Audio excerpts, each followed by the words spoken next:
携帯片手の営業おじさん、惣菜買い食いヤングな頃は子犬を連れたヒョウ柄おばさん、就活でスーツヤングな頃に、ヤングな頃からジュネスは一緒、いろいろ揃えて待ってます。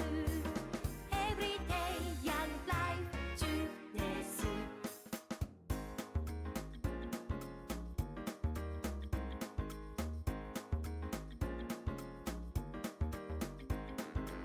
カスタムバイクの子を持てお兄ちゃん、補助輪チャリンコヤングな頃はベビーカー操るミニスカママさん、フードコートで合いびきヤングな頃に、ヤングな頃からジュネスは一緒、いろいろ揃えて待ってます。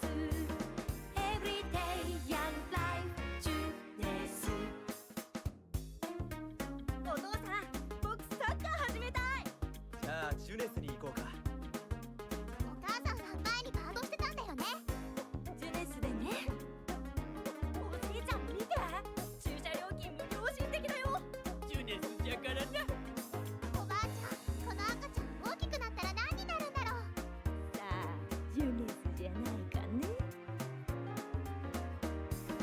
Everyday Young Life ジュネス。半袖短パンワンパックポ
Good evening. Hello and welcome to what is Okay, there I am. Hello. To what is hopefully the last part. Yo, man. What's up? Hello, Dumb Mexican Fanboy. Welcome on in. And hello, Mr. Taco. Hello, Red Widow 1358. And hello, Baxter Crook. I hope you enjoy. I hope you enjoyed the gift sub. But yeah. So we're gonna try to finish this tonight. I have been doing a little bit of grinding through matches off stream to just speed things up a bit because for those of you who might not be aware, the way you progress is by dueling like a whole circuit of opponents like X number of times. So you have to fight the same guys a lot. So I did do a little bit of that off stream, and wouldn't you know it? While I was doing that, because after you beat a duel, you get a booster pack. And it just so happened that let me see here. Yeah, I hit the fucking jackpot. Like, look at this fucking thing. 4,500 attack, 3,800 defense. And it's got this really insane, fusion cost and everything. And like, look at all those stars. But because we have a funny little guy named Cyberstein in our deck, that's not a problem. In fact, that's absolutely trivial. So I think we might be good going forward. I implore you to reconsider. I mean, why would I? I've got all this ultimate power in my hands. I tried to give you a password for this card in the first stream for the game. The game refused to allow it. Well, the game finally had mercy on me and just gave me Blue Eyes Ultimate Dragon in a fucking booster pack. Like, I posted it on Blue Sky, so some of you might have already seen it there. How'd the birthday stream go? The birthday stream went great. We went on for, I think we ended at like 15 hours. We just got to the Tower of the Gods in Wind Waker, and then we stopped there. I did go back last night off stream just to do a couple of things. I did get some pictographs of some of the missable characters for the statue gallery, just so we don't risk missing any of the missable characters. So I did do that. I did get a couple extra islands on the chart. But all the things that I thought would make for a good, or capital C good, capital C content, I saved that for the stream. So that will be on Wednesday. And yeah, I did go to bed at like 10 a.m. So spent most of yesterday and today recuperating. And still, my sleep schedule ain't exactly where it needs to be. So after the stream is over, I'll probably pop some melatonin and try to go to bed at a reasonable hour, or somewhat reasonable. But yeah, I think in the interest of time, we're not going to waste too much time futzing around with the deck. I think the deck we've got is pretty good as it is. So all we need to do is beat Merrick one more time to unlock the last real circuit of Duelist, because I did look ahead. Yeah, I'm very, very EP Bunny right now. I did look ahead to see what the what the win conditions are, as it were.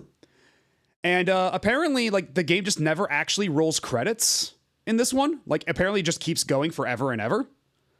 So basically, I'm going to go by the retro achievements rules for clearing the game, which is just beat the last circuit of guys. And then, like, the bonus circuit of guys, that's like a whole to-do to unlock them. And for one of them, to unlock Solomon to fight, you have to enter the November tournament. And right now in the calendar, it is February. So, we might not be getting there. So we have to beat the last circuit of dudes, and then basically everything after that is just bonus matches. That's the rule that retro achievements have for their set for to mark as completion. So that's what we're gonna be following along, because apparently, yeah, they just do not roll credits. And yeah, I'm not very fearful of Merrick. Okay, why is it not? Did I not hold down the R button enough? Okay, there we go. You honestly prefer streaming with the Game Boy camera or the I like this. I like this a lot better, honestly. It's a bit more freeing, you know. No, my Valentine is a different character. Get it together. And we already beat my Valentine.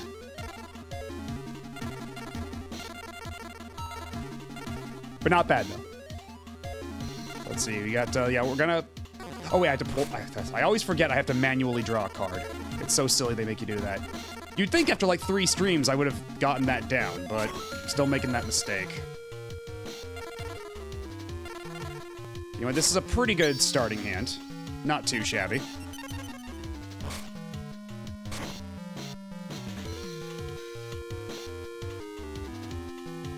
They're using a Mystical Space Typhoon on my Mystical Space Typhoon. Oh no, it was on my trap card. How dare you? I think it's really funny how you really just used to have to play these games without actually seeing the cards. Yeah, like... I mean, at the very least, you can mouse over. Well, you got rid of the card I could have used for that, so I guess not. Because, yeah, it's like, you can mouse over them and, like, look at them that way, but for a lot of things, like, when you have to activate a trap card, they just don't let you move the cursor over to look at them, so you just kind of have to go off your memory. Duel Monsters 1 and Duel Monsters 2 are, they're interesting. Like, it's very funny how it just goes to, like, my card has the bigger number, I win. But then in this game, you actually have to, like, keep into it, like, once you get to the actual rule set, there's all these effects and all the, like, all the trap cards and everything. Because the first one, it didn't even have trap cards. It only had, like, basic spell cards. So, like, seeing that sort of evolution was very funny.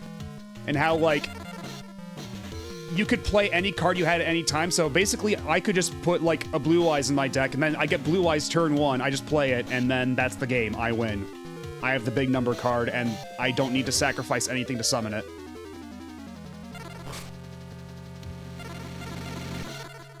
Very, very quirky sort of game, really. And speaking of tributes... Let's see, what else can I put in here? You know what? Let's also put in the Axe of Despair. Make this guy nice and beefy. Actually, hold on.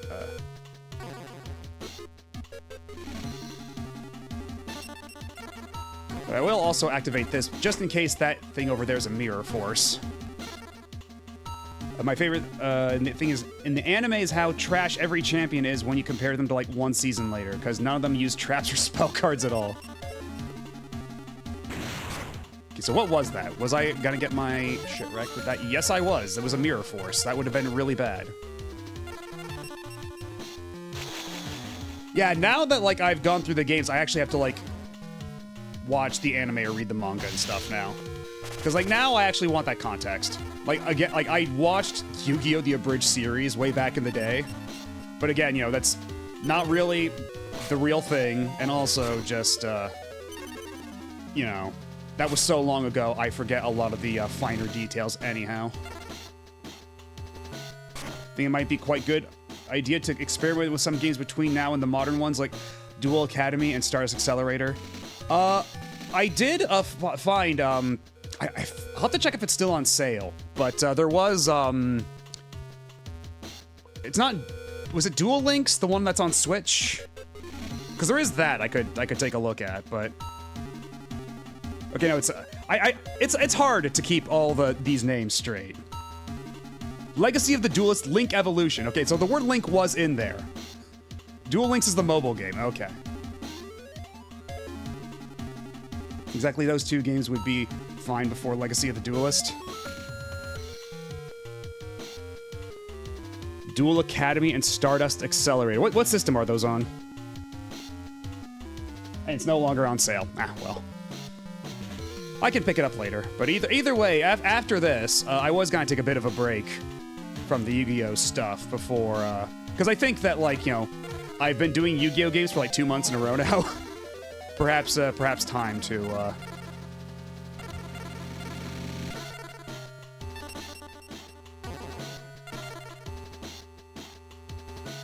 I don't really need that, but actually, you know what? I'll set you. How about that? You wouldn't have to beat them, just play some games, their GBA and DS respectively. And you'll at me on Discord? Okay. So yeah, once it goes back on sale, I'll pick it up, and then we can maybe mess around with that. Ah shit, it's a man-eater bug.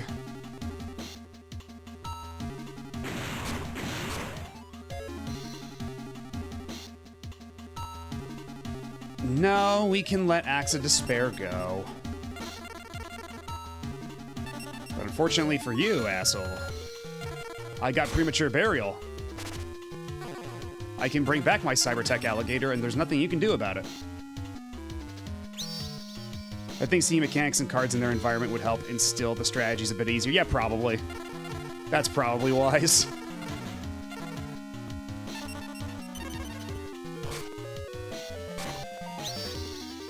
A Dream Clown. What? See, like, it's this thing I'm talking about, where it's like, do you want to activate a quick player trap card? But it's like, okay, can I at least go and look at the card in question to see what its abilities are to judge whether or not a trap card would be worth it? You know, that sort of thing.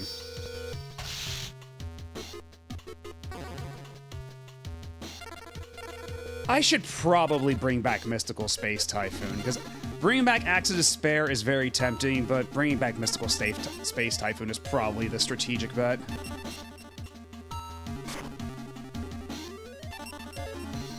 Dream Clown, Class Clown are funny cards, by the way, when you know what to use. When you know what to use around them. Let's see, so what exactly is your effect? When this card is changed from attack to defense, one opposing monster is automatically destroyed. Okay, yeah, so we gotta kill this guy before the next turn. Like using this guy, perhaps.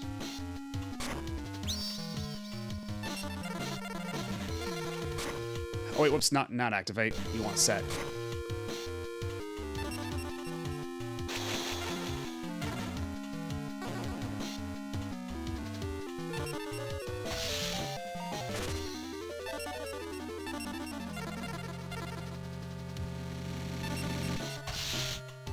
Yeah, Merrick was like the boss of an entire arc, wasn't he? So why is he such a chump?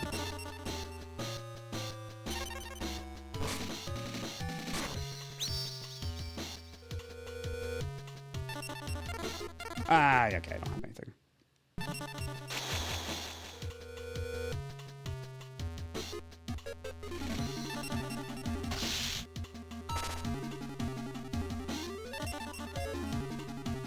Because all the cards in this era suck. Well, I mean, I guess when they all suck, everything's on the same level now, isn't it?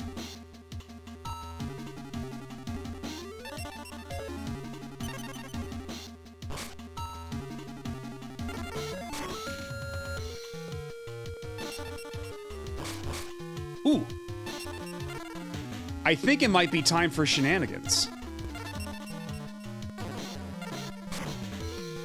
Actually, you know, we could probably play this guy face up. He's got 1,000 attack points.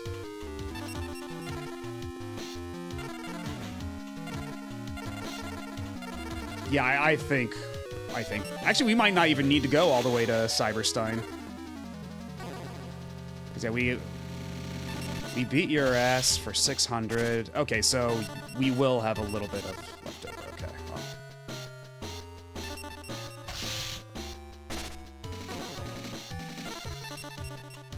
It's funny to watch Duelist Kingdom as the actual way the game is played slowly leaks in.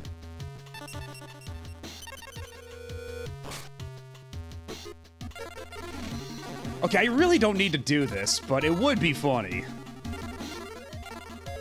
Actually, wait, they didn't even send my Sangan to the graveyard, so you know what, never mind. Actually, how many cards do you... Well, I'll just do... We're at pretty much the end of this duel anyway. I'll just play Graceful Charity, see what I get. Okay, he doesn't have any spells. So we're just gonna do something real funny. We're gonna play Change of Heart. Take whatever the hell this is. And then we're just gonna beat your ass into the ground.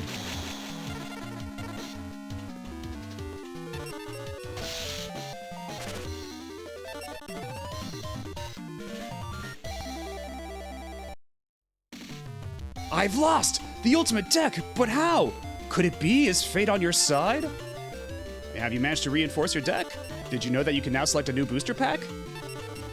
So let's see, where's the new booster? Okay, that one looks pretty good. Another one! I got another Blue Eyes Ultimate Dragon. Another one. And Gate Guardian. I really do love it when a Game Boy Advance game is so Game Boy Advance, the sine wave soundtrack, the bleep bloops for selecting. Yeah, when they try to get away, try to make the sound as clean as possible given the Game Boy Advance's audio limitations. So speaking of Duel Links, and America was in fact finally added to Duel Links. You can either have graphics or you can have music, and even if you try to have music, a lot of the time it sounds really fuzzy. So the way they get away from the fuzz, like I was gonna say before I got distracted, the way they get away from the fuzz is just by going back to chiptunes, because that comes out nice and clean. Let's see, this card can be summoned only by offering... Okay. So... Okay, why is this... Then why not just put that... Okay, why is that... Okay, because for this fusion card, it says all the cards that you play to get it, like, as a fusion.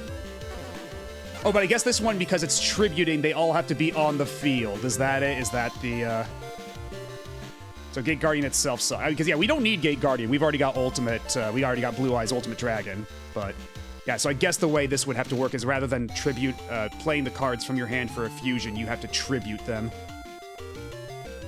You have to summon, yeah, you have to summon them and then send them. So, yeah, that really sounds like a pain in the ass. And each piece has more value than Gate Guardian itself. Fantastic. And what's Dark Magic Ritual? This card... Magician of Black Chaos. You must also offer monsters whose total level stars equal 8 or more from the field or your hand as tribute. Well, I'm sure Magician of Black Chaos is a mighty fine card, but I don't think we'll be using it much. Hey, there are new duelists in the house. Verify the info using the L and R buttons. So yeah, this is the final cycle of dudes. And once we beat them, we get the, I believe it's the dual computer by default, and then you have to meet specific criteria to unlock the rest of the guys. But, like, they're all really esoteric, so it's essentially a bonus lap. So for the purposes of completion, yeah, like I said, we're following the Retro Achievements rules. We're just gonna beat these guys all 5 times. Unlock the final tier.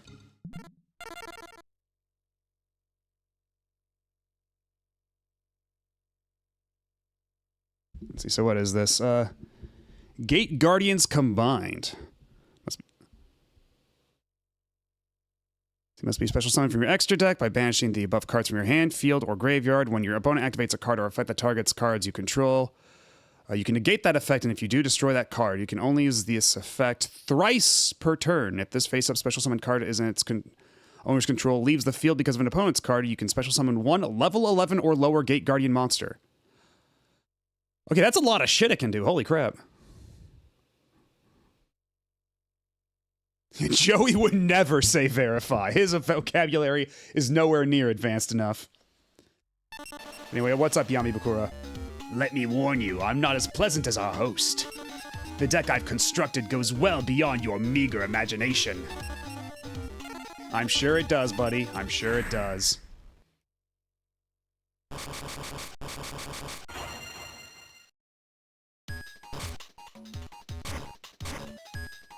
Oh, you asshole. That is a Swords of Revealing Light, is it not? Okay, well, I have Pot of Greed. Hopefully I can get a Mystical Space Typhoon. Of course not. That would be far too kind. And both of the cards I have are tribute cards. Fan-fucking-tastic. We might as well set that. Get him off our backs for a turn. I guess we can put this face down too, why not?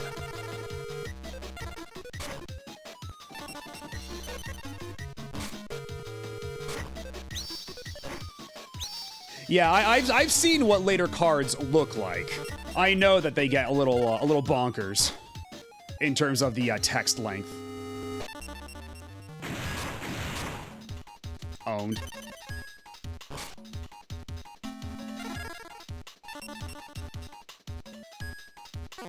Okay, what cards did you have? Is that anything I'd want to special summon? I could always take Vorse Raider. I could always take his Vorse Raider. So I think I'll do that, and then... Actually, what? Yeah, I can summon Vorse Raider. Actually, Giant Soldier of Stone might be a bigger pain in the ass overall. Decisions. Actually, I'll take Force Raider. Yeah, face up, why not? And then I will play my very own Summoned Skull on top of it. Or if I wait a turn... Well, there's no guarantee what I'll get next turn, so I think it's safest to play Summoned Skull.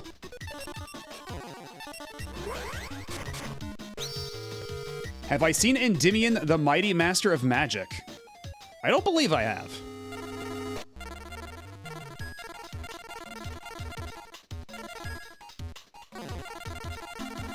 Yeah, okay, I think we have to just give up the rest of this turn. Because, yeah, all I've got in my graveyard is all this. Okay, well. End turn.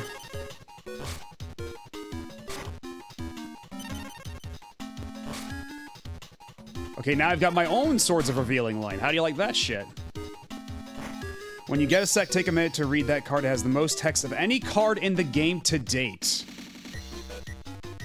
Okay, now, is this one of those cards where, like, they actually have to shrink the size of the art to fit in all the text? Like, the default text box size just isn't enough. They have to actually, like, make the art smaller. Are we talking, like, that level of card text? Because I think, like, Magic the Gathering has done that before.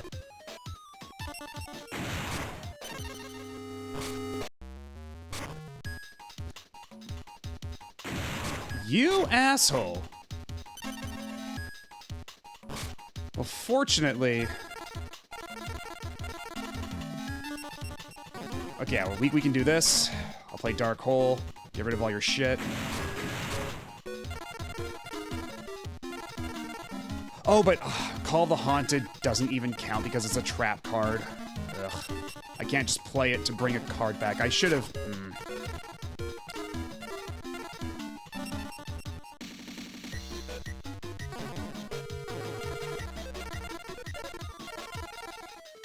Fine.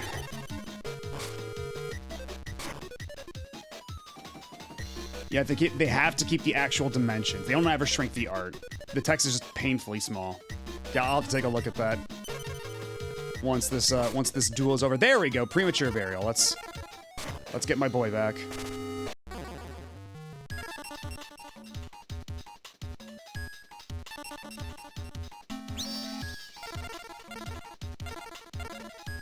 And there's not a whole lot else we can do. There's no real point in using Restructure Revolution right now, so I guess we'll just attack. Get rid of this doofus. Assuming it's not a card that's going to instantly vaporize my guy the instant I attack it.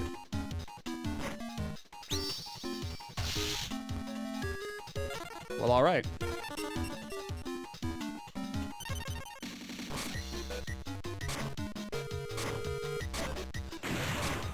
Oh, it's gonna be this thing, isn't it? They're just gonna keep playing Sinister Serpent over and over again, aren't we?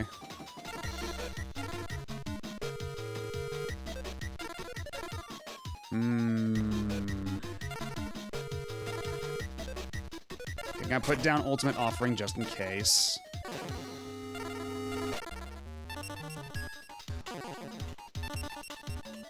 Wait, can I not play Graceful Charity anymore?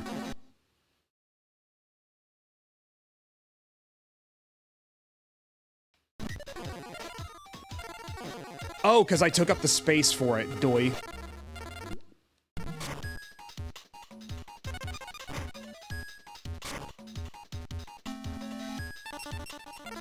You fool. Okay, well, 1,000 life points is a little steep, but, yeah, fuck it. It's worth it.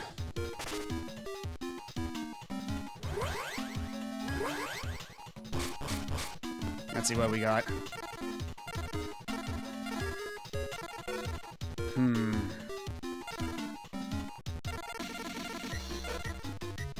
Okay, I think I'll discard Ultimate Offering and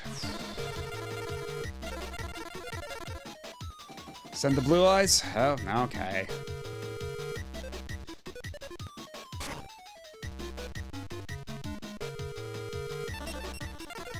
And let's, okay, you don't have any... cards. I'll keep that in my hand just to be safe, and I'll set the trap card. I'll put down. What's your effect? It's the monster attacking this creature is returned to its owner's hand. Any damage resulting from this attack is calculated normally. Okay. Well, we'll set you. How about that? Make the most out of your ability. And you better not be a sinister serpent under there.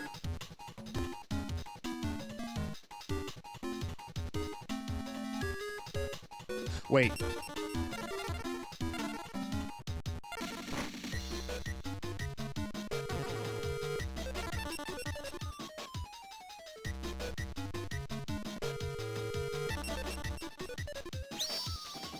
Ho ho ho. I'm so smart. And gosh dang it, you were a sinister serpent.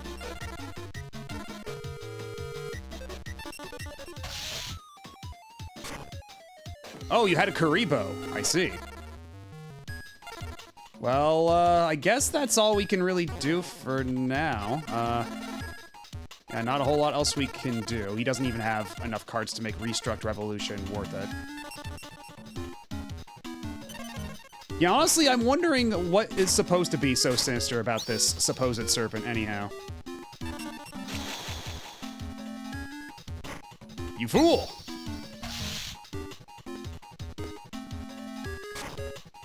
Back to the shed with you. Ooh. You know how much we love the Axe of Despair.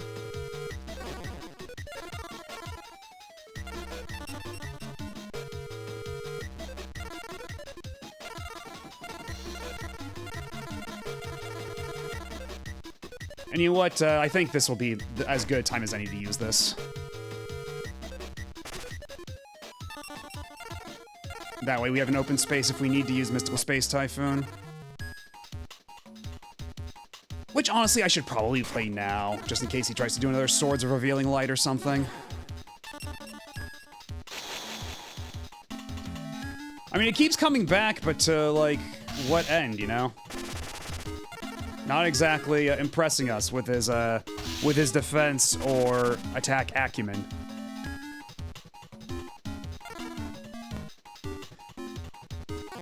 How big are his arms? I mean, he's got pretty long arms. It's not like little T-Rex arms. He can swing an axe around. He'd probably be pretty good at it.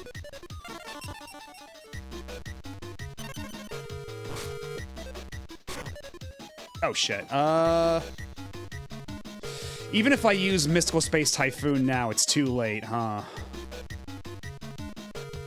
I don't think I have any counter spell or anything. Shit. Well, either way, we got him down to 900. We're in a pretty good spot as far as that goes.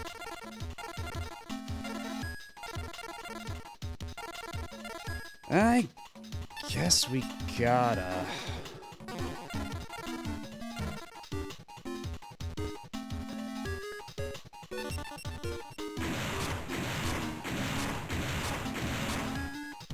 So many explosions.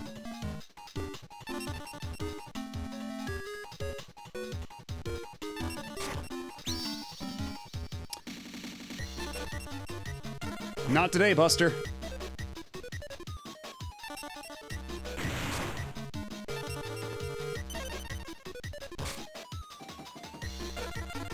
Okay, well, shit, I got nothing.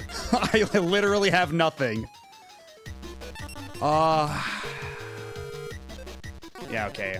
Either way, even setting this right now won't do any good.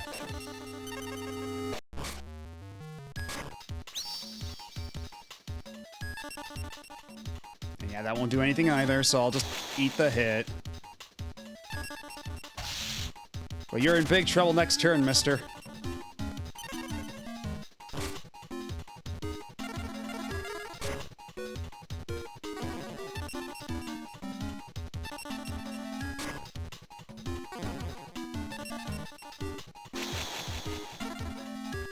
And that's the game.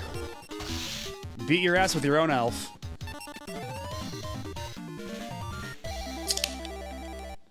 Easy peasy. I can't believe it!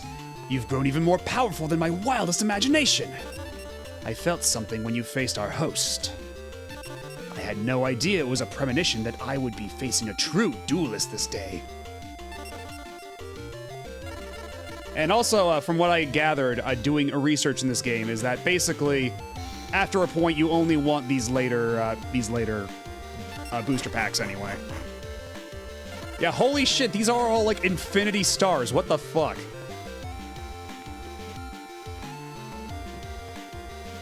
And hello, Zephiel94. Yeah, this is my first time playing through this game. Or at least, this is my first playthrough. We did stream this the past couple weeks, but we're approaching the end. So let's see, what are you, Meteor B Dragon? Okay, you're just a regular fusion thing, okay. Yeah, no real reason to put any of these guys in our deck, but whatever. Yeah, my third Blue Eyes Ultimate Dragon. I'm so full of Blue Eyes Ultimate Dragon, yum! Yeah, Ultimatist Dragon, you'll need 3 Ultimate Dragons for. It's a vicious cycle. I am a Shizu Ishtar. Foolish one, endless duelist of meaningless duels. Uncover your cards and reveal your followers. Can't go after my followers, they're oomph.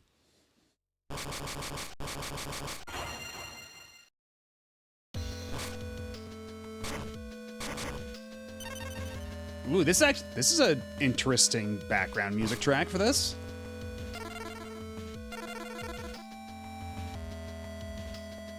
Hello? Why, hello there, Cyberstein. Funny seeing you here.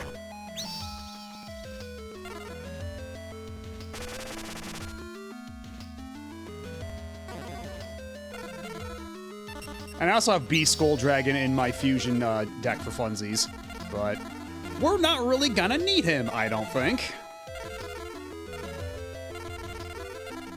Yeah, and then we're gonna just play Swords of Revealing Light so you can't do nothing. So what's your deal? As long as this card remains face up on the field, any card sent to the graveyard is removed from play. Interesting. And I could maybe sacrifice another for, another 1,000 LP just to fuck their day up.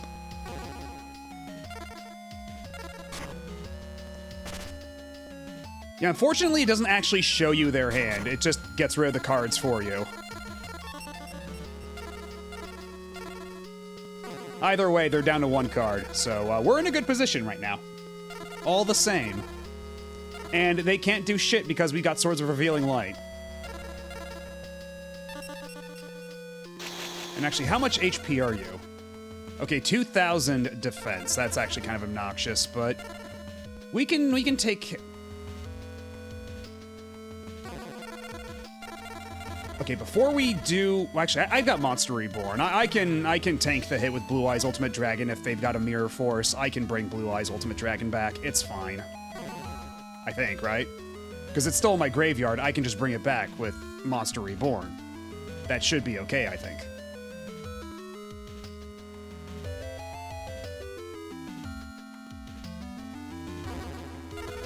You cannot. Okay, so fusion monsters are exempt because they're not main deck monsters, I guess. Okay, So, I guess we'll just not. We'll. Fuck. Now we're actually in a bit of a bind. I'll complete my turn and see how it goes, because I don't want to risk getting mirror forced.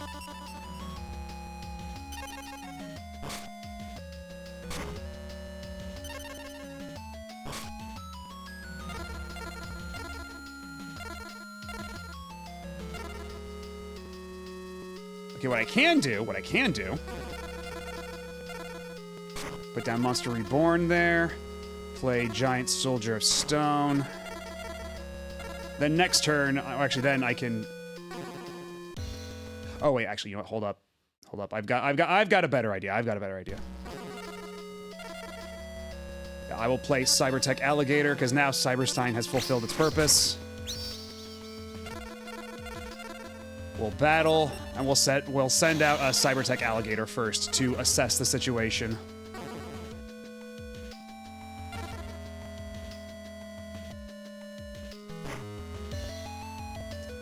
Wait, shit! Oh god, that's right, Mirror Force attacks anything in face-up position. Shit.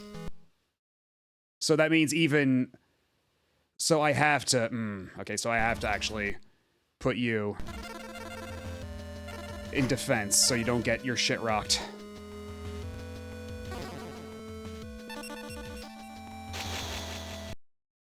Yeah, and yeah, Banisher of the Light, that's right, that's right. Ugh, fuck. Well, either way, I think, yeah, if he's got Mirror Force anyway, it makes more sense to try to flip over whatever this card is anyhow. Well, unless, actually, yeah, Mirror Force completely, supersedes it, so... Okay, well, we'll go to main phase 2, we'll use Monster Reborn to bring it back. Actually, okay, so we can't use it to bring it back. So, never mind, I guess.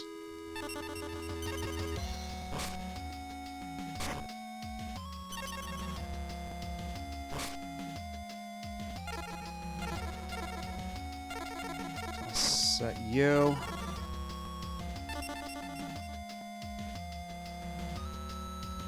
Okay, so why is it not letting me play Monster Reborn? Is it because when I'm summoning a card that...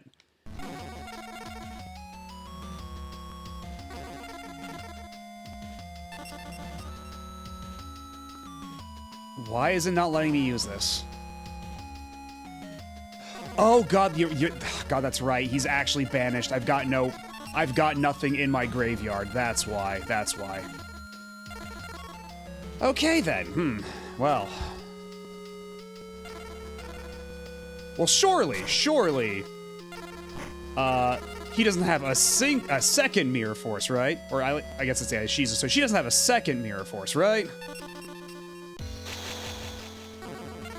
So we can get rid of this bastard.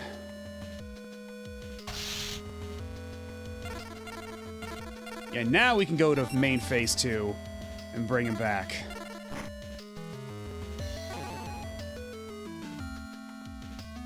Okay, do I have to wait until the... So did they... Oh, so it's just gone forever. Like, it's not once I get rid of him, they all go back to my graveyard. It's just gone. Yeah, it's fucking gone. Okay, well then.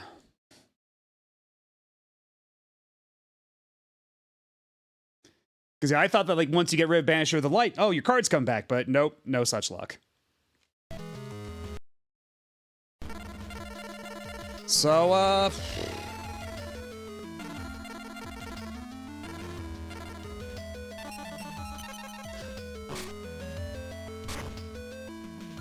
oh, fuck.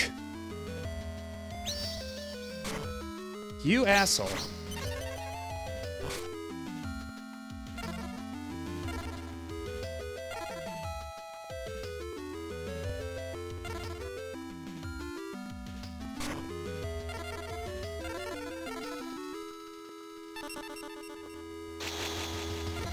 Okay, here's what we're gonna do. Attack you.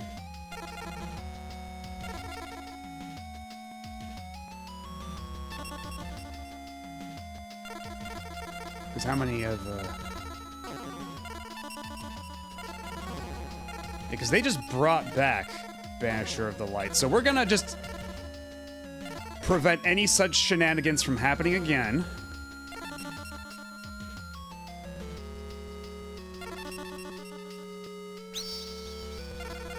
So there.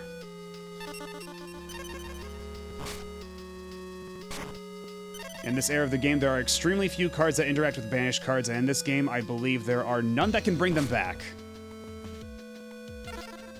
Wait, nope. I was gonna...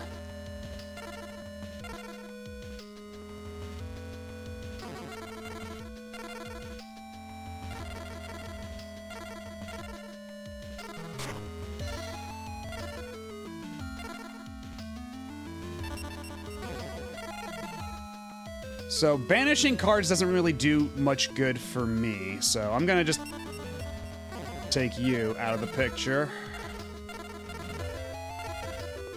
And I guess it doesn't really matter which one of these I sacrifice.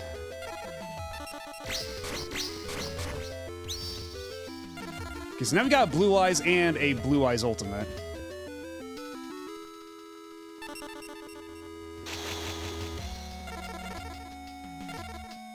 You better not be a Mirror Force under there, I swear to God.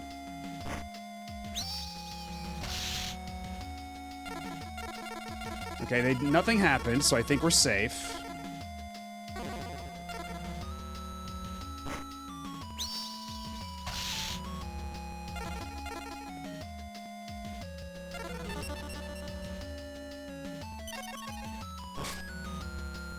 Yu-Gi-Oh! Is the card game where you assemble the parts of the dragon or whatever and steal the opponent's soul, right? Yeah, more or less. More or less. Yeah, every now and then you send people to the Shadow Realm, if my understanding is correct. And you know what? Just to prevent any shenanigans, because, yeah, it's, the effects of... Actually...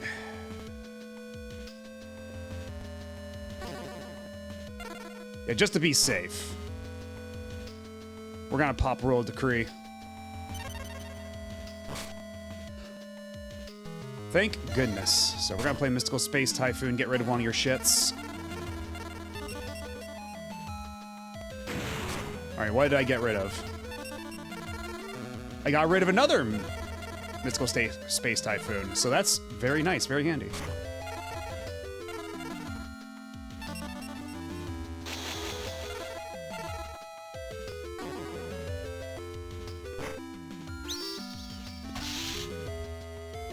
Alright, well, whatever effect that was, it doesn't seem to matter right now.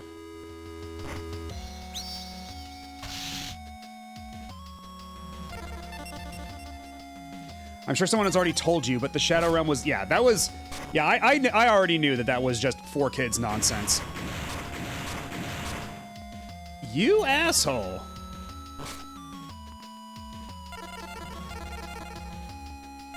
Well then.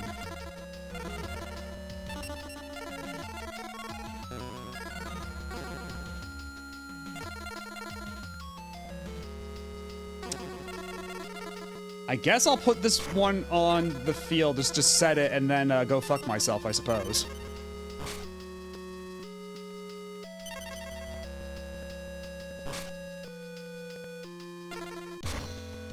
Oh boy,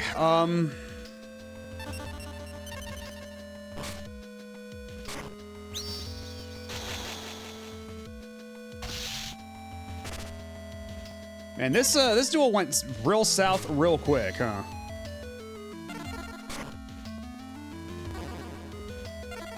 Yeah, I'm getting absolutely nothing in this. Oh boy. No,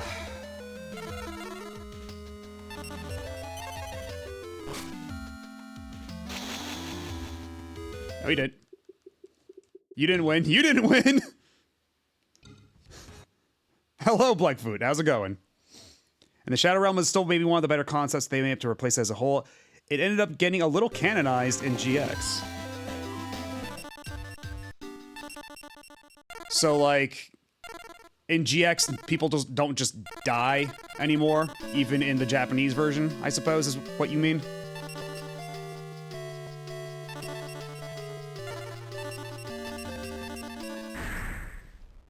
Alright, this time we're not gonna get our shit completely rocked. And draw, like, the absolute worst cards we possibly could. Oh! But we start with Cyberstein again, that's fun.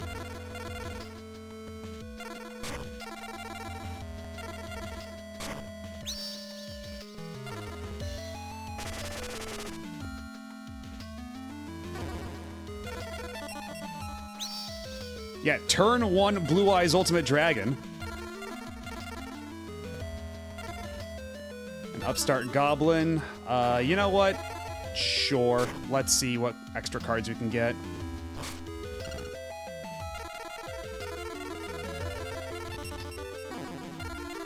Okay, we'll save that one for later. We'll save that one for finals.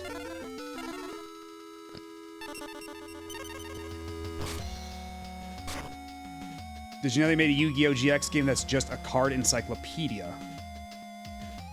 Huh.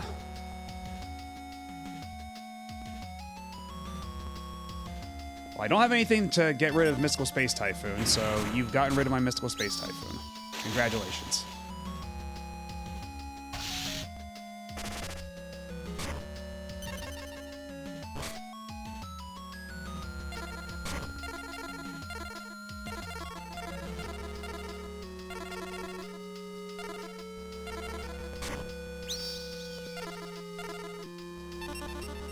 I summon a fish.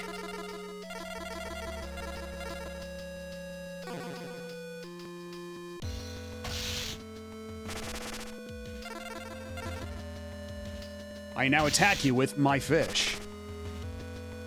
It was a bit of a genre shift, except for season 3.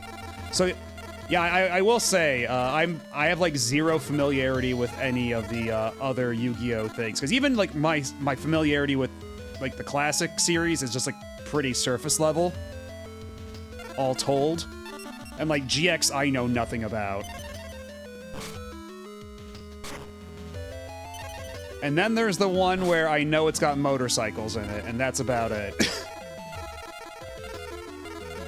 A very limited knowledge that I'm working with.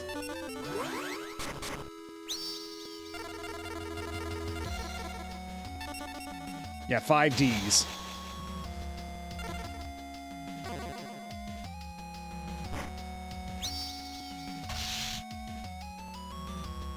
What does shop...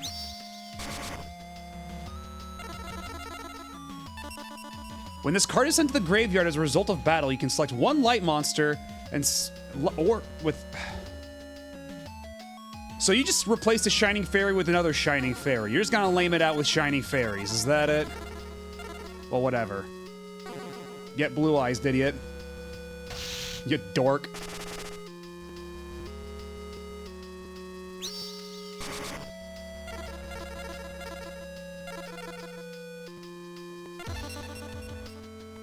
Yeah, then...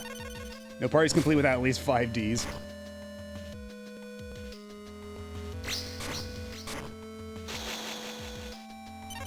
Zexal, Arc V, and Vrains after that.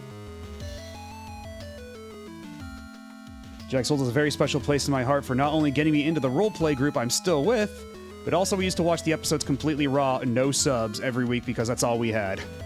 This was back in the era when no one was subbing the show other than Hong Kong.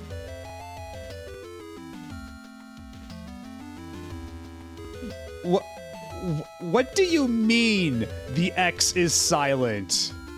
Like, I know, like in Hunter x Hunter, the X is silent, but that's between 2 words. It's not in the middle of a word. Come on now.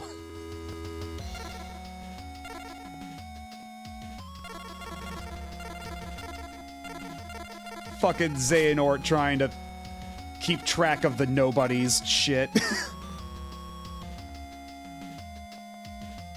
And hello, Noel. How are you doing tonight? Actually, I think we might already have this one in the bag. And we'll play this one face up.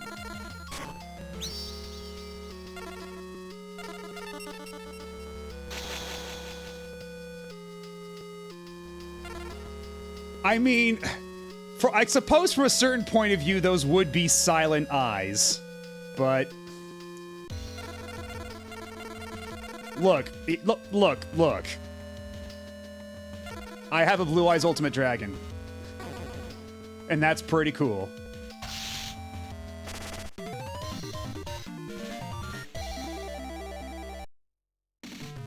In the dub, they go with Zexal as a pronunciation, but in Japanese, it's just Zell with the decorative X. Yeah, because explaining that to kids, I think, would probably be a bit much. Because the kids would be asking the same questions I'm asking of, how is the X silent?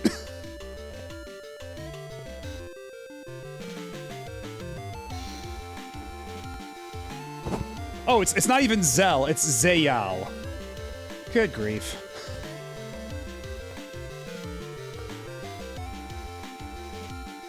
Yeah, exactly. I have a Blue Eyes Ultimate Dragon. Your argument is invalid.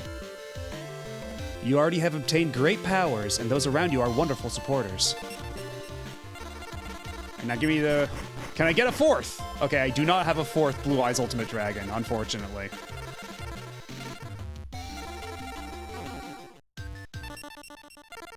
Alright, who's next? We have... Seto Kaiba. Ha! You think that you can destroy me with your cards? You think that you can destroy Kaiba Seto?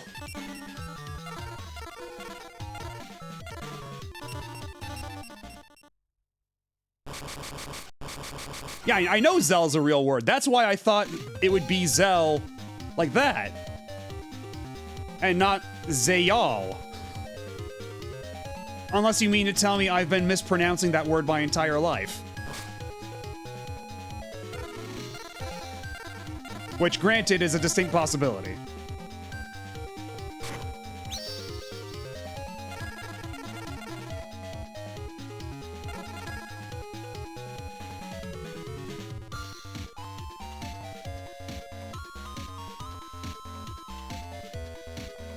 Because I think like Zealot, you know? Zeal. Because like Zealot is like the same root word, and that's like, you don't say Zealot.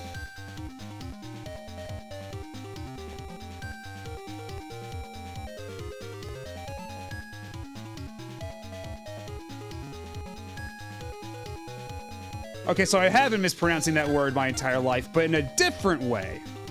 Just in a very different way. Like line and linear are different. Well, we all gotta learn sometime, right?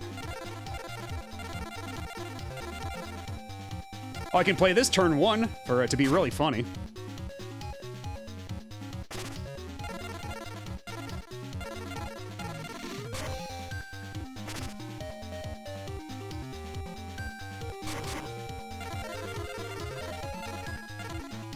Okay, what'd you get rid of? What did you get rid of?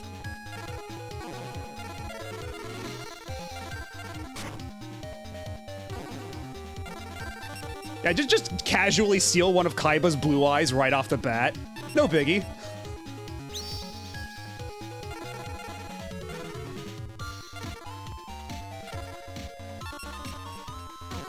And yeah, we don't need to play these. We're good.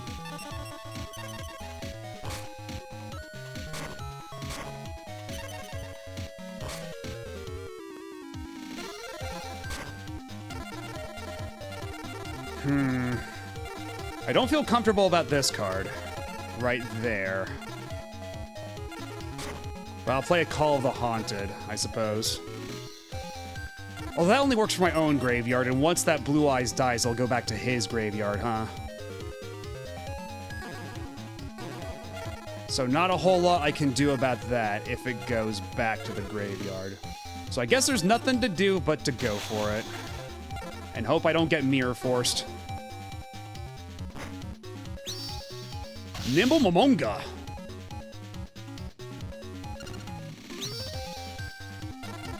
I'm sorry, what the hell do you do? Nimble Momonga?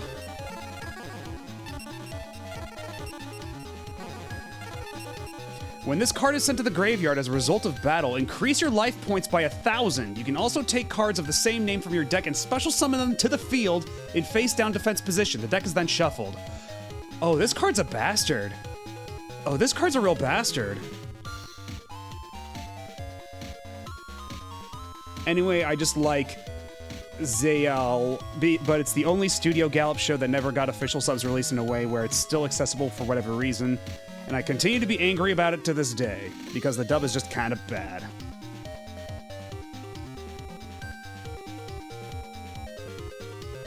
It's got a burn equivalent. Giant germ. Okay, actually, how much defense points was this guy? 100? We might as well get it over with.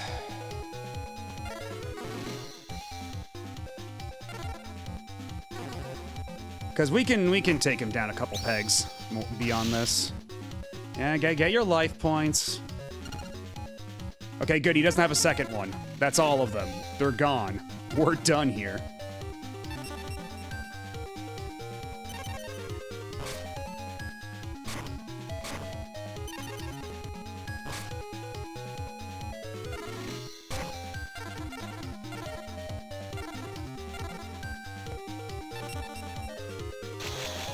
Nimble Momonga is a staple in heal stall strategies of this era. Taya uses this card a lot in the older games. Duly noted.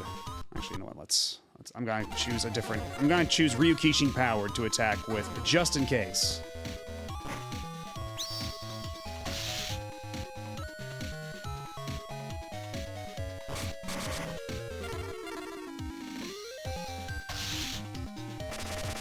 There we go. So now all the life lead he built up is instantly gone.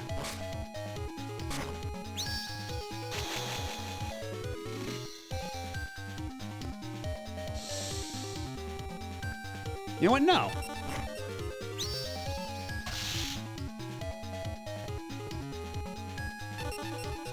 Back to the hand with you, dipshit.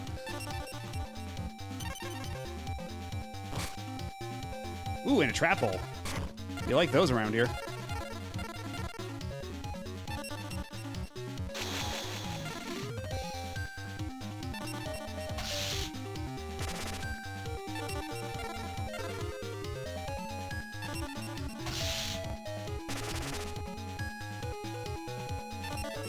I don't think this game has XYZ Dragon Cannon yet, so he can't play those cards.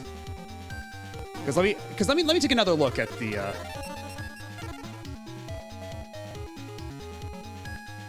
Okay, yeah. So, and now that you mention it, these are a little off-brand for Kaiba. I wasn't even thinking about it from that perspective, but you're super right.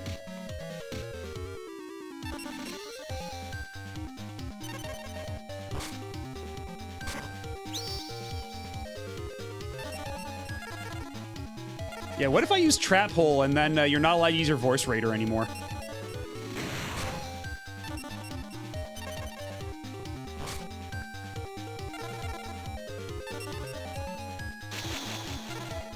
So in summation, we stole Kaiba's own Blue Eyes White Dragon and then just repeatedly whipped his ass with it.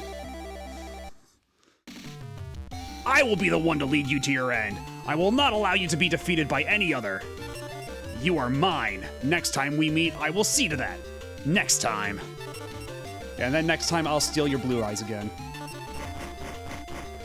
Oh, well, there's the man of the hour, the Magician of Black Chaos. This monster is summoned with a ritual card, a dark magic ritual. You must also offer monsters... Okay, well, it's really not worth it, though. It's really not worth it. Because, like, already... I mean, granted, the method we're using with Cyberstein does have a pretty hefty life toll. But, like... Still, like... I feel like there are better cards worth that effort.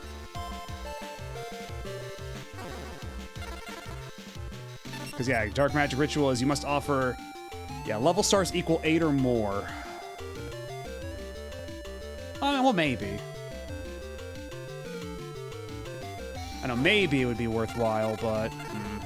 Because at least there you don't have to worry about tributes. You just have to have that card in your hand.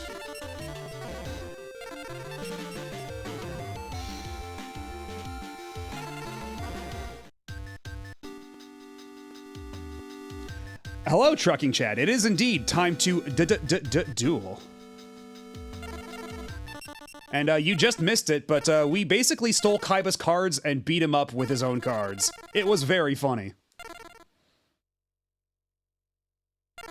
Yeah, let's go with the deck as it is for now, before we try to spice things up too much.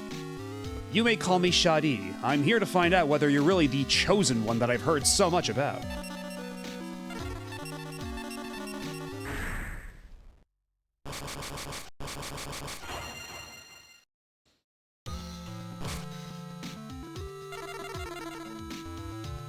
You know what? A penguin soldier to start things off could always be funny. Not like we've got much else to go off of. And a turn 1 Restructure Revolution. Not bad either. That's a free 1,000 life points.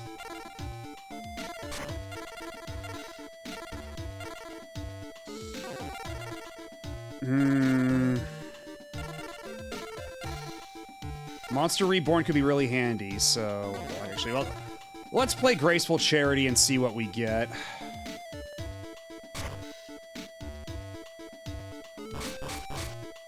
Okay, well, Stern Mystic can go. We don't really give a shit about Stern Mystic. Maybe Backup Soldier? Because Backup Soldier, like, a lot of the times we don't even get to use it.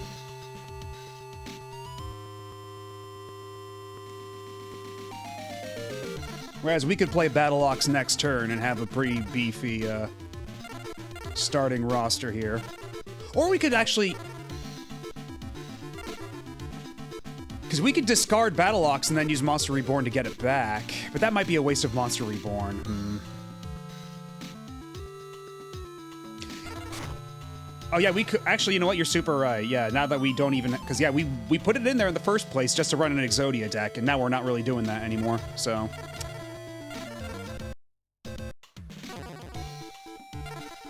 And we'll save Last Will in our hand for now.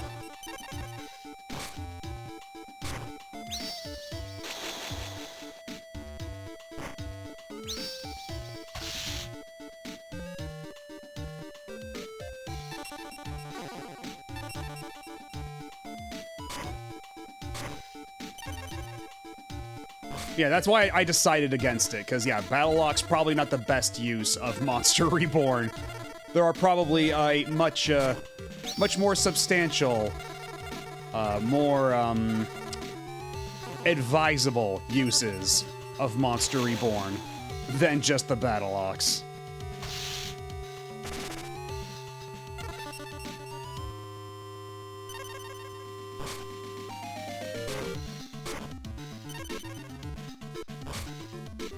Ooh, but here's our pal Sangan.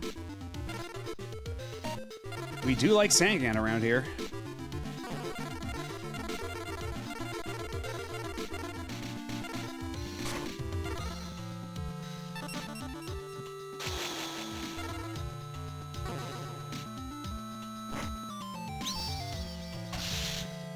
Oh. Well now. Vanisher of the Light does complicate things.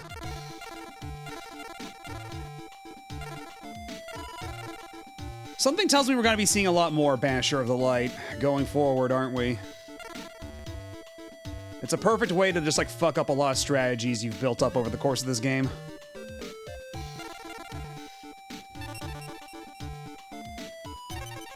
It's a handy-dandy way of the designers telling you, don't rely on graveyard strategies too much. And he doesn't even activate because he got banished. Oh, that bastard. Oh, we got to kill Banisher of Light. This dude must not be suffered to live. Because yeah, now, like, it doesn't even activate the Sangan ability.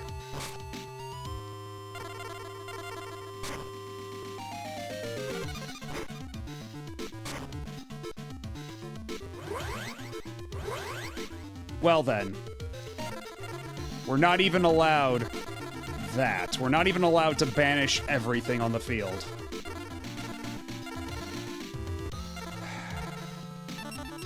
Yeah, not even Last Will take effect if it gets banished instead of going to the graveyard. Shit. Oh, this sucks. Oh, everything sucks.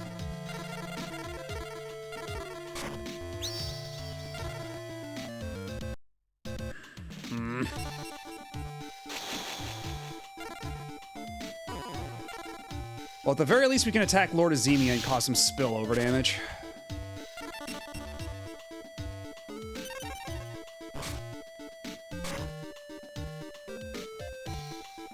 Someone actually finally played fucking Diane Keto, or whatever its name is.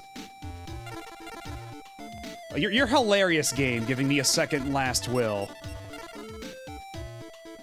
Yeah, this is just 1,000 life points. Oh, great.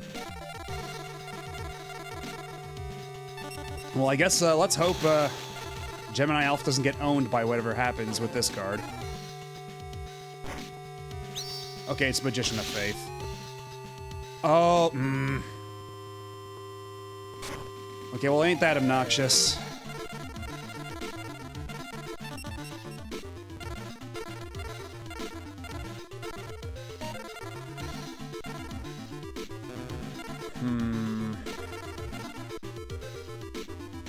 Nah, bringing back Penguin Soldier isn't worth it.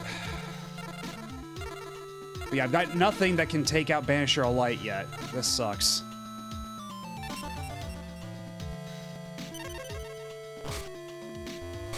Yeah, you're gonna play Diane Keto again. Yeah,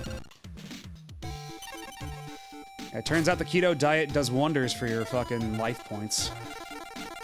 And once again, I'm getting a lot of really bad draws. Yeah, we're gonna need to slim up the deck once this is over. And there's actually nothing I can do.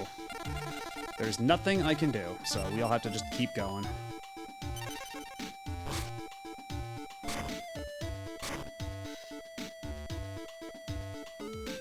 What the hell is Tribute to the Doom? Let me... Asshole, let me see what the card does before you make me... Shit. Well, I guess there's nothing we can do, so... Okay, so cool. Now they've banished my elf. Okay, so what do you do? Destroy one opponent's monster by discarding one card from your hand to the graveyard. So that's just a free kill card. And because of this asshole right here, they just banished it forever.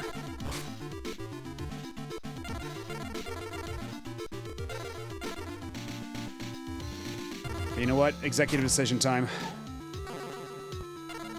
We're bringing back Stern Mystic so we can use it as fodder to make a Blue Eyes.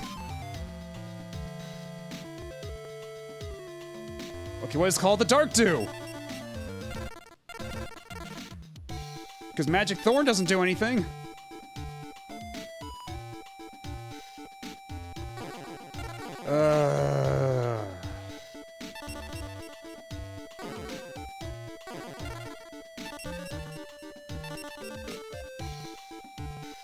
Okay, it just negated that card. Fantastic. Okay, so what do you do? All monsters with restored with Monster Reborn are sent to the graveyard. Monster Reborn also cannot be played as long as this card remains on the field. You've got to be kidding me.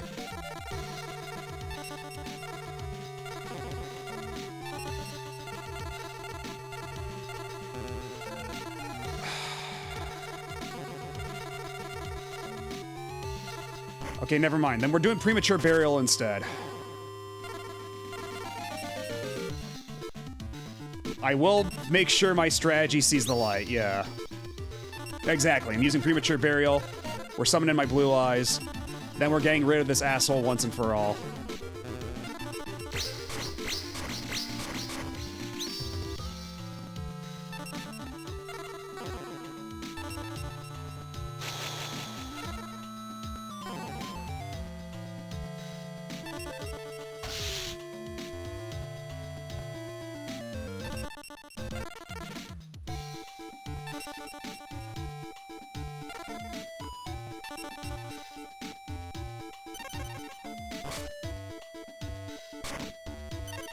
Okay, now you're wide open. This is actually nice. This is actually really nice. So we'll set you. We'll set one of you. We might as well. And if it gets Mirror Forced, we can play Last Will and maybe get something out of it.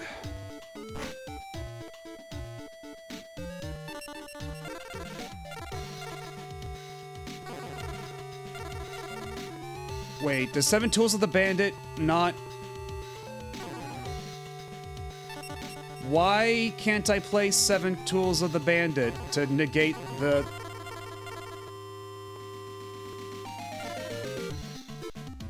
Okay, I guess I'll activate my Magic Thorn here.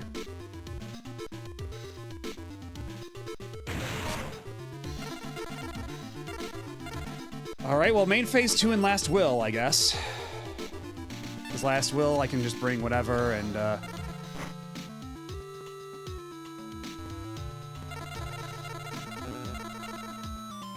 Fuck it, we're going for broke.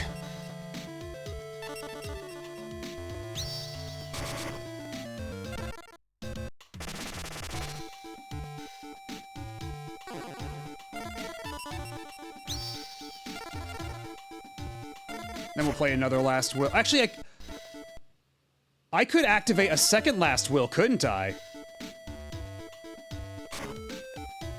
And get another card on the field.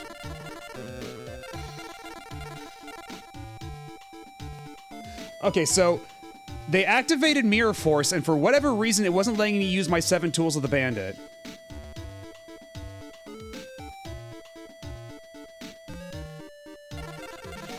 It just would not let me counter it for whatever reason, so my blue eyes is gone, but now we're,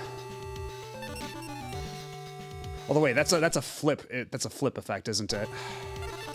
Yeah, it's a flip effect, so using it for this purpose does not make sense.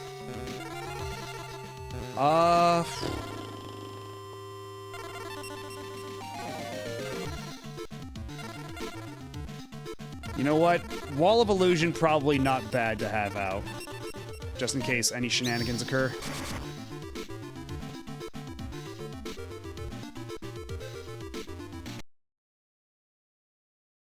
Wait, it'll still... But it's a flip effect, though, because you need to flip it for the... I mean, I guess we can play it, but isn't it like a flip effect, like...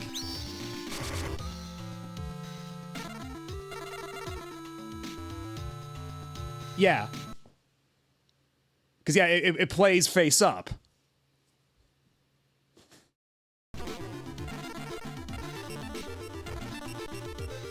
Because I thought I was missing something, but no, yeah, it plays the card face up, so it doesn't even take advantage of its flip effect. So, yeah, end turn.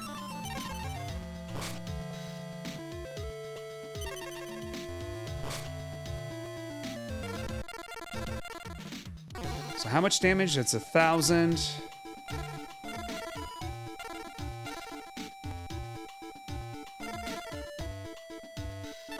Yeah, let's just enter battle here. Well, we're gonna attack with Cyberstein first, just in case. Okay, we're safe.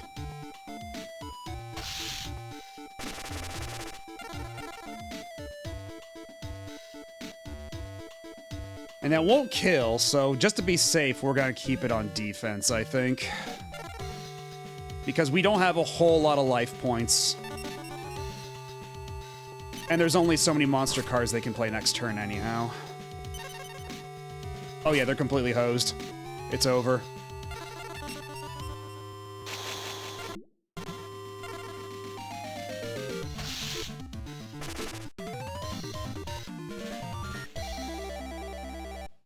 Bada bing, bada boom. I never dreamed you were so powerful. As a duelist, you might even be better than Yugi. Oh, you flatterer, you. Okay, we're getting a lot of cool cards from this, but I don't know how many of them are actually worthwhile. Well, actually, first off, let's get the backup soldier out of here. Put you to the trunk. I wish there was, like... Actually, can I filter? Yeah, list filter.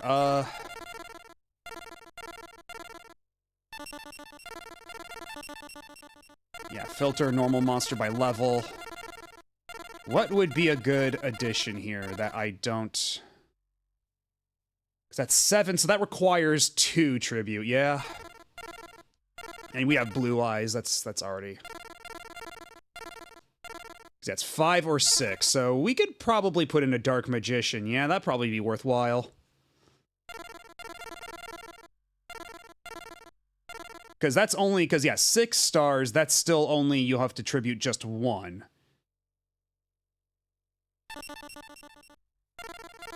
I'd probably switch packs from this point forward. Yeah, because... Yeah, exactly. That's what I was thinking, because we're only getting, like, super juiced up cards. Wait, that's 7? Did I miscount? Oh, okay, that's 7. Yeah, okay. I was... So, never mind. We're... Yeah, Dark Magician, not really worth it. So, you're going back to the trunk, buddy. I don't know why I thought that was 6. Probably because my brain was thinking it was dividing them up into rows of 5, and I wasn't actually counting them out. Yeah, 2 tributes, so yeah, not worth it. To be clear, there are no cards in this game where poking with one monster will save you from a bad outcome. The ones you would employ that strategy for might include Magic Cylinder, Sakuretsu Armor, and Gore's Emissary of Darkness.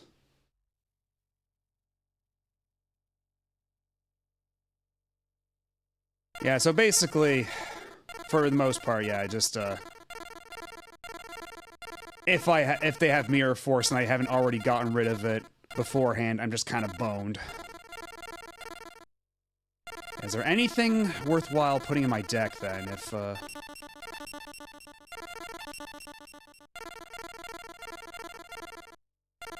maybe Meteor Dragon? I don't know. Garvis, perhaps? Because what do I already have here in,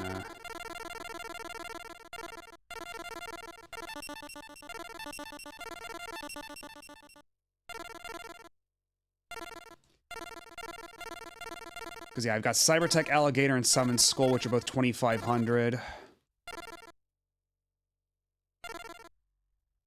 So, yeah, none of these other cards are even beating those out, really. Because, yeah, even Dark Magician is 2 tributes, and that's really not worth it when I could be using 2 tributes for Blue Eyes instead.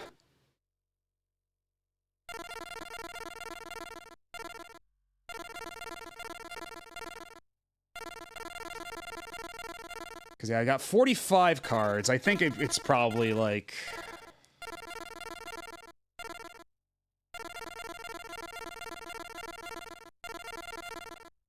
And these are just my non-effect ones, so... Honestly, I think this is probably fine as is. Is this collection your first time with Yu-Gi-Oh! Games in general? Yes, it is. As a matter of fact, it is. Because I said this in past streams, but basically, I just bought this collection on a lark. Just because this collection includes a lot of games that were only localized now for the first time. And I'm a big fan of that practice, so this is me putting my money where my mouth is. Just because I feel like there's a lot of retro games that could, like... You know, it's really cool when companies go back and localize retro games that weren't localized back in the day. And, like what we saw with Trials of Mana for Super Famicom, and now this. And, like, a handful of, like, old, like visual novels and stuff, and like Milano's part-time collection, which is coming out pretty soon, which they actually got Hilltop for, which is nuts.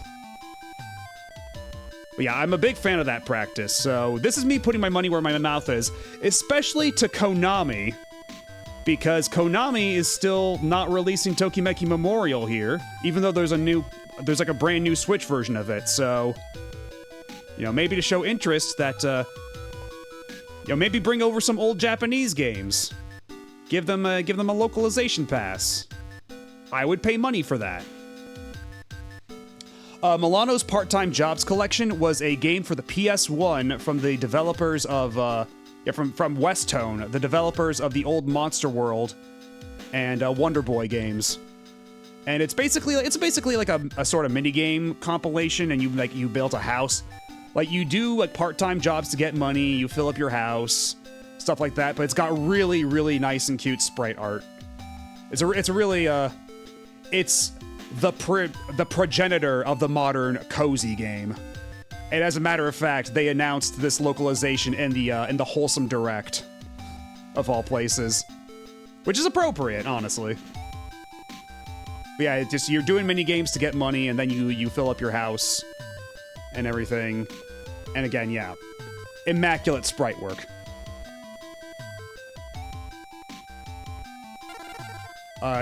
You should at least take like scrub through a YouTube video of it to get a good look at it.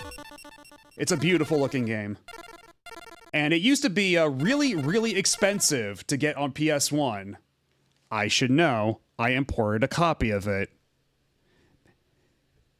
And yeah, that's actually, you know what? Now that I think about it, that's another game to add to my cursed game list of games I imported only for them to be localized later. Because let's see, it happened with JoJo's Bizarre Adventure All-Star Battle. It happened with Puyo Puyo Tetris. And yeah, it happened with Milano's Part-Time Jobs Collection. So like... yeah, at this point, maybe I just need to buy Tokimeki Memorial on Switch, and then they'll announce that they've localized it. With my luck. Anyway, here's Yami Yugi.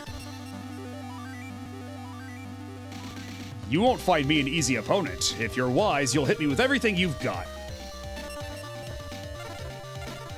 Also, I just now realized I don't have a Dark Magician girl, and that's fucked up.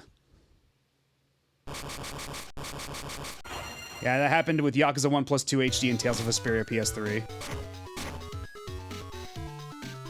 Yeah, Mother 3, that was like, that's on a long enough timeline that, like, I won't get mad if they decide to localize that. Because I bought that, like, back when it came out in Japan. That was, like, 2006. So enough time has passed for that to, like, take off some of the sting.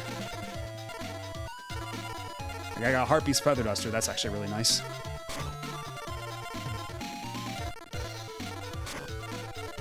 Actually, you know what? Let's do one trap pull at a time. Just in case Yamayugi has a Feather Duster of his own up his sleeve.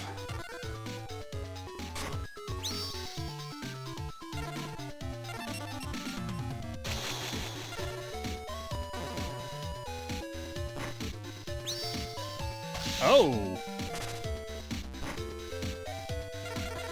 What the heck are you? When this card is face down and targeted by a magic card whose effect targets only one monster, the magic card is negated, and this card is turned face up in the defense position. When this card is attacked, it is shifted to attack position following the damage step. Okay, so... Well, now, so basically you have to hit it twice to kill it if it's in defense position, but at least that means we can brute force our way through it, theoretically.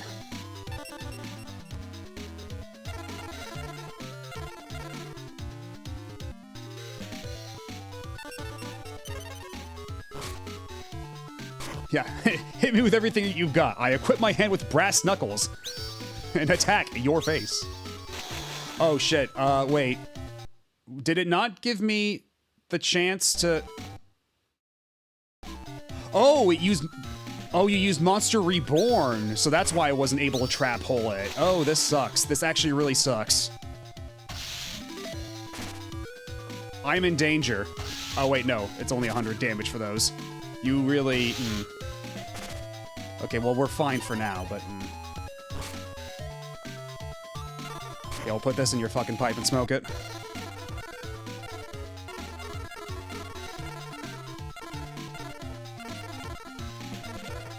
And we'll also play a Last Will, why don't we? Just to have that in the wings. Maybe one day I'll see a localization for the Missing Marvel Kingdom spiritual sequel, Antiphona's Hymn on the PSP, in which I'm probably the only person who exists who knows about that game at this point and still thinks about it once in a while. Yeah, I don't think I've ever heard of it before. So yeah, we're gonna send Dark Magician back. So you're gonna have to summon it for real like a big boy.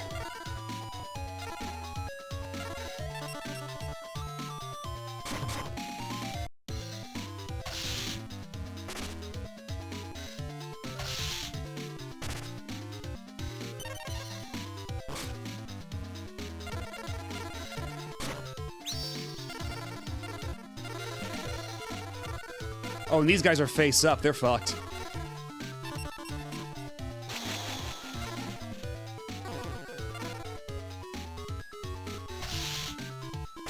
All right, now we've evened the playing field a bit.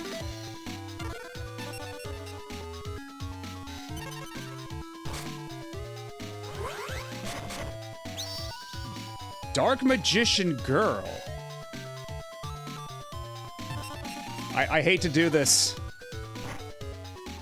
But Dark Magician Girl, you're going in the hole!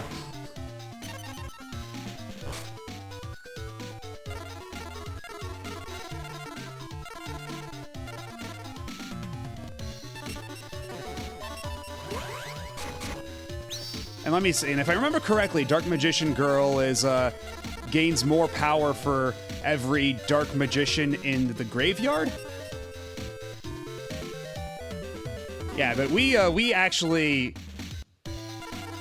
Yeah, so... Okay, so what the hell was Yugi thinking then? Because, yeah, he put Dark Magician in the graveyard, but then he summoned it, and then I just sent it back to his hand, and so he just played Dark Magician Girl for funsies, I guess? Because she's not getting any of her effect either way, because... Is Yugi stupid?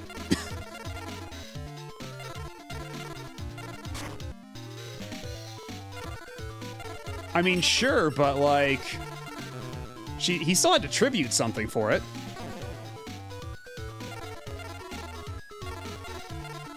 That still seems like I don't know, a big expenditure for just 2,000.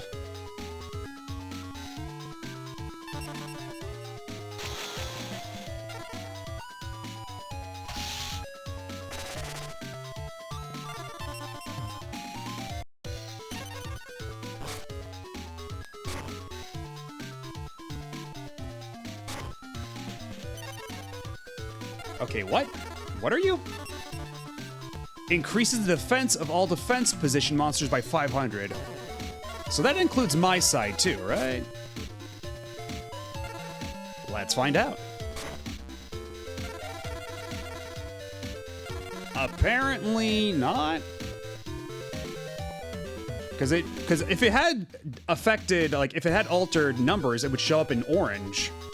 But maybe it's only like... Oh, is it face up? Okay, it didn't specify.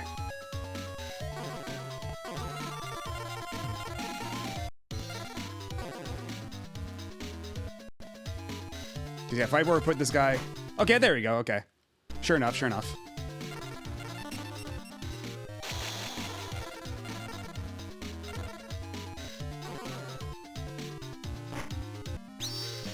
Cyber Jar.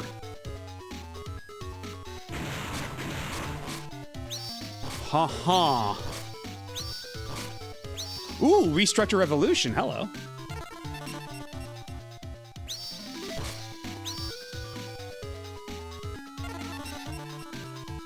All right, how much can we play at a time?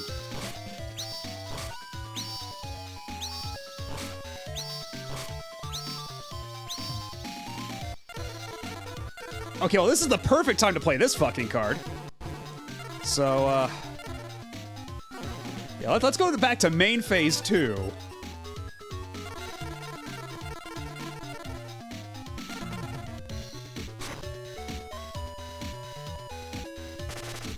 Okay, not bad, not bad.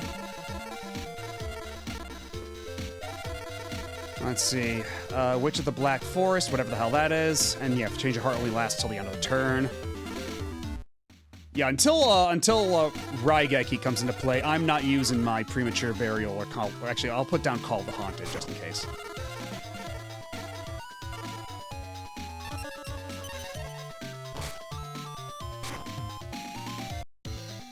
But he's got Raigeki, though, so...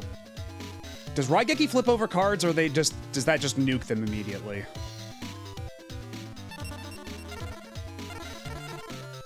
Yeah, I got nothing to counter this Mystical Space Typhoon. It just nukes, yeah, so no real reason for me to play anything, then. If I will do, wait, oh shit, no, he nuked my trap card just now. Shit, well, I got nothing.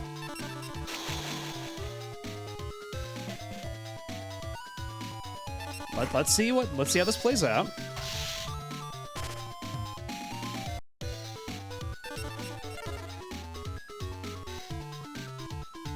If he isn't playing Raigeki right now, then maybe I could use Call of the Haunted. Maybe now's a good time. Although he could always play Raigeki on his second main phase, so you know what? Let's not.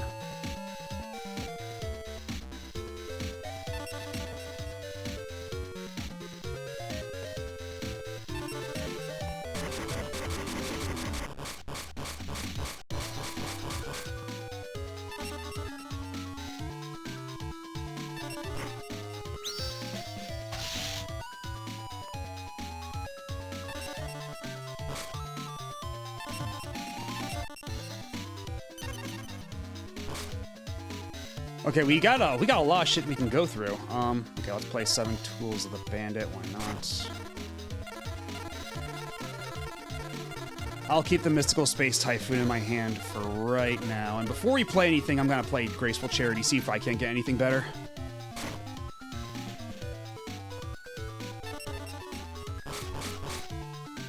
Okay, we got Monster Reborn. That's nice. We'll send back the Stern Mystic, and we don't really need Ultimate Offering, I don't think. Not right now. Because Magician of Faith, that could come in handy, so... Although Magician of Faith could be used to take back one of the spell cards I get rid of. Yeah.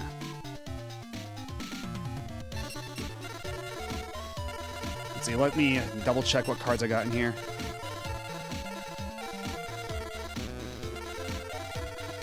Yeah, I got some stuff. I can bring back bring back my Cybertech Alligator.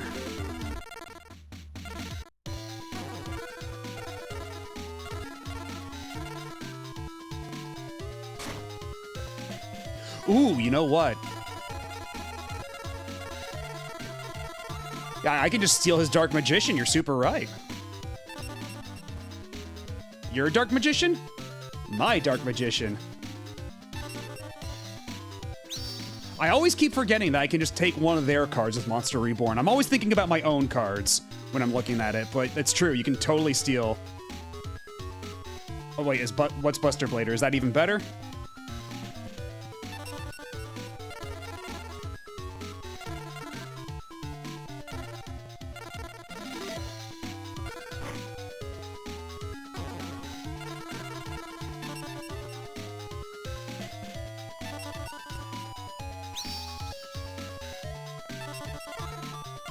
And I do also have the Axe of Despair I could slap onto one of these dudes. Maybe I could slap it onto Morphing Jar, just because, yeah, Morphing Jar, your purpose has been fulfilled. So I could slap that onto you and then take out one of these guys. Maximize our damage output here. Although, with Dark Magician and Cybertech Alligator, I think I could, you know what, I don't even need to do that.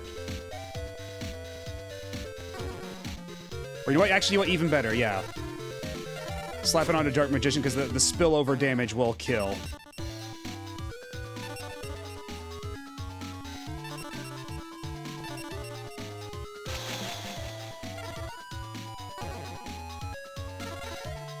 And I attack Mystical Elf. And bada bing bada boom. Oh! The Sinister Kuribo.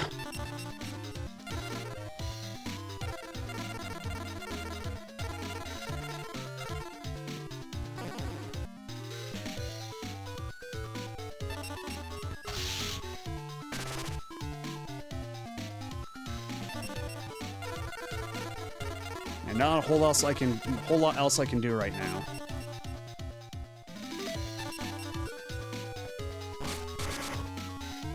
So yeah, had I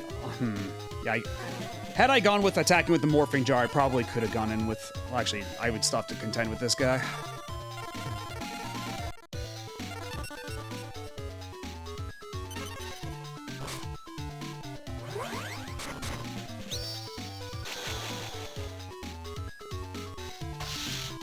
Cool. Very effective use of your attack phase, Yugi. You went with the card that does no life point penalty to me anyway, and then I just kill you. Like, I don't even need to play any other cards, I just kill you. This is the part where I kill you. Hi! And hello, Ty Games. How's it going?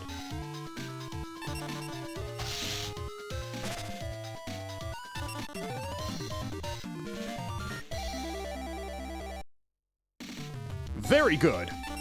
When next we play, I'll work with my partner to build an even more powerful deck. Alright, so the one before that, let's go. Let's see. What in the heck is Snake Fang? Decrease one selected monster's defense by 500 points during the turn this card is activated.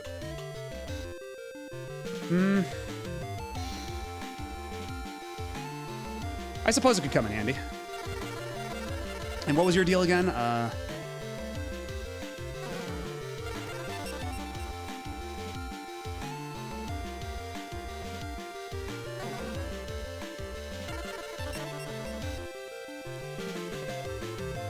Yeah, if I do put Axe of Despair on this guy, it does make him even stronger than just the Axe would be. You know what? That's fair. And because I don't have a whole lot of other equipped cards otherwise, but that might be. And it's only 4 stars, actually. Ooh! But never mind that shit, it's time for Weekly Yu-Gi-Oh! Magazine. Gaia the Dragon Champion. Okay, that's not that big. Sword of Dark Destruction. Increases by 400 and decreases defense by 200.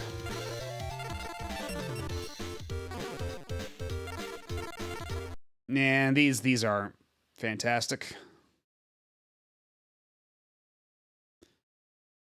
Let's re-roll this pack. Why don't we?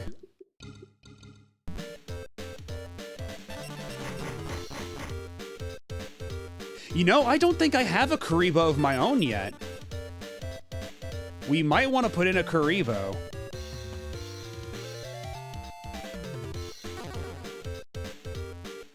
Yeah, I think we need to. Yeah, we should get the Oomphy. We got to put the Oomphy in our deck.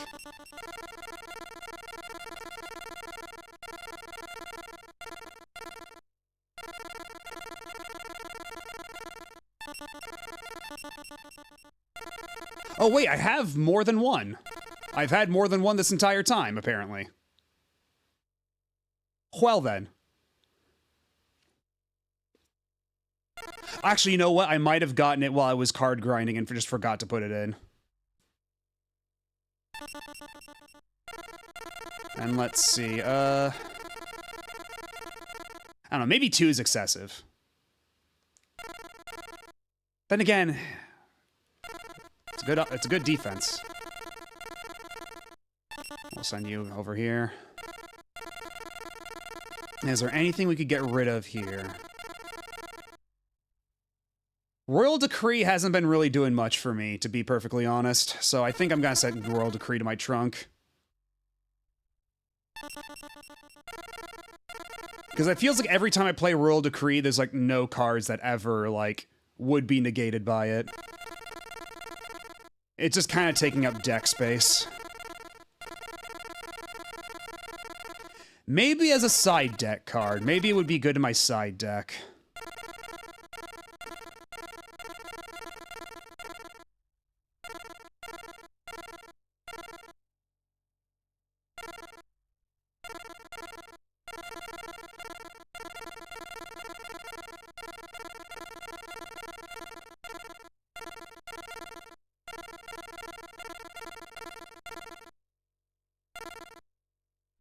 It's a fantastic card, but you have to build around it.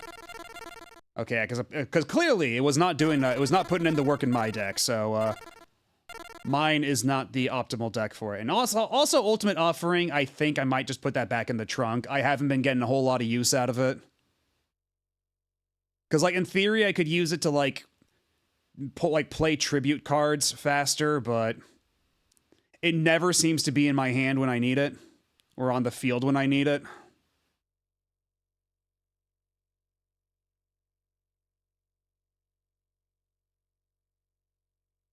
Yeah, okay, so...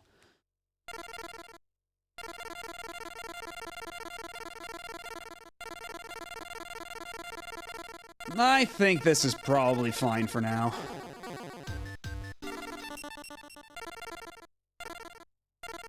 Alright, so that's one cycle of dudes. We gotta go through 4 more before we've reached the arbitrary win condition. And actually, hold on. Okay, we're still only in February, jeez. Yeah, so we're not hitting that November tournament anytime soon. So if we were to consider the win condition being beat literally everybody, we're not getting Solomon without a lot of grinding and time wasting. Doing good, just continuing work. Found out I have a physical copy of EDS and played it. I forgot how addicting playing Yu-Gi-Oh! Was. Nice! I wonder how much that goes for nowadays, like an actual copy. Probably not a lot. I imagine this sold fairly well back in the day. It's probably one of those like GBA games you can get for $5 these days. Go ahead and get to bed now, since I work in the morning and will be suffering that. Well, yeah, have a good night, and yeah, I guess good luck with work tomorrow. Hope it doesn't suck too much. Still at the price tag, it was $4. Oh, okay, well, yeah, fair enough. But even then, like, you'd be surprised at how many games that go for a ton of money these days that you'll find with price tags from back in the day that were really cheap. Game values tend to fluctuate like crazy in very funny ways, much like that. And it always does. Well, hopefully it sucks less than usual. Anyway, I hope you get it. I hope you at least get a good sleep.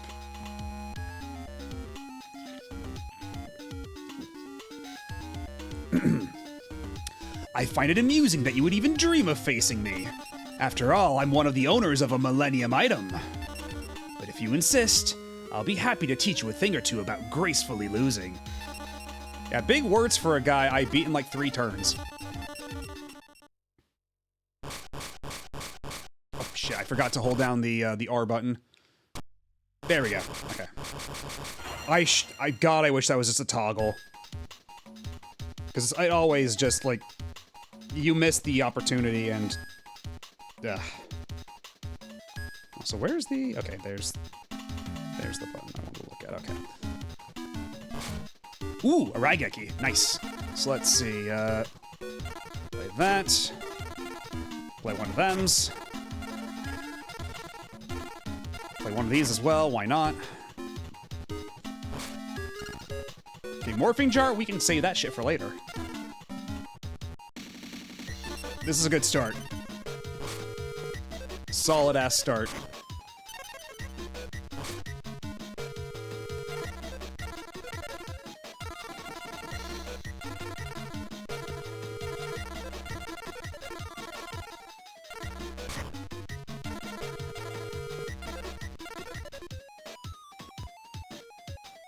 Okay, let's not play Morphing Jar just yet, just in case.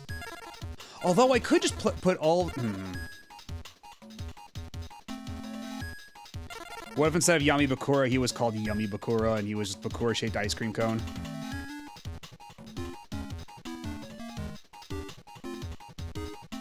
You know, that just makes me... Shit. I do still have cake left over from my birthday. That does... More so than ice cream, I'm just thinking like, oh, you know what? What if I had myself another slice of cake?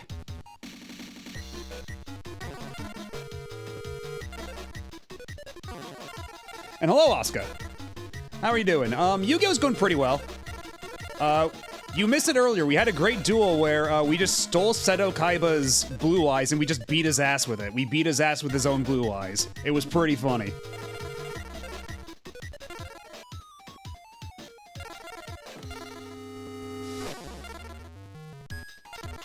Okay, I'll put down Raigeki.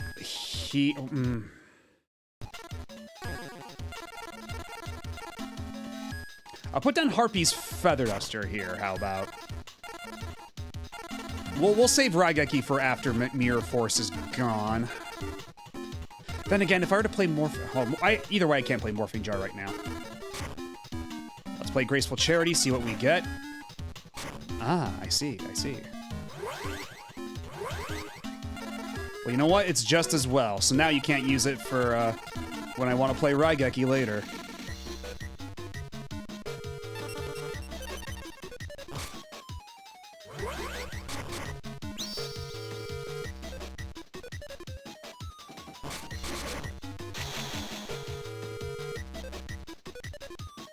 Guess what, dipshit? Get mirror forced, idiot!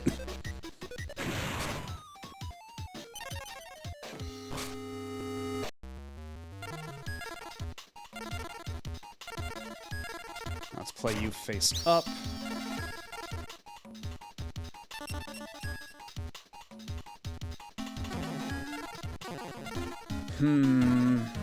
I might want to take advantage. You know what?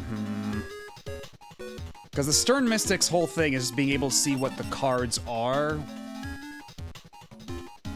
But at the same time, right now, Yami Bakura is completely defenseless. We could just whip his ass for like 3,000 points for free. You know what? Fuck it, we'll do it.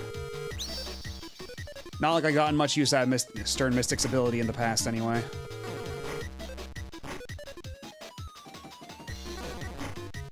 And I don't think the enemy is really taking into account any of my shit. That birthday stream was great, by the way. So much fun to watch. Well, thank you. And it was a lot of fun to do it. Playing Wind Waker is always an excellent time.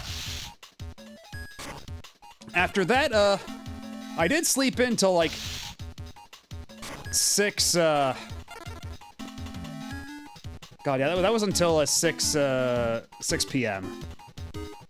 I slept in pretty damn late. So I'm still trying to, like, get my sleep schedule back into proper order.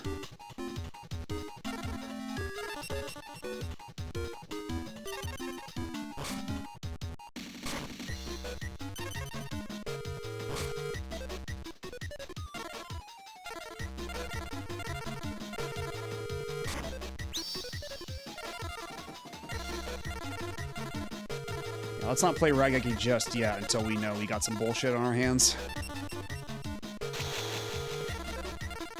And actually, unfortunately, I didn't get a full 8 hours of sleep either.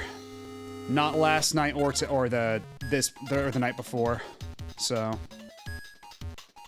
my sleep schedule is fucked to the capital PH. I mean, yeah, so is mine after everything I just did. But you know what? It was fun. So it was worth it.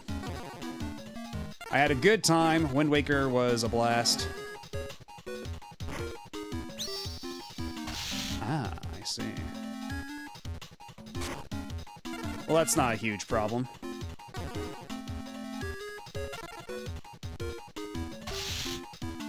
Karibo can't save you now, asshole!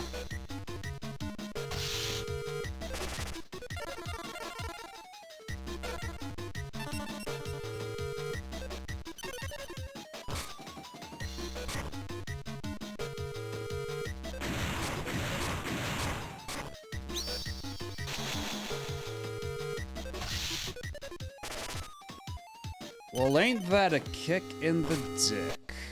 Oh, now I have Karibo. You're hilarious, game.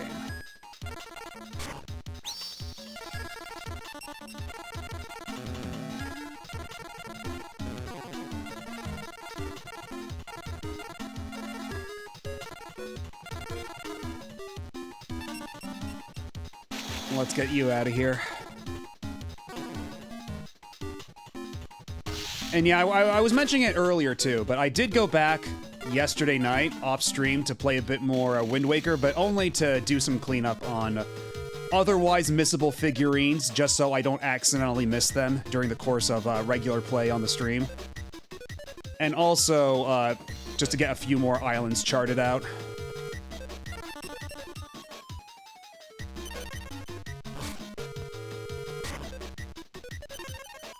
Yeah, the game's really stingy, because, like, we've gone through so many garbage packs on our way here until we finally just got the pack that's, like, nothing but good cards. It's a little fucked.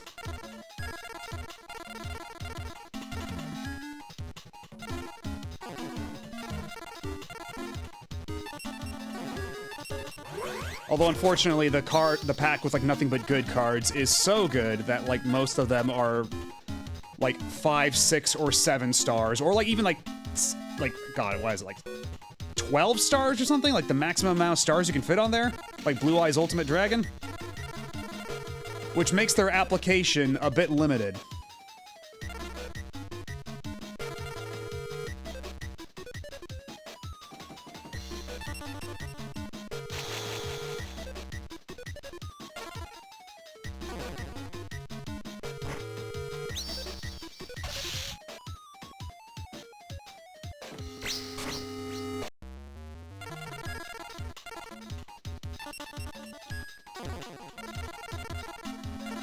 You asshole.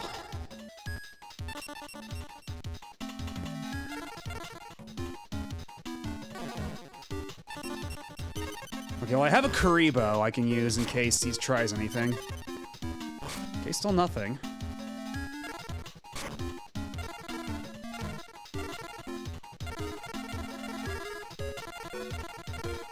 Yeah, let's wait and see. Let's wait and see what he does. Into the hole with you, fucko.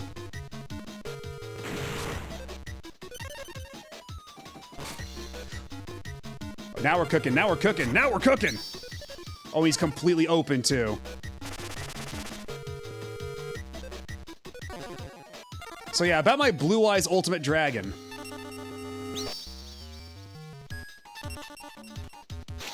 Oh yeah, we're gonna kill, we're gonna kill. And we got just enough attack points. And that's Yami Bakura done and dusted for a second time. I can't believe it. No, I can't believe this. Hero's Shadow Scout, what are you? Oh, you're funny looking. Your opponent draws 3 cards, both players check the cards, and any magic cards among them must be immediately discarded to the graveyard.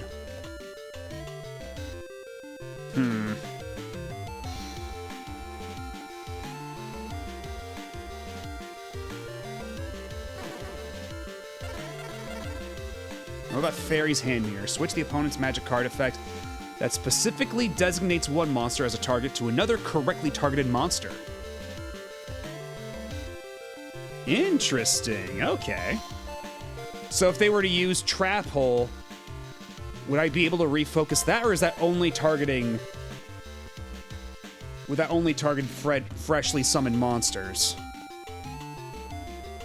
Either way, it sounds intriguing, but...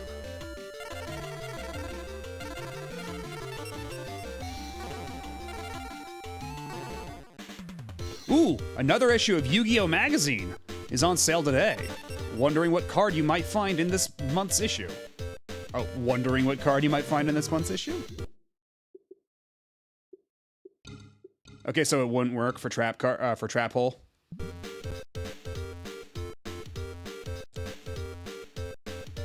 All right, give me a good pack. Well, with 5 cards, there's bound to be a card that you need. Oh, actually, yeah. If I could reflect Mirror Force back at them, that would be really cool. If that's indeed how it would work.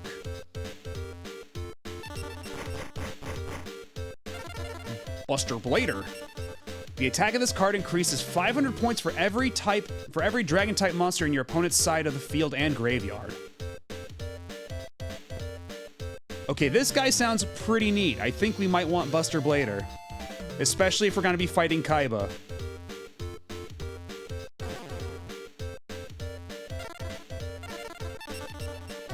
And we get another Sangan. Nice.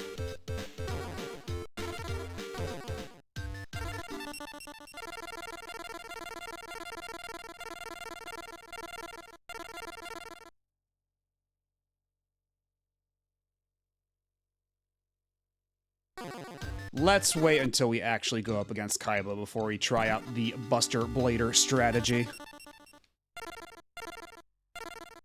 Because up next is Ishizu Ishtar. Do you still have the will to continue? This is how the battle of 3,000 years fueled its eternal cycle.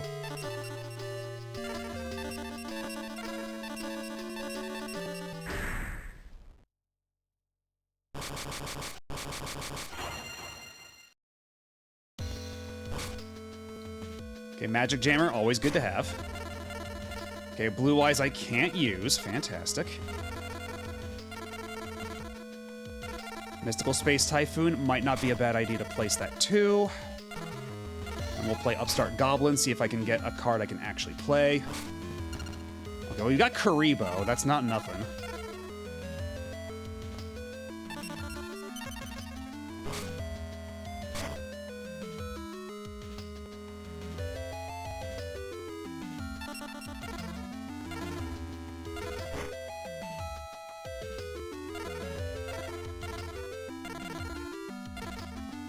You know what, I can sacrifice my Blue Eyes White Dragon and then use Monster Reborn to take it back.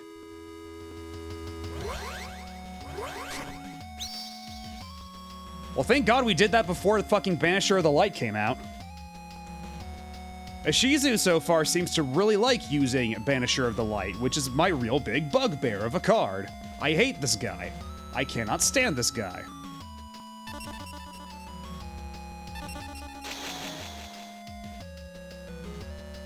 Wait, he's only got... No, I'm not even gonna waste Kuribo on that. It's 100 points. Are you kidding me?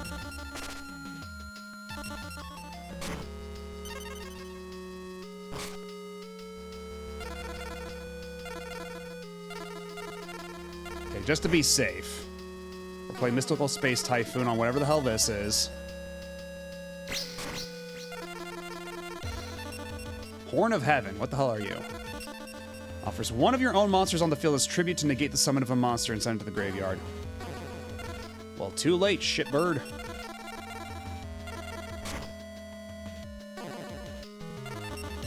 I'm getting my free blue eyes.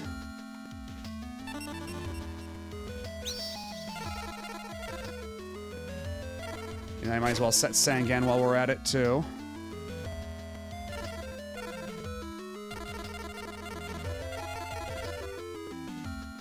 And I don't think I'll be needing Last Will, so let's just enter the battle phase.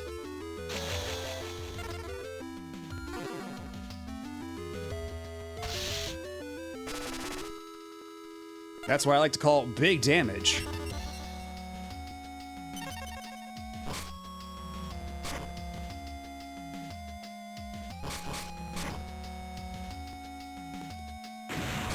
Ah. Well then. Well, I think it's time for Cyberstein to show up and fuck shit up.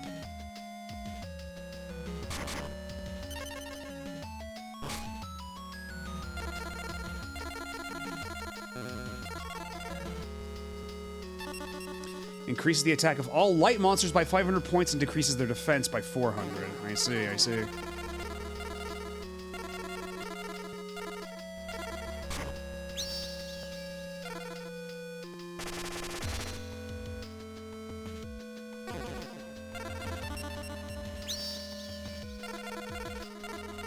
And yeah, just in case one of these is a funny card like Mystical Force, I'll put down Last Will, just in case. And maybe playing Graceful Charity, just to see if I can get anything else. Might not be remiss. Okay, Magic Jammer. Alright, well at least we now know what that did. That does limit the pool a bit. It narrows the field. Okay, let's see what happens if we try to attack with Cyberstein here. Okay, groovy.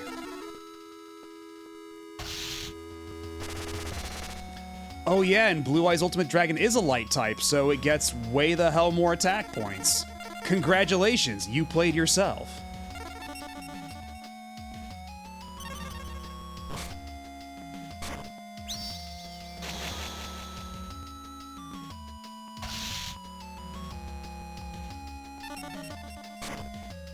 Get Kuribo'd. Although, wait.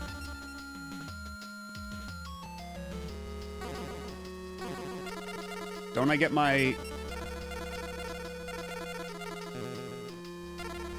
I sacrificed my Kuribo. How come it didn't give me... How come it didn't prevent the damage against... Oh, is it only for direct damage for Kuribo? Is that it?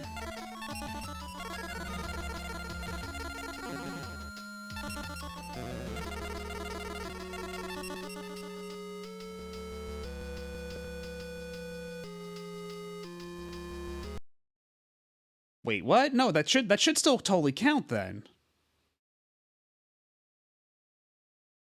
I mean, not that it really matters, but it's the principle.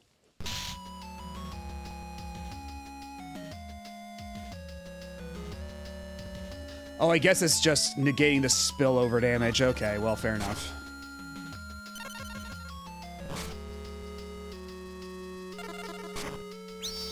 I'm now going to attack you with this fish.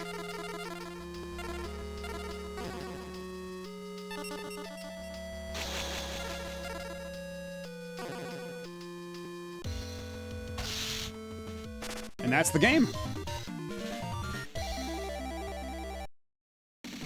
You already have obtained great powers. I botched an Exodia win yet. It's surprisingly easy because I will say the interface in this game could be better. Like, it's very easy to, like, accidentally do things or not have the proper context to do certain things. Like, sometimes it'll just be like, oh, play a trap card. If you want to play a trap card, now's the time. No, we're not going to show you what you're playing a trap card against. It can be a little silly like that. Ooh, what's Spellbinding Circle?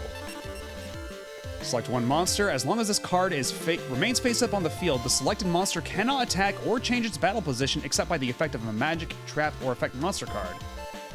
When the selected monster is destroyed, this card is also destroyed. If the selected monster is offered as a tribute, this card is not destroyed.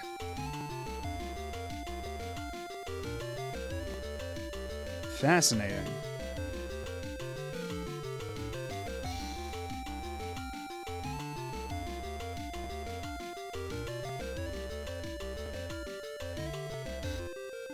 That might not be a bad card to keep in our pocket.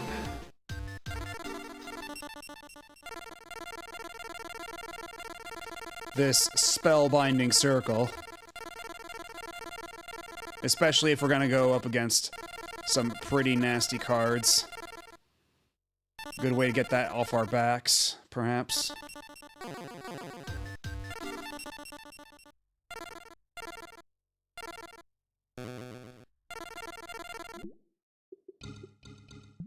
Also, it is Kaiba time. If we were gonna use that one Buster Blader, whatever his name is, now might be the time to give that a try.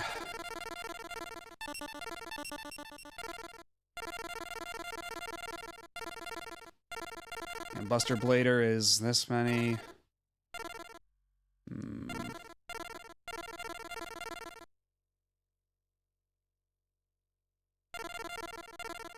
Because that is 7. It does require 2 tributes. Which is a bit of a tall ask, but it might be worth it. All depending. Some of them have online functionality. Like, okay, let's just... Because, yeah, if you quit, you see that there's an online menu. And some of the games are playable online, but not all of them. Because, yeah, it's Dungeon Dice Monsters, World Championship Tournament 2004, and Duel Monsters 4. So it's a limited selection that's playable online. Although I think they did add, like, because before I think it was only like 1 or 2 games that were playable online, and then in a patch they added online functionality for one of the other ones, so there's always the possibility that they could add more. Also, very funny that this is the PAL version specifically. It's got the PEGI logo on it. Like, this one's Japanese, this one's ESRB, so it's North American, and then this one's the PAL version. Yes, only Duel Monsters 4 are playable online, so they added the other 2. And then also, otherwise, if you try to go into any of the games and use the trade functionality, you get an error message saying that's not available. So, hold on a second. Just gotta get back to the... Yeah, so if I try to go to card trading, this game feature is not supported in this collection. Nor is Link Battle. Which is unfortunate, but it makes sense.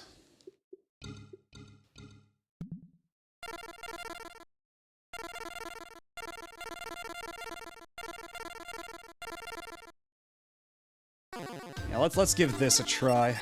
Let's see how Kaiba likes this. To me, an adversary should always be a tougher... An adversary should always be a tougher one than the last. See, already we've noted a couple of localization errors in this game, and there's another for the list.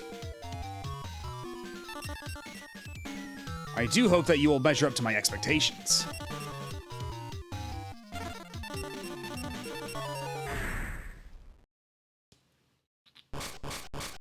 Shoot. Forgot once again to hold down the R button. There we go.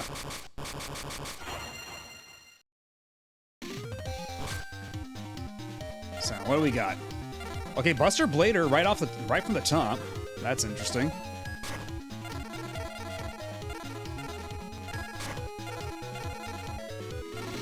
We have a dark hole, we have a trap hole, we just got so many holes. And we could always do the turn 1 restuck to revolution. Get a free 1,000 hit points on him.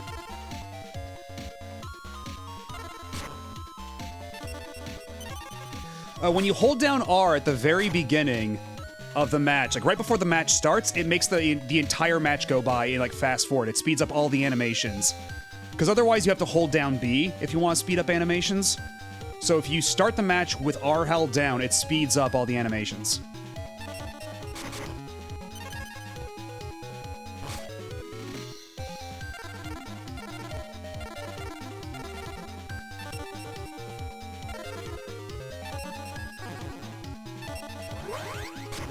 So yeah, you'll see that like it went by super fast there.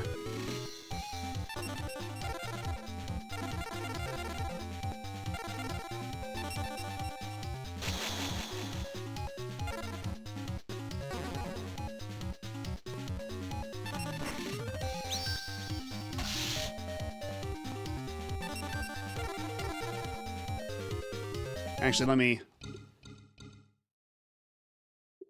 Well, actually, if I go back to the tile screen, I have to go through a bunch of stuff. But yeah, I'll show it in some...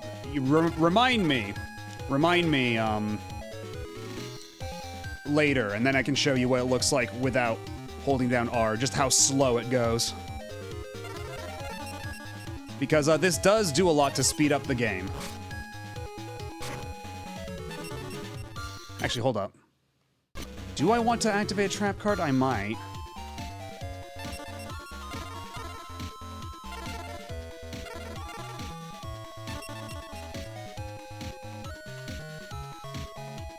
If nothing else, I might want to activate this.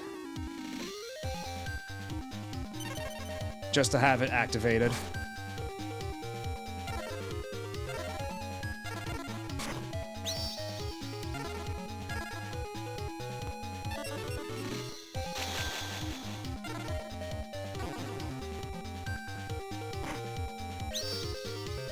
Once again, the Sinister Serpent. So far, Kaiba not playing a whole lot of dragon cards. Well, let me see what he's got in his graveyard. Okay, yeah, that's neither.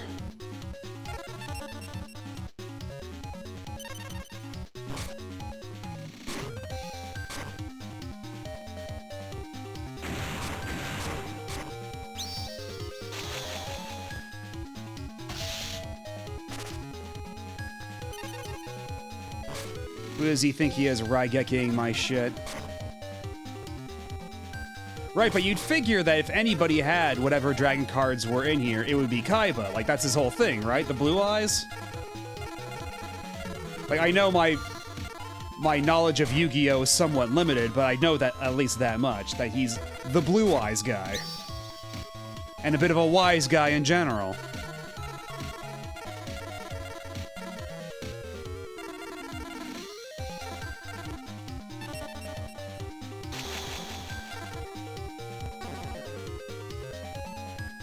Exactly, I kind of stole his blue eyes last time.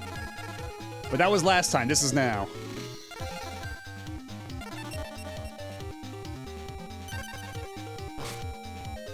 Yeah, if I were a card type, I would be a blue eyes wise guy. Unfortunately, I now have the Axe of Despair, which would have gone really well with Mahavilo, but a little too late for that.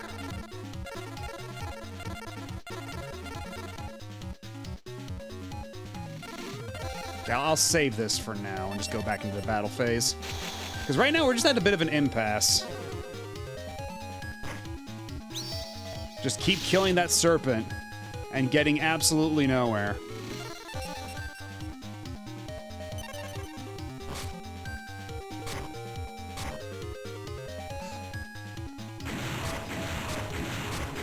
Oh, dear me.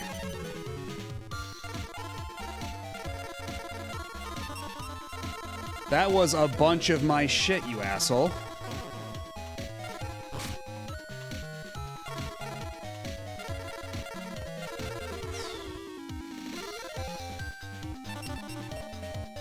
Well, this battle has taken a turn. That is always the risk you run by setting your cards rather than keeping them in your hand, but Yeah, there's no real way to, like, prevent every outcome. There's no, like...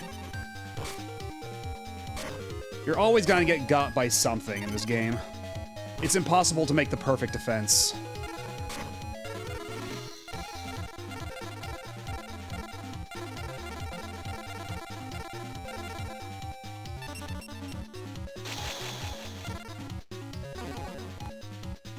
And as long as I keep wasting oh, that was the Nimble Momonga! I've been deceived.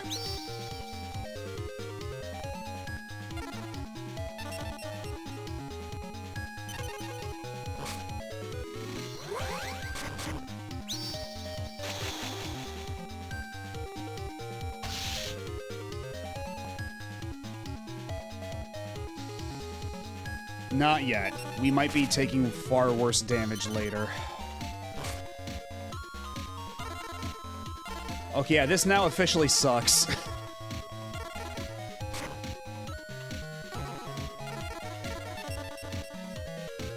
Yeah, it's a good thing I didn't use my, my Kuribo. Because we're gonna need it for this turn, that's for sure.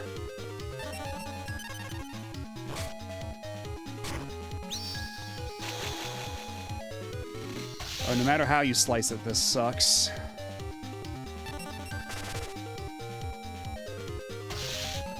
Okay, now we are discarding Kuribo.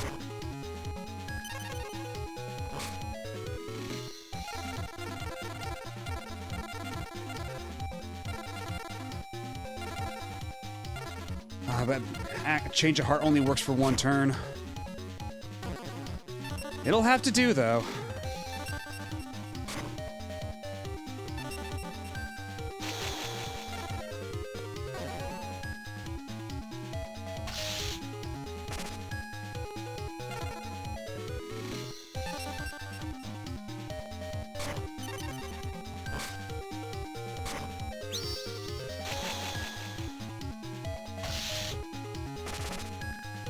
Not great, not great.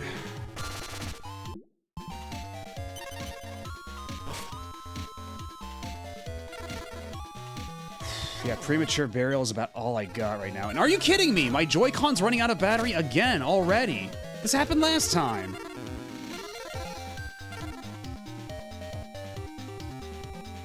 Because yeah, if we bring back Mahavilo specifically... Excuse me, holy shit.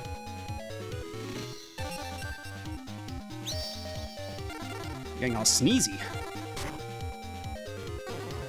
And then we put on Mahavilo.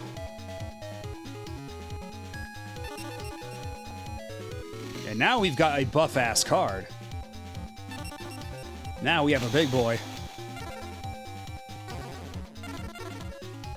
I'm getting rid of you first.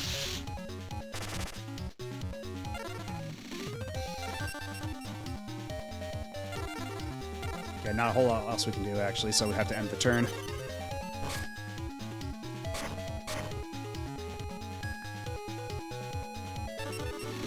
Fuck your pot of greed. You know what? Just as well, we might be able to get Buster Blader another way.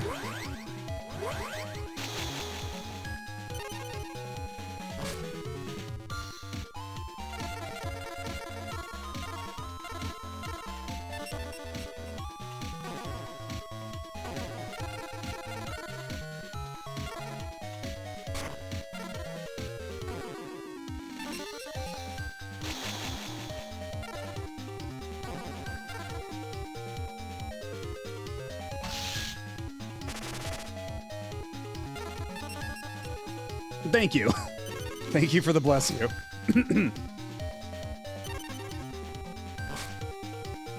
Alright, well, I literally have nothing to lose by playing Graceful Charity.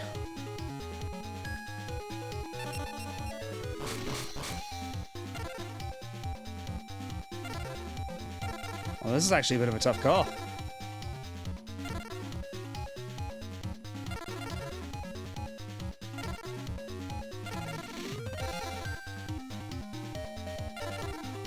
You know, I think... Usually I wouldn't discard Sangan like that, but I think this is gonna have to be the play for this. Summon you face up. Because I'm only at 800 life points. The situation's a little dicey.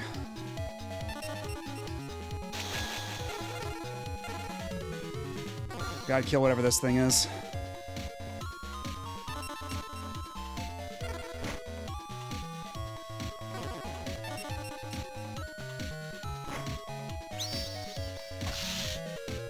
Oh, it was the Sinister Serpent. Had I known it was the Sinister Serpent, I would have reversed the attack. Oh well, whatever.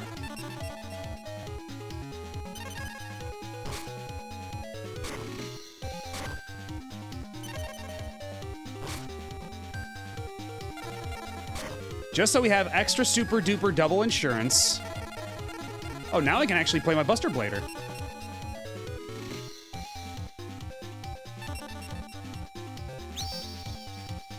Okay, there we go.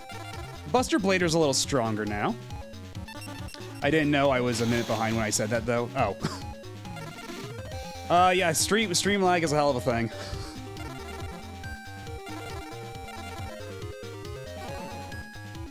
Seems like no matter what you try, like, you can never get it, like, exactly lined up. Oh, fuck! It's Cyberjar. God damn it.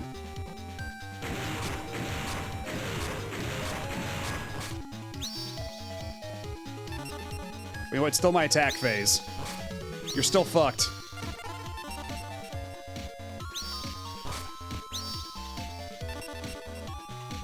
All you did was delay the inevitable in a very obnoxious fashion.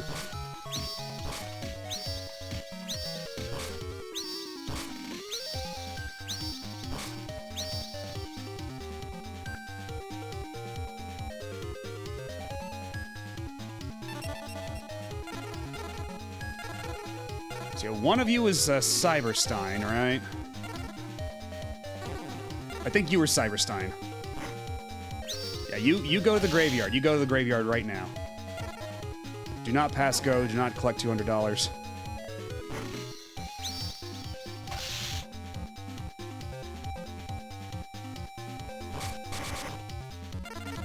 And then I attack you with my dinky little Magician of Faith for 300 life points, and I win.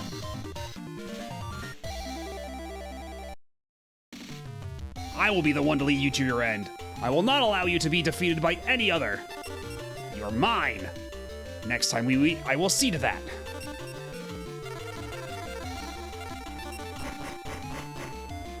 Tailor of the Fickle. Select one equipped card and switch it to another correct target. Could come in handy, I suppose. Painful Choice. Select 5 cards from your deck and show them to your opponent. Your opponent must select 1 card that will be added to your hand. Discard the remaining cards to the graveyard. This really does not seem worth it. Oh, it's tournament day.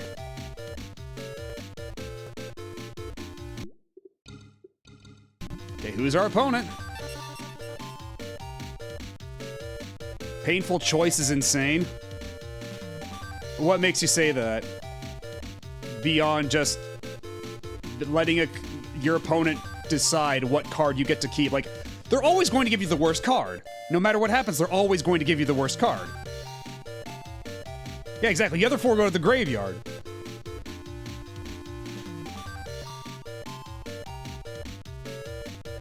Oh! You know what? That's true. That's true. You could just revive whatever the hell you want.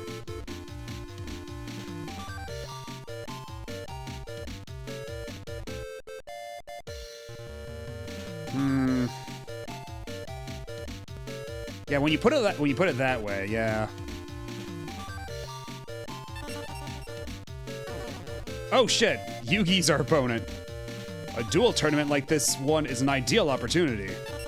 Because I can do not only test your prowess against opponents, but to study their Yugi, that was like 5 different sentence tenses. What the hell are you talking about?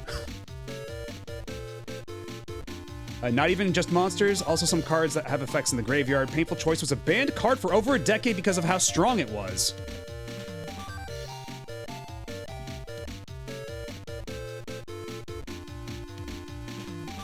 And yeah, I guess they did let dark magician girl keep her boobs.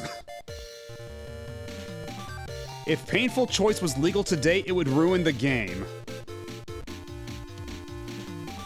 Okay, well, it sounds to me like apparently I have to put painful choice in my deck.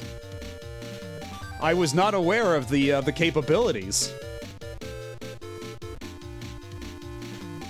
Also, how's it going, Savage Maelstrom? I never said hi.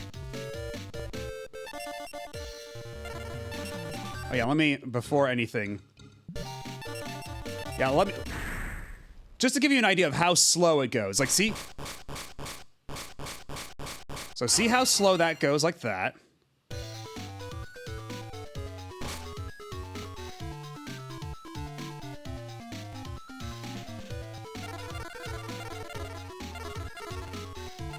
Then I'll just play this whatever. See, absolutely glacial. Whereas if you hold down the R button, now we're schmovin'. So let's see, what do we have here? Sick but surviving. Well, I hope you feel better soon. I hope whatever it is, you kick its ass.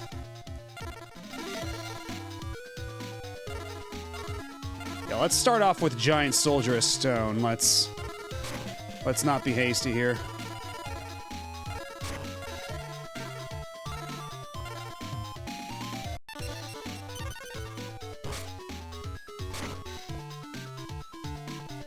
Yeah, the US version of the card game takes DMG's cleavage away anytime she gets a card brought over.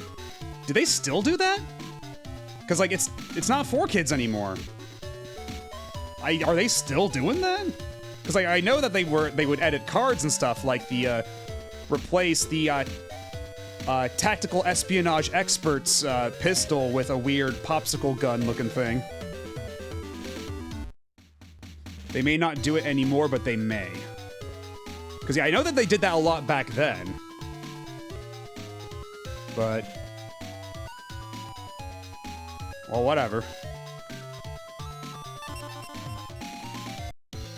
Well, I guess no matter what, it's all even. It doesn't even matter if I use anything, if you use Harpy's Feather Duster there.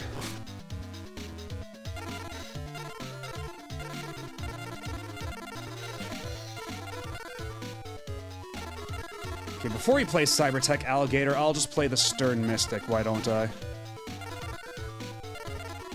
And I don't care about the card effect here. Axe of Despair I'll save for another turn.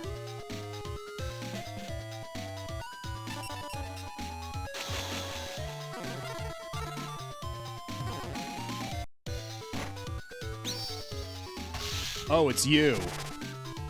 It's this asshole.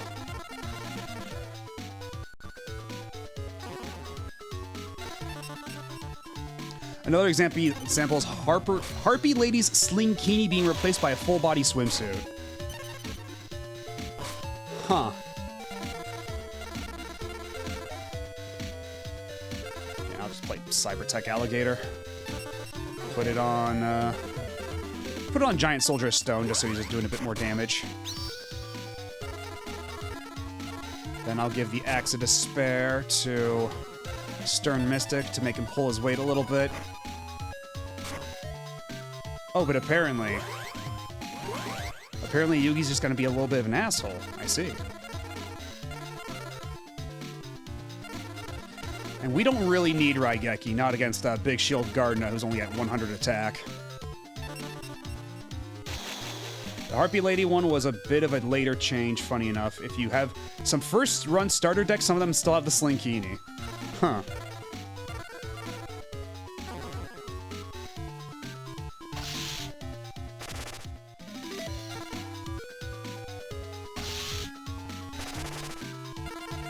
Okay, I think that's good. I think we're good for this turn.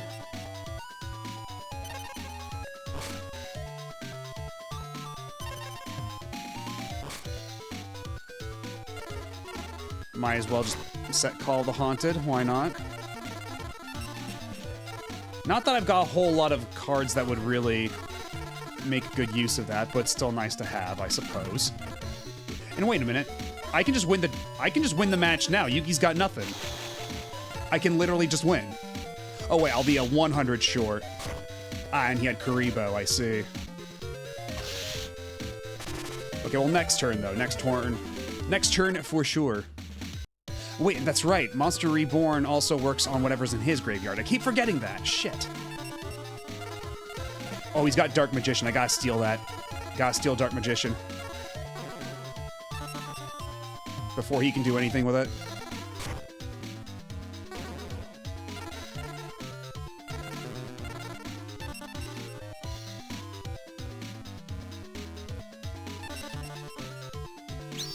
I did have an original Harpy Lady and Harpy Chick with the uncensored art before I sold my collection. I've been rebuilding it, but not many old cards. I have to imagine that's at least worth some money, right? Like, if you still had that card.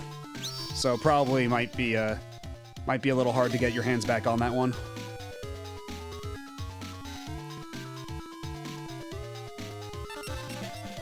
Ah, nah, I don't need to play Call of the Haunted.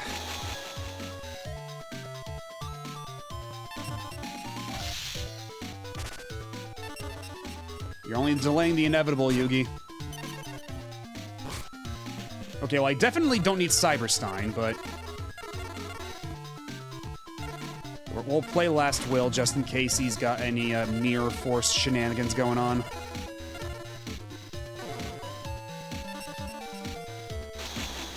Right, they're commons, but, like, the old version even? Because I know, like, card misprints and, like, rare, like, early variants of cards sometimes go for a lot of money, but was it so common even back then that it's still not worth anything?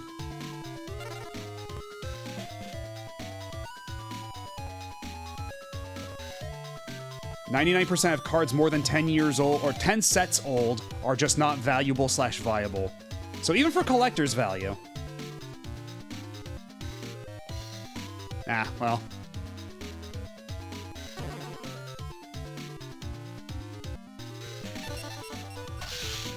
Okay, it doesn't look like he's got anything to counter my cards, so we got this one in the bag.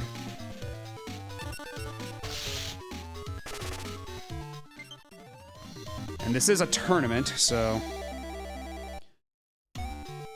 don't get overconfident when you win a duel. Your next duel could blah, blah, blah, blah, blah. I didn't mean to skip that right away, but I don't think we need to make any changes. I see you finished checking your deck. Well, let's get on with it then. The only Yu-Gi-Oh cards I have that are the 3 that came with the copy of Dark Duel Stories I got for $10 over a decade ago. If I, as a small child, got my hands on them by accident, you can imagine they weren't amazingly sought after. Fair enough, fair enough. It was more a funny little quirk that they decide to later change it. Ooh, Sangan, hello. Go play Mystical Space Typhoon. Trap Hole.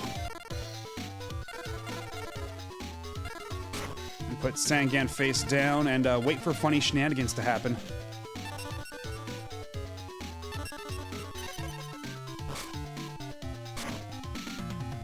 You asshole, right off the bat with Harpy's Feather Duster. You little shit.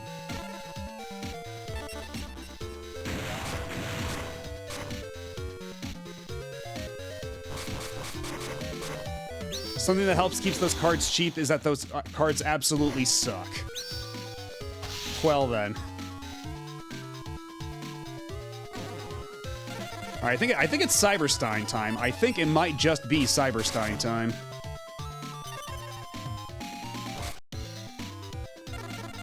And I could also play Raigeki just to add insult to injury.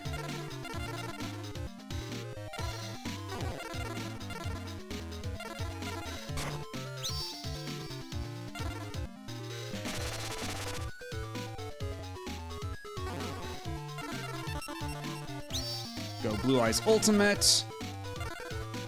I really don't need to play Raigeki now, but... consider, it would also be really funny.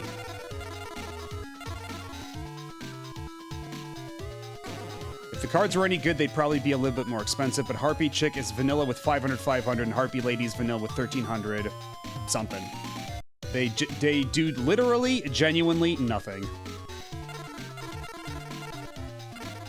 But aren't they?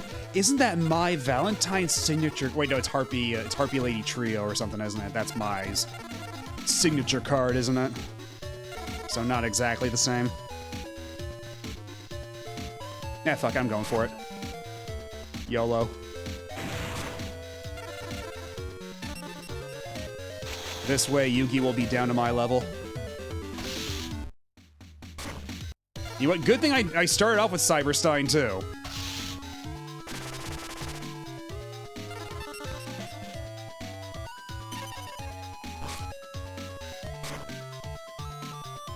Oh, but you Monster Reborn to Dark Magician. Okay, but why in that configuration? Why would you do that? Why not put Dark Magician in attack, take out my Cyberstein, cause some spillover damage, and keep Big Shield Gardna in defense position? Why would you do this the way you did this? Is Yugi stupid? This is the second time I've had to ask this question.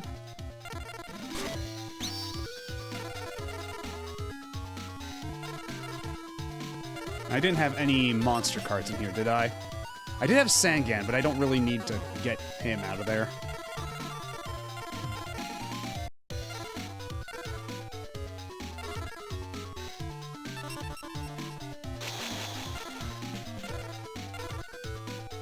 Actually, you know what? I can literally just do this and win the game. So fucking GG's Yugi. Fucking king of games right here. Very good. When next we play, I'll work with my partner to build an even more powerful deck.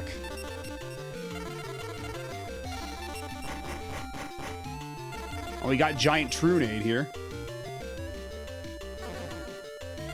I remember reading, too, in my research in this game specifically, that this game has a bug related to Giant Trunade. I forget what exactly it is, but Giant Trunade is bugged in this game. I wonder if they fixed it for the collection. In order to make Harpies even a little bit to make Harpies even a little usable, they had to print a card that more or less causes your opponent to skip a whole turn. The deck still does not see play. Incredible.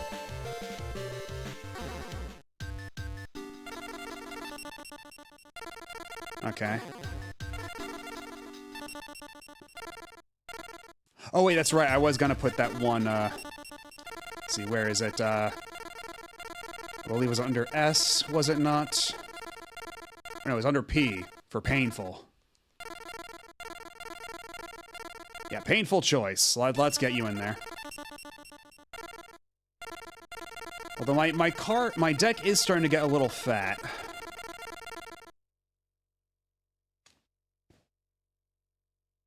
Alrighty, well, thanks for stopping by, Blackvoot. And have a good night.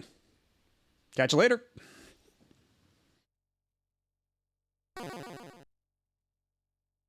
I hadn't heard about a bug with Giant Trunade. Do you think you could find... yeah, let me pull it up. Because, yeah, if you just look up, yeah, it's the Eternal Duelist Soul. I believe it's on the, like, one of the Yu-Gi-Oh! Wikis.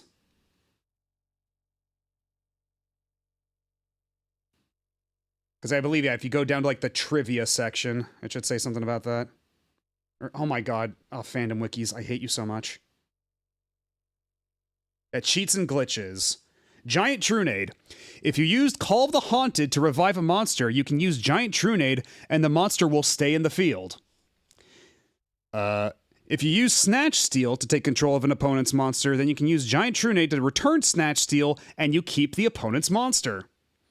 You cannot activate Tribute to the Doomed if the card is set and you have no cards in your hand to discard. However, you can play Tribute to the Doomed without discarding a card when that card is the only card in your hand. Okay, I don't know why that's under the Giant Trunade section, but still. But yeah, you can do some broken shit with it, but I don't think I have any of the cards mentioned.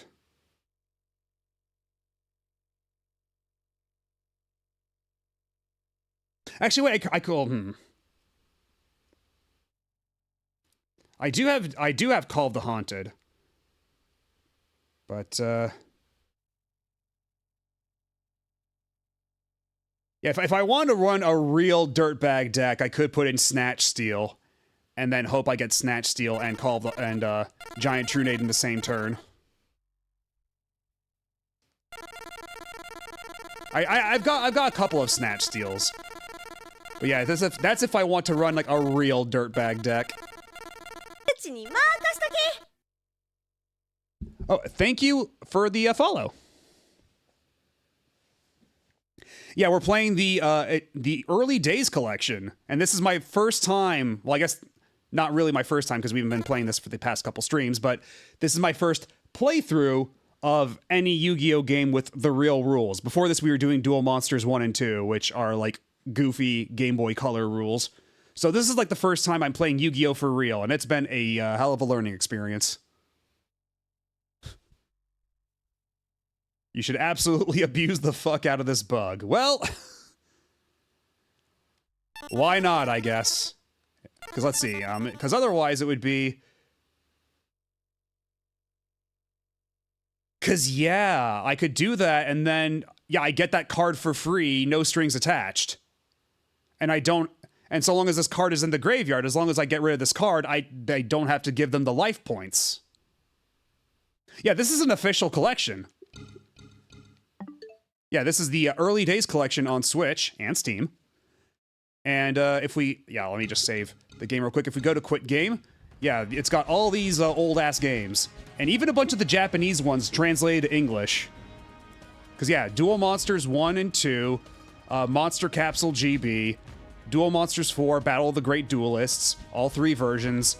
Those are all localized into English for the first time ever. Although it's funny, because the second one is Dark Duel Stories. Then you jump over to 3, which is also Dark Duel Stories.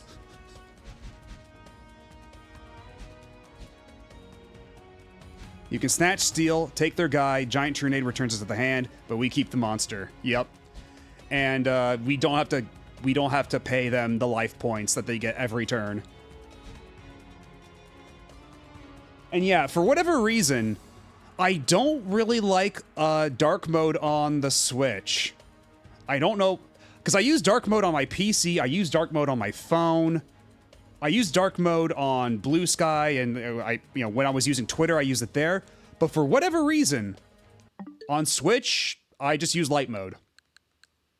I just don't really like dark mode on the Switch. Go figure.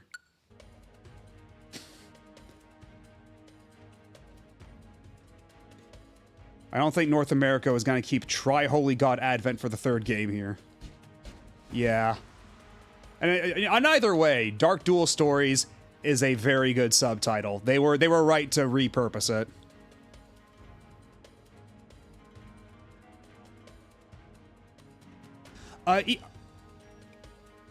I didn't really like it on Switch 1, so I assumed it was the same on Switch 2. We can derail the stream for like 5 seconds. Yeah, themes, let's see. Basic Dark.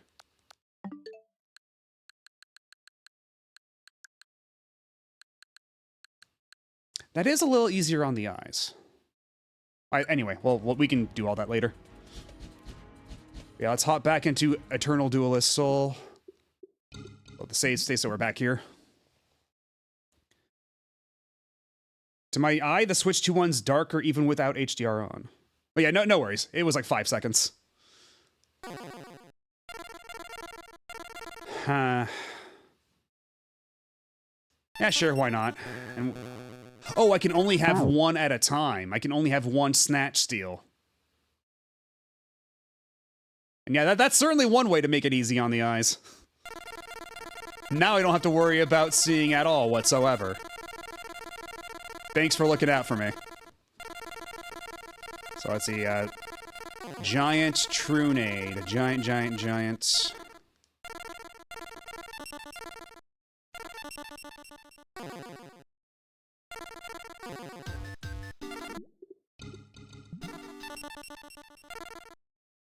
And thankfully also, any tournament duels we have do count as a win against Yugi for the purposes of getting the 5 wins. so we don't have to do him again after we beat Shoddy.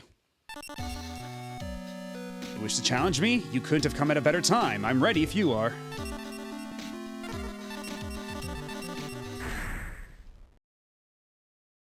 Yeah, there's a forbidden list and also, like, yeah, it's, like, a limit for how many of certain cards you can put in. So we've run into that a couple times in the past, and oh boy, this is actually not a great starting hand. No monsters whatsoever.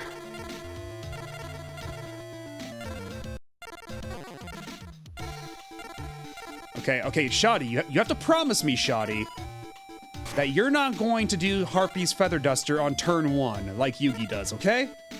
So long as you don't do that, we'll be cool.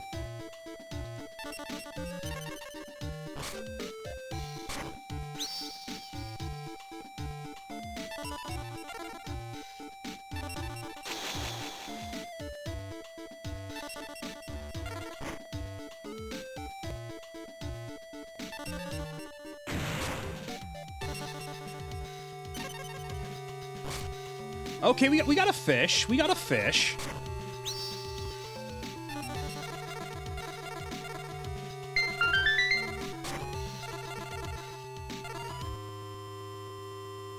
Yeah, I think that's good for now. I will now proceed to beat the shit out of you with this fish.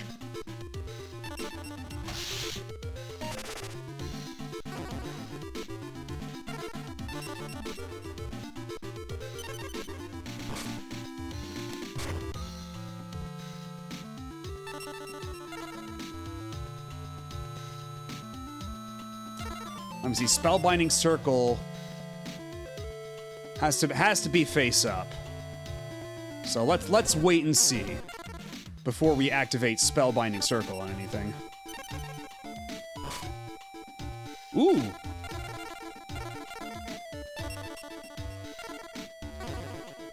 One day I will actually read. Okay, there we go. We're gonna turn our fish into an alligator, because that's just the kind of game this is.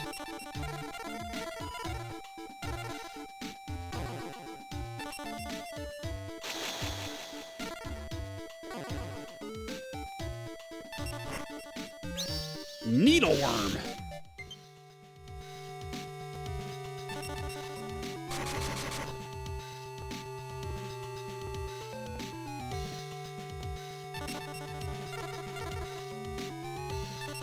Okay, you put a bunch of my shit in the graveyard. What is it? Ah, shit, one of them is Monster Reborn. That would have been really nice to have. But we do have ways to get it back, if needs be.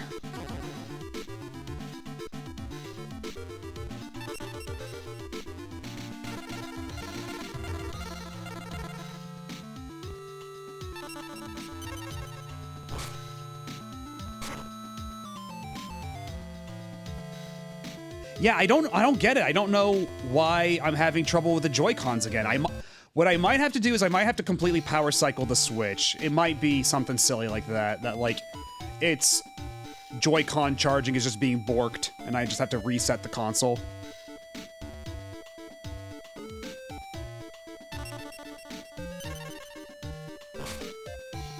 Oh, actually, here's exactly who I was thinking of. Magician of Faith, all you have to do is flip it, and then I can get my Monster Reborn safe and sound.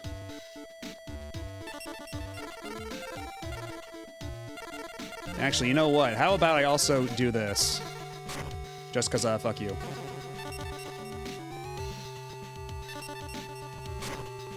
What's another Needleworm? Perhaps that was a bit of a waste, but oh well. At least I can do direct damage.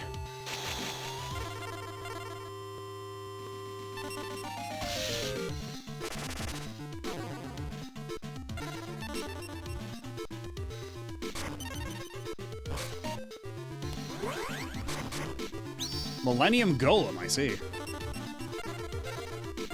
Unfortunately for you, you are spellbound, idiot.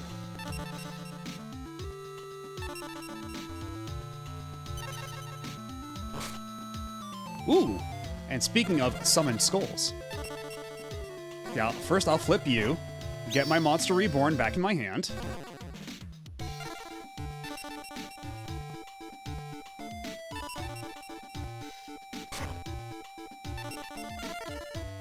Then I replace you with Summon Skull.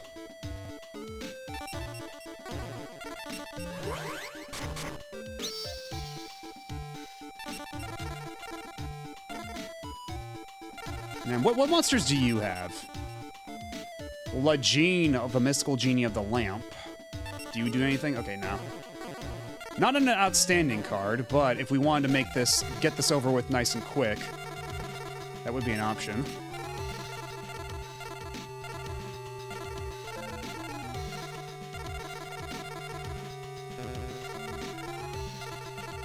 Actually, you know what I'm gonna do? I'm gonna Monster Reborn my fish.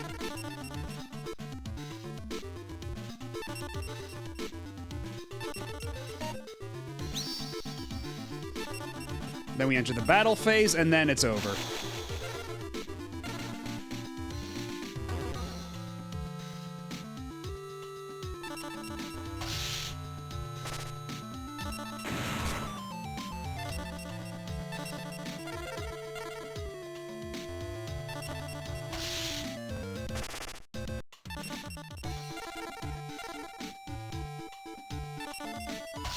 Easy peasy.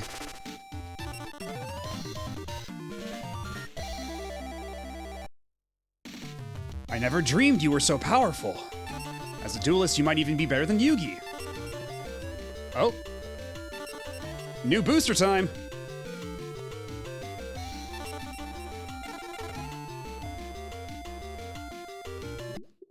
Okay, let's hope we get a good pull, and if not, we can always use the rewind button. Okay, we got another last will, but already our deck is maxed out for how many last wills they'll let us use. We already have Wall of Illusion. Yeah, we already have all these guys, so we're just gonna re-roll the pack RNG. Because this game does have a really nasty habit of giving you trash packs. Okay, well, we got a left leg of Exodia. That's not bad. Yeah, we've already got a Cannon Soldier, though. Heavy Storm, I don't think I have. We might want to keep around Heavy Storm, just like the nuclear option.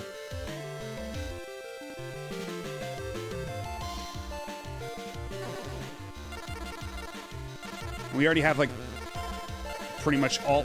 We already have all the rest of these, unfortunately. Even the left leg of Exodia. We were running an Exodia deck for a little while. Yeah, they were good cards, but yeah, it's like we already had all of them, is the problem. Do I already have Heavy Storm?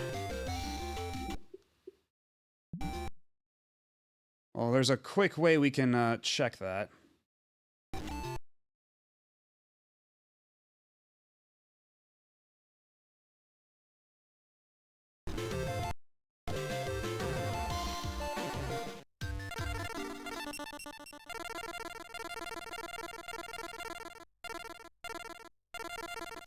Oh, yep, I already have Heavy Storm. So all we do is push the funny little rewind button and try rolling for the pack again.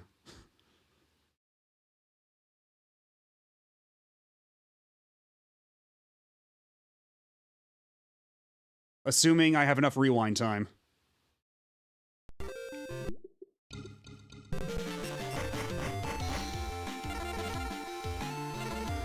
I don't...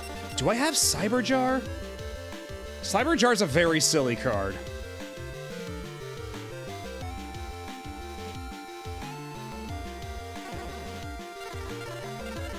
And another Delinquent Duo. Can I put more than one Delinquent Duo in my hand, or is that also limited?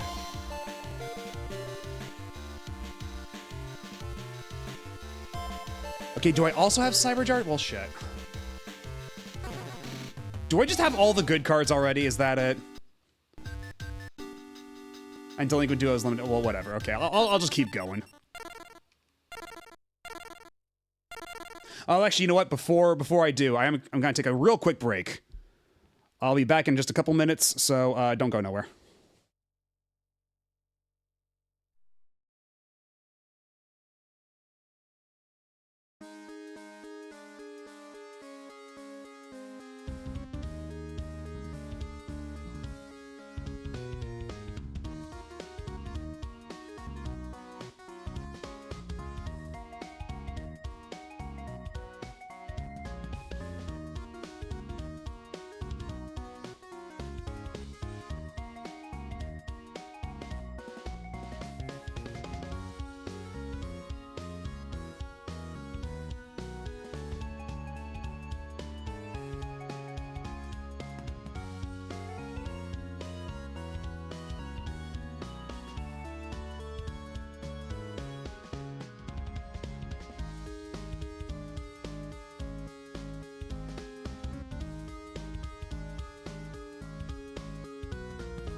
And we're back.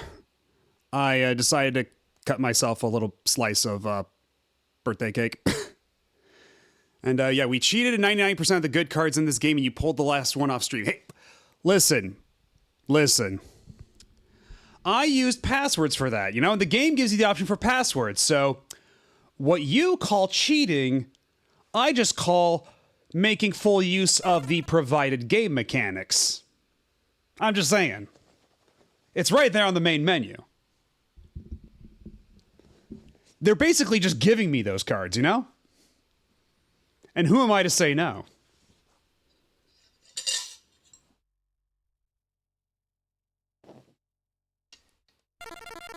Anyhow.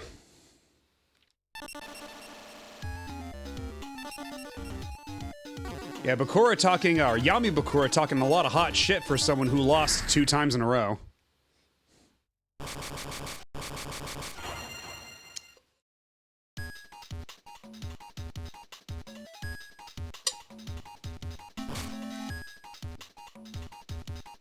Let's see here. Okay, starting off with a blue eyes and a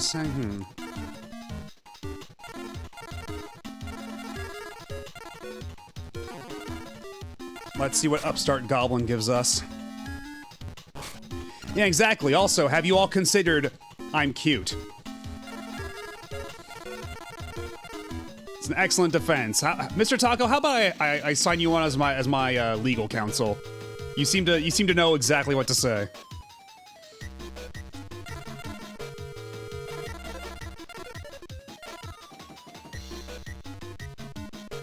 Let's put down Gemini Elf first. Why don't we? Then we can do Sengen. And look, now I'm even cuter, so now I should be able to get away with murder. I'm pretty sure that's how that works. Yeah, I think that's a pretty good starting turn.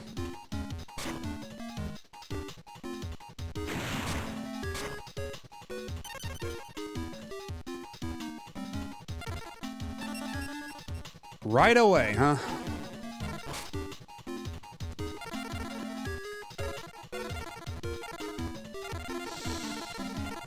I've got options here. I could set you know what? I think for the short term, I'll summon Skull.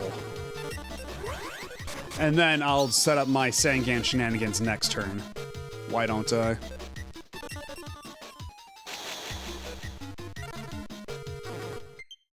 Oh, for fuck's sake. Hold on a second. Yeah, I'm gonna have to restart my Switch and see if that fixes the Joy-Con charging shenanigans. So I'll just use my Splatoon 2 Switch 1 Pro Controller in the meantime.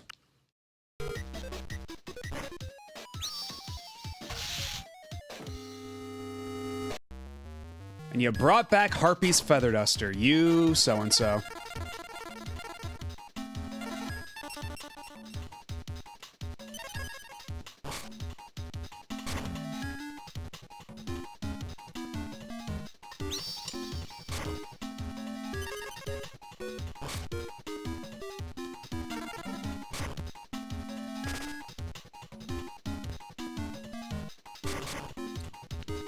Oh, did I make you throw away Harpy's Feather Duster again? I certainly did! Get fucked.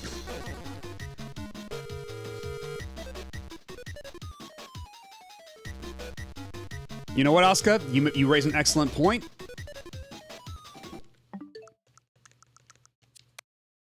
Okay, no, we're good. It's weird because, like in later games, they change how passwords work even more. You've already played a game where passwords cost currency, but later on they have better cards cost substantially more. Then the DS games, they made it so that you can't password in a card unless you have the card already, or you've gotten 80% of the cards in the pack, which contains that card. Yeah, pretty difficult to strike a balance with this mechanic, I guess. Downright miserable that you can't even pay for the cards you want in later games. So I guess this is the This was probably the right game to play then, huh? Because it lets me, be flexible about all this.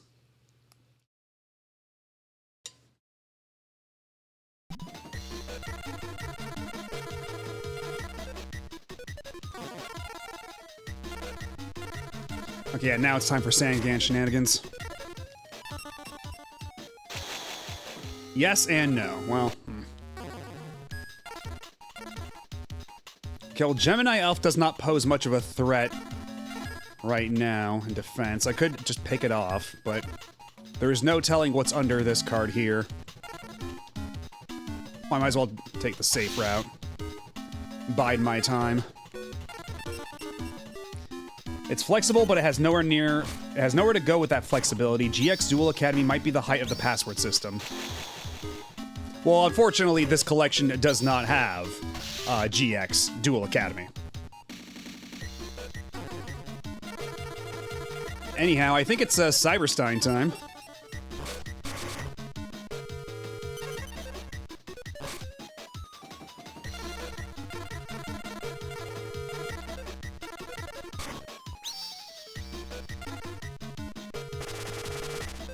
Card pool is way, way wider, so the password system has vastly more potential. Because, yeah, we did run into quite a few cards. Oh, excuse me, Jesus. We did run into quite a few cards that just would not let us use the password.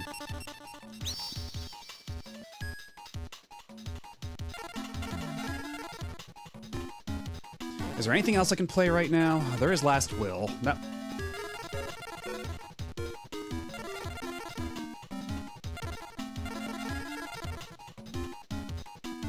Well, now that Harpy's Feather Duster shouldn't be a threat anymore, let's just play you.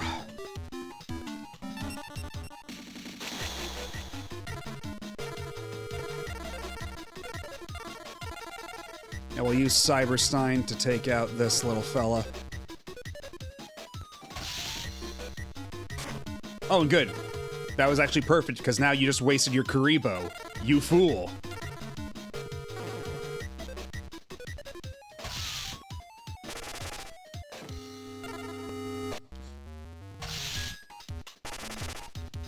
So that's a real quick way to even the playing field.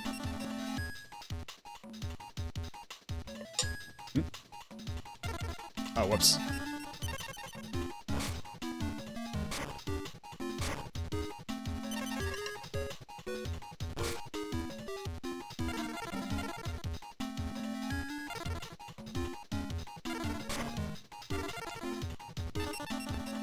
Is this guy even cooking anything? Let's find out. Oh, it's once again, it is the Sinister Serpent. So, we win. Long story short. It's very silly that, Yami Bakura here, who, as I understand it, is one of the big villains of Yu-Gi-Oh!, is running Sinister Serpent in his deck. Like, the minor annoyance card. How dastardly of a villain he is to play the minor annoyance card over and over again. Does his evil know no bounds?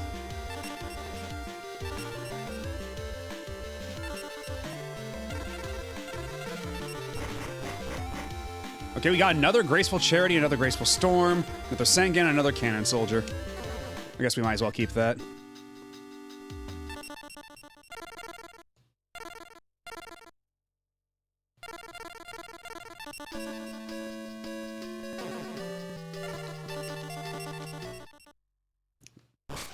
Oh, shit, I did it again. I did it once more.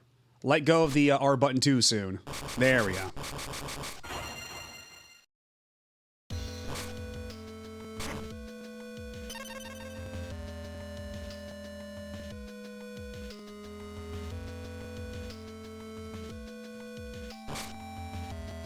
Turn 1 Cyberstein. Let's fucking go.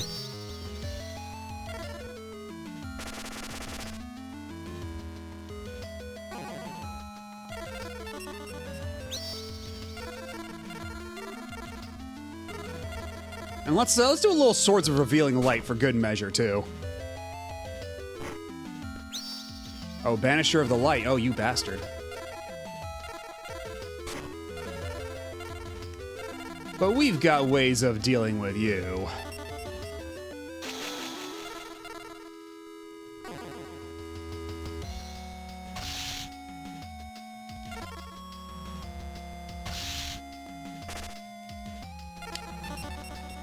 Yeah, Ishtar really does like the, Oh, it's Giant Drunade. Oh, shit.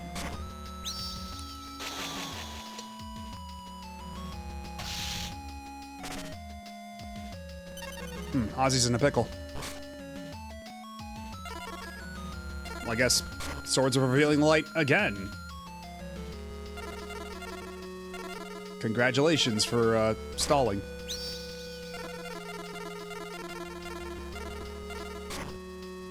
Duel Academy, I believe, was the first game to introduce the timed duel, later called Puzzle Duel. It puts you in a scenario where you have precisely one turn to win, and you have to figure out the perfect line of moves to do it. Yeah, those, it's kind of like, those puzzle games, like, yeah, because a lot of puzzle games have, like, a puzzle mode like that, where it's like, you know, place the, you get one piece, place it in the exact correct position to set off the chain to clear out the entire board. And those modes are pretty fun. Like, trying to figure out the exact way to make things tick. And that's, Duel Academy.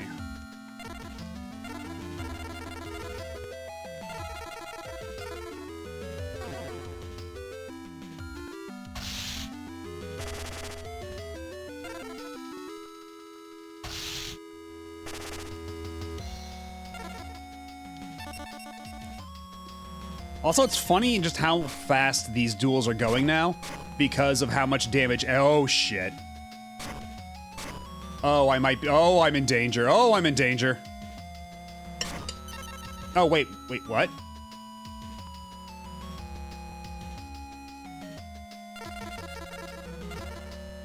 Okay, the game is very clearly pulling its punches. What? Wait, no. You did all that when I had Swords of Revealing Light activated, so you couldn't actually do anything. And you made my blue eyes stronger for some reason. What the hell are you doing, video game? Because I had Swords of Revealing Light activated, so you couldn't even attack me even if you wanted to. Then you put Axe of Despair on my blue eyes Ultimate Dragon. And now I can just... You just made my card good for me, so thanks. Yes, this moron really did that. Ishizu Ishtar really went and did that. Isn't video game AI hilarious sometimes? Okay, this is a bit of an open question, but what are your favorite games? So Wind Waker is one of them. You know, and that's one of the reasons I picked it as my birthday game, just because it's a perfect excuse to play one of my favorite games. I do love the Sakura Wars games as well. If you've ever played Sakura Wars, there is a character in the first two that you will see. Well, I mean, you've probably already seen her already. She's in several of my emotes. But a big inspiration for this model design. Yeah, Sakura Wars 2 in particular is an incredible game. And otherwise, there's the Mega Man games. I love Mega Man 11, Mega Man X, Mega Man 7. I love a lot too. We did the Retro Achievements Mastery on that one a couple months back. And yeah, the Funny Science Girl. Exactly. Big fan of the Funny Science Girls.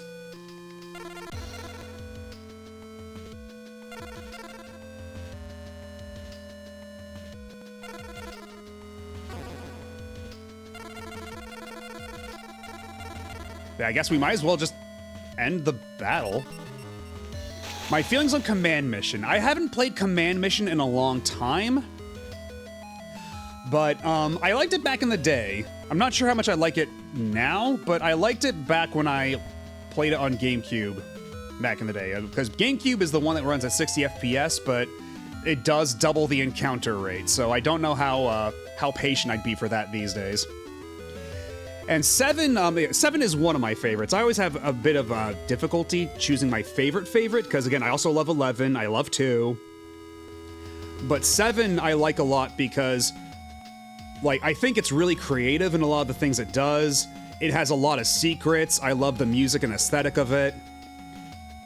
And just, like, all the hidden things, like, all the ways that you can have the weapons play off the environment, like how you can burn down the forest, or how you can make it snow on Cloudman's stage to reveal the invisible platforms, stuff like that, and how all the boss weaknesses have unique effects, like, you know, if you freeze Slash Man, he slides around on the floor, or, you know, things like that, you know? And how there's some, like, crazy secret stuff, like, you hold down this button combination when you select Shade Man, and it plays the Ghosts and Goblins theme. Like, there's so many, like, cool hidden things in 7. I love it.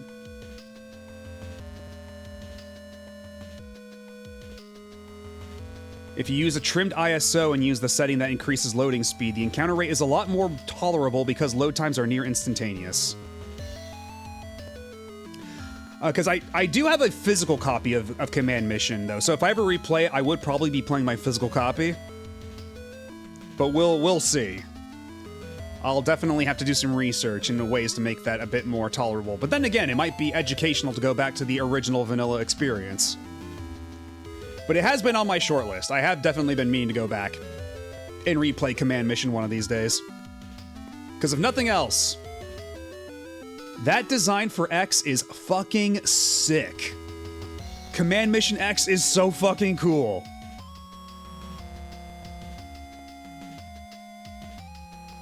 And also Marno's pretty hot. Anyhow.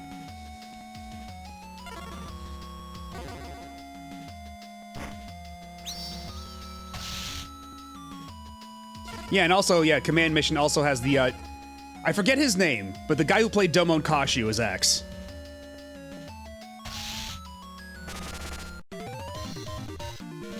The guy who was also in, Maverick Hunter X and such. Yeah, Mark Gatha, there we go, yeah. He will always be Domon Kashu to me.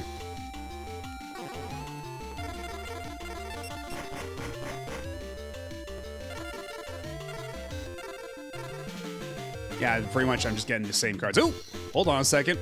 It's delivery day for Weekly Yu-Gi-Oh!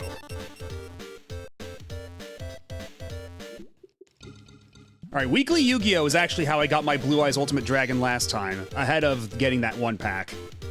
So, this actually has the opportunity of giving you some real good cards. Let's see. Well, they're certainly cards, alright. They are certainly cards.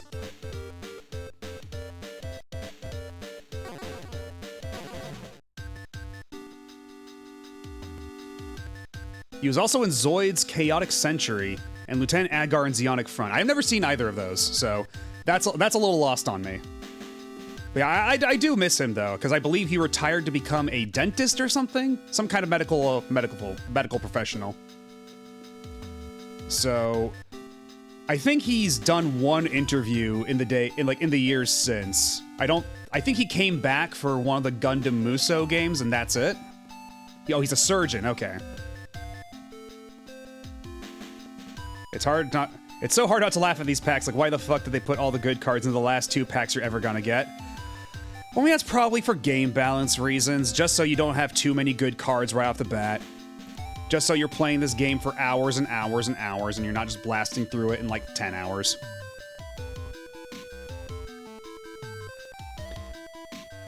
Because I think he came back for one of the Gundam games, but I think it was one of the Dynasty Warriors Gundam games. I might be wrong. I'm no expert on that in that particular field.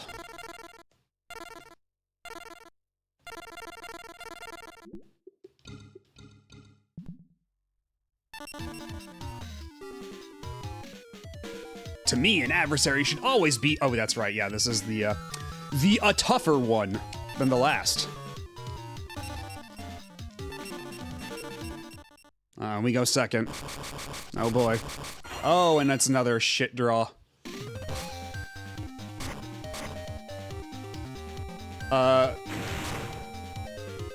Oh! Okay. Interesting. Immediately do the Dark Hole to send Sangan to the graveyard turn 1. That's an interesting strat. For a second there, I thought Bro was just being stupid. But no, he was actually being pretty smart.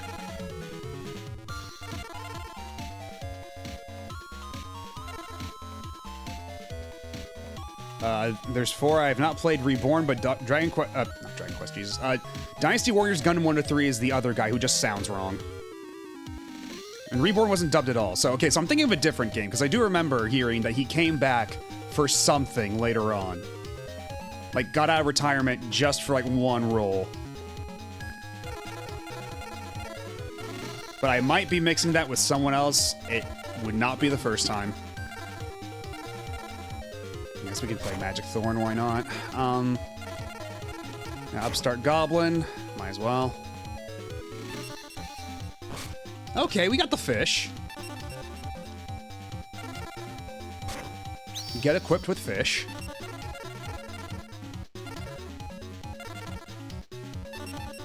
And let's save Giant Trunade until we can do some funny stuff with it. And I don't trust that card as far as I can throw it. We're gonna Mystical Space Typhoon it. Alright, so what was it? What did we just nuke? Sebek's Blessing. Isn't that supposed to be Sobek? You can activate this card when your monster card inflicts direct damage to your opponent's life points. Increase your own life points by an amount equal to the direct damage you inflicted to your opponent. Okay, that's actually a pretty sweet card. That actually sounds like it would be very handy for my Blue Eyes Ultimate Dragon strat that we're rolling with.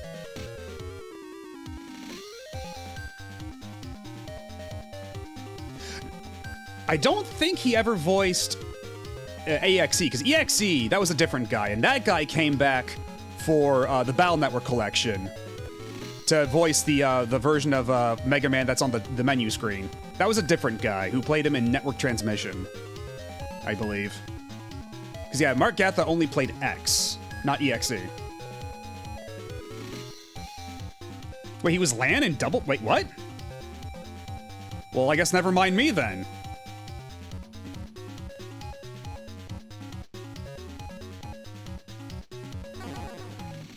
I will just shut my mouth up, then.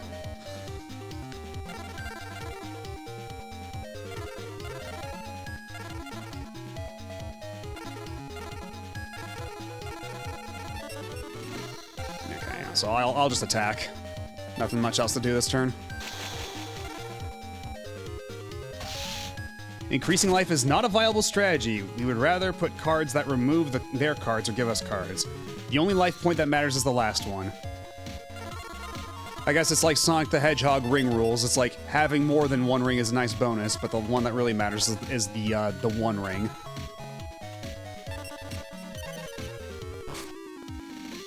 Although at least for Sonic, the more rings you have, you can get continues and one-ups and such.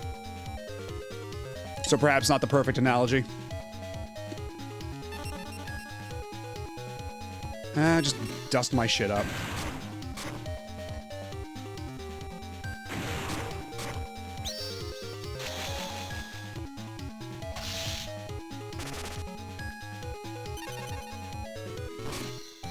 Okay, well, at least we have Mirror Force, but...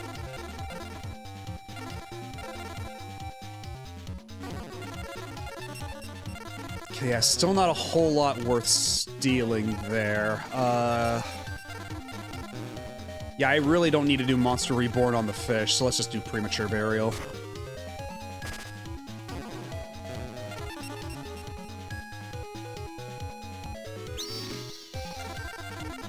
Okay, and we can kill this guy.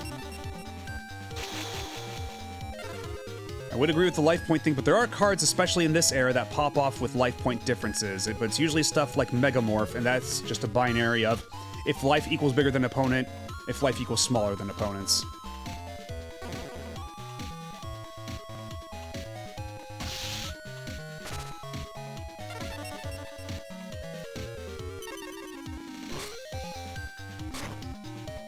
Oh my god, this...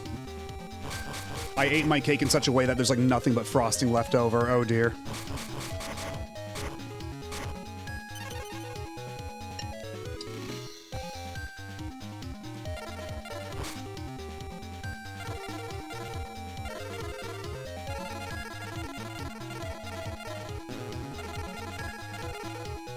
I guess we'll just battle again.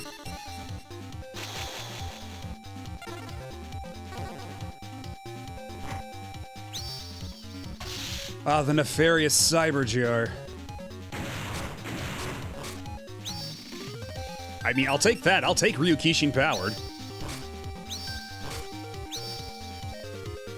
Oh, that's a waste of a Kuribo. That's unfortunate.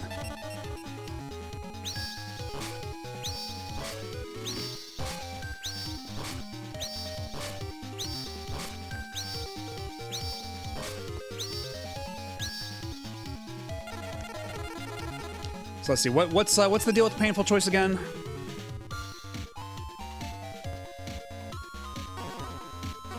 And I do have Monster Reborn, so maybe painful choice could come in handy right about now.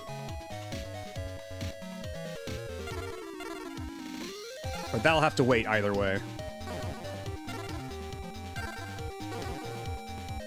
Okay, well, Ryukishin Powder is not going to be able to kill Vorse Raider. But it could kill this guy. Yeah, we're sending a whole Shaningan into the Phantom Zone here.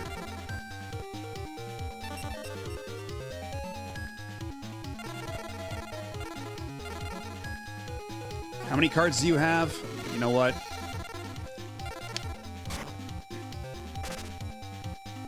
Time to do something really funny.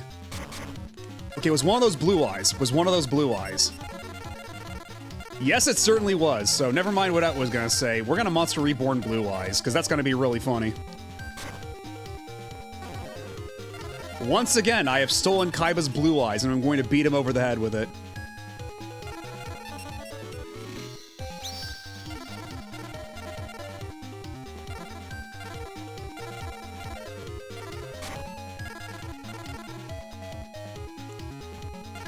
So there's not much of a point to use painful choice anymore right now. Not until we get another card to set it up with.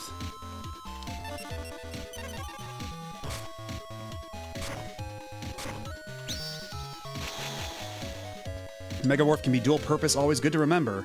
Being higher life does not suddenly make the card bad. You can always equip it to an opponent's big monster to half and beat over it. Okay, I need to see what Megamorph is actually like, though.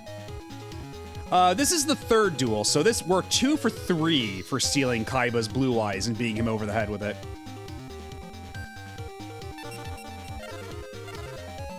Wait, what was he doing? He's declared battle. Why, yes. Yes, I would like to play Mirror Force and blow his shit up.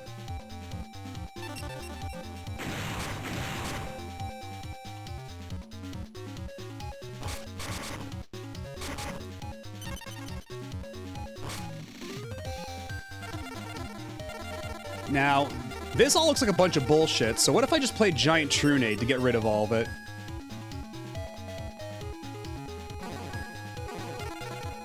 Because I can just play my 7 Tools of the Bandit again, that's not a problem. Oh, it's a Magic Jammer. But unfortunately for you, I have my 7 Tools of the Bandit. Get fucked.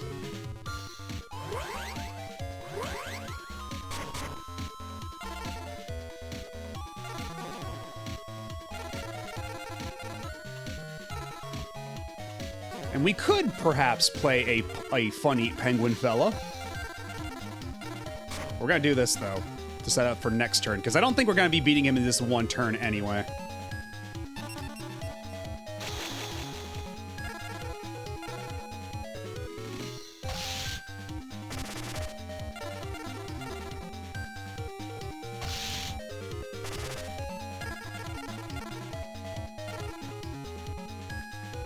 I think that's good for now.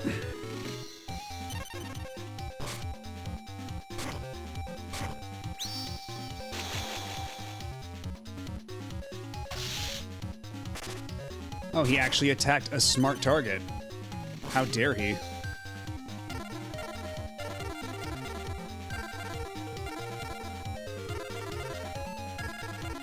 Okay, because if I attack his Vorse Raider with my with my blue eyes, that does at least kill it, but it's not gonna end the duel.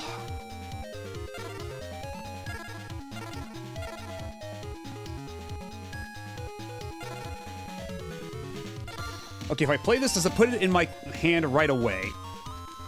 Let's see how stupid Kaiba's AI is.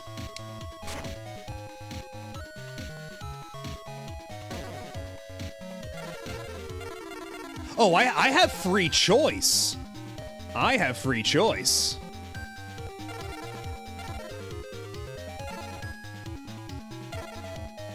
I can choose whatever cards I want.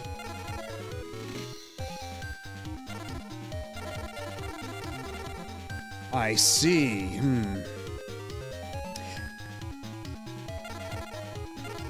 Okay, I gotta make some careful choices here because whatever cards he picks,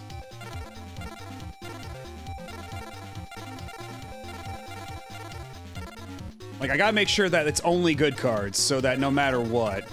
Now, let's do Cybertech Alligator for one. And apparently we can use other things too, so how about Raigeki for another? Why not? And how about a Blue Eyes so he can throw that in my graveyard so I can scoop it up later?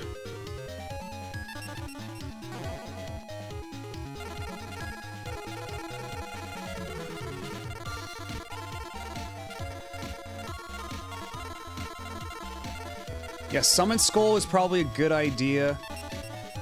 Because I do have several cards I could tribute. Because Kuribo right there is a sitting duck. I might as well tribute that Kuribo that he forced onto the field.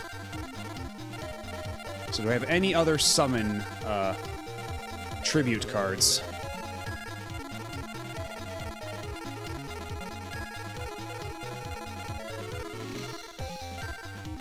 Okay, not really. That's pretty much all of them. So, what's the good last one?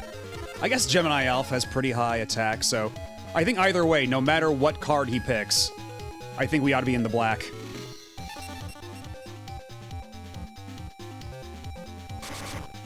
Okay, so we got to keep Raigeki.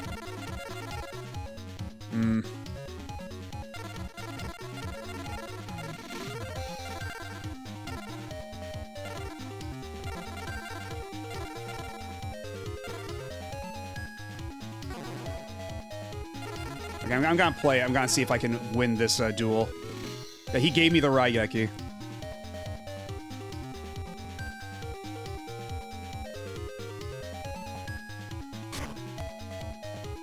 Okay, he's not countering it.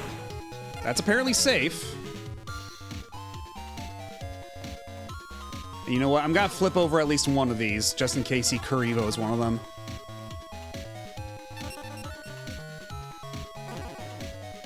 Actually, hold up. I could... Oh, well, it's too late. Whatever.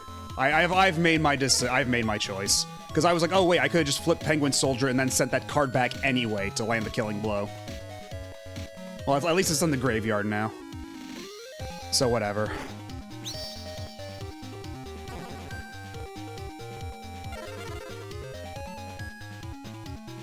And I guess if I really need to squeeze out the attack points, I don't think I do, but... We're gonna use Penguin Soldier to try to bait out a Kuribo. Or whatever the hell those trap cards might be. Ah, shit, it's Mirror Force.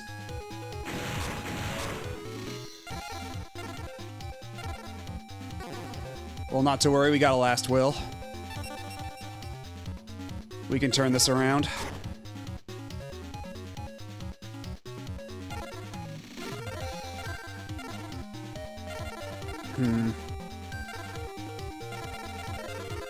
Honestly, it might behoove us to get Morphing Jar into our hand.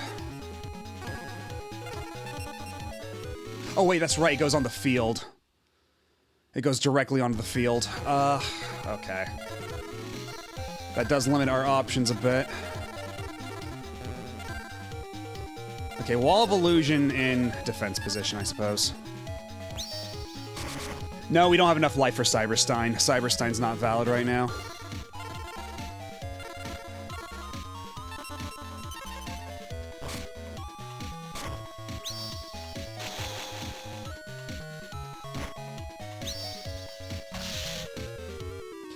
Well, Karibo's gone. Oh, now I get Harpy's Feather Duster. I see how it is. I kind of want to save it, because I don't think that's another Mirror Force. I think we ought to be safe if... Well, then again, either way, I'm at an impasse here. I'm not in any position to attack. So I'll just end my turn.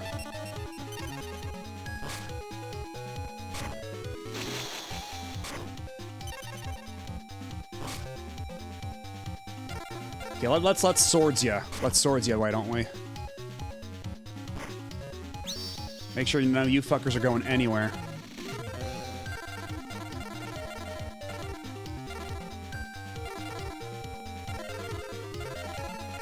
Okay, and then I think I'll Harpy Feather Duster, just to...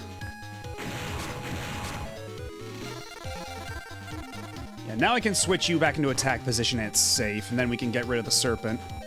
And then the AI will just waste its time constantly reviving the Serpent, as it is wont to do.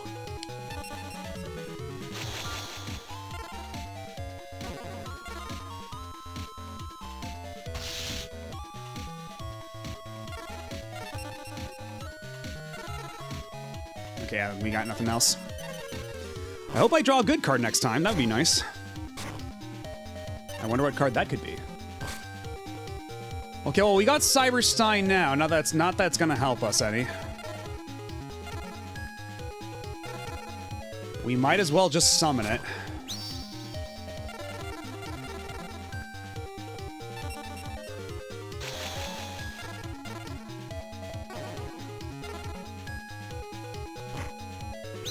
Oh, it's the Nimble Momonga.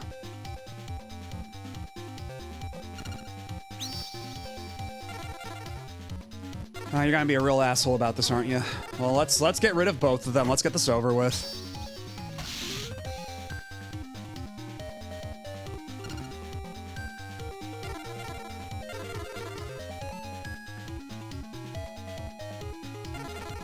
The Raigeki's already gone. I may have already squandered the Raigeki.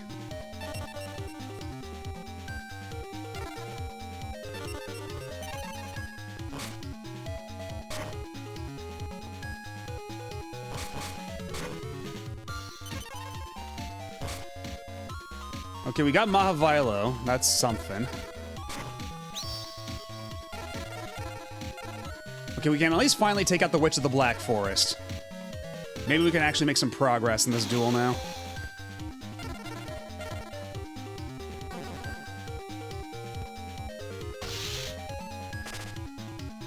Yeah, my strat kind of backfired because he had a Mirror Force. I was powerless before it. Let's see what you are. Ah, shit. It was Vorse Raider. All along.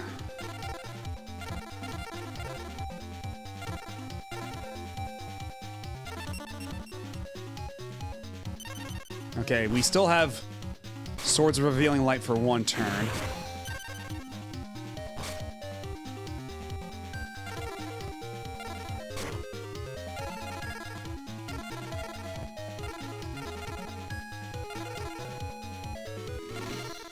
God, Vorse Raider in attack position, this sucks. This really sucks.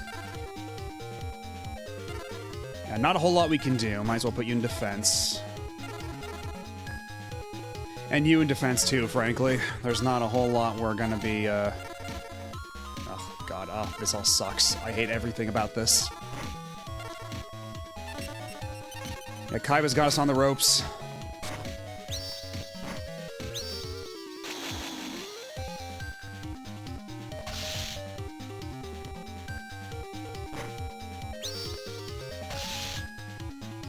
Keep wall and attack.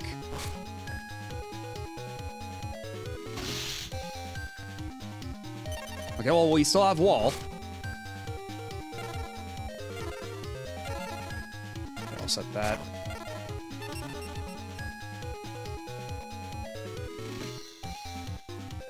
Yeah, but it would cause spillover damage. That's the thing.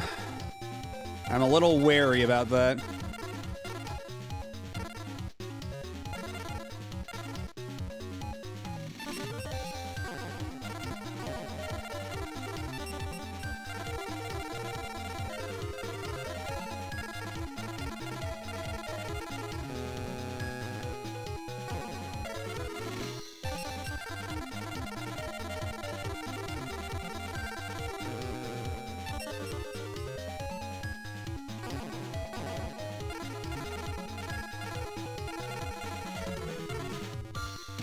Okay, I'm not sure why... Okay, I must have missed something while looking at chat, because everything's attack is lowered by 500 now. And I'm not sure why.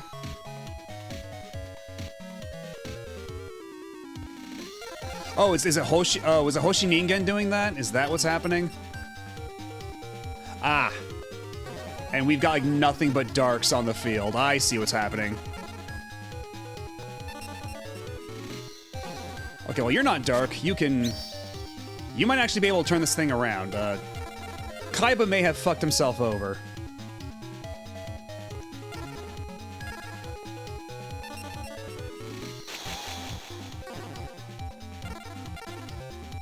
So yeah, we can get rid of Vorse Raider nice and easy right now, right away. And then none of the other cards he has stack up.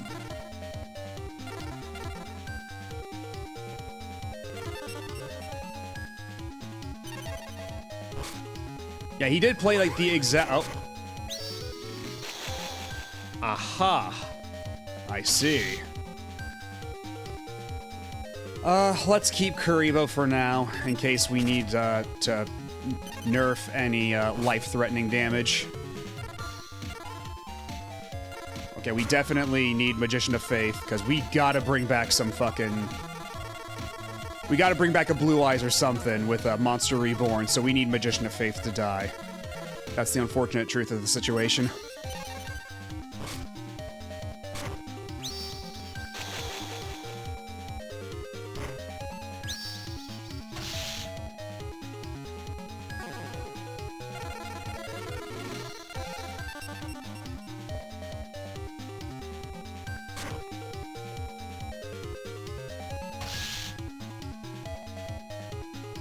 Oh yeah, and we send you back, and you're a summon card too. You're like a tribute card.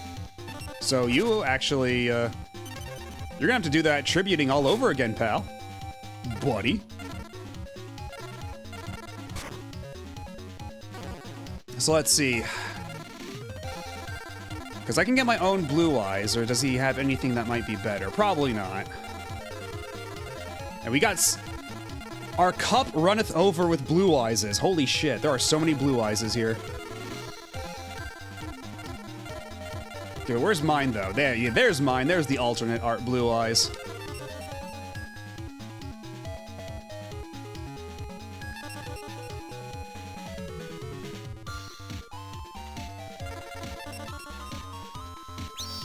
Oh, take his to be safe? That might not be a bad idea. Yeah, stealing one of his might not be a bad idea, now that you mention it.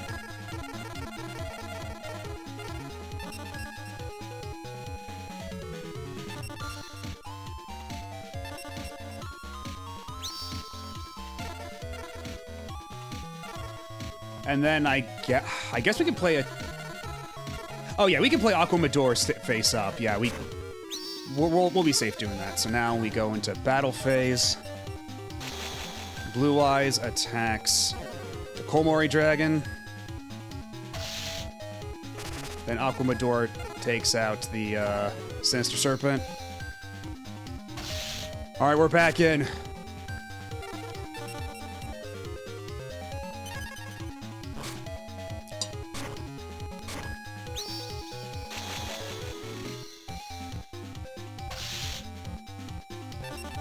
And we can still afford the hit.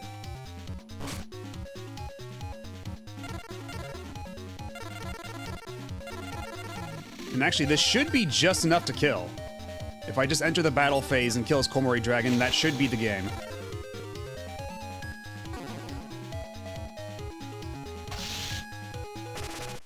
Okay, that was way too close. Holy shit.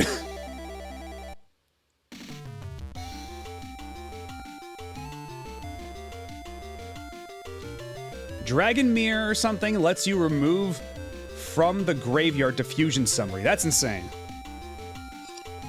But yeah, if it's not in this game, I don't have to worry about that. But yeah, that was a nice save if I do say so myself, but oh man. That kind of fell apart spectacularly.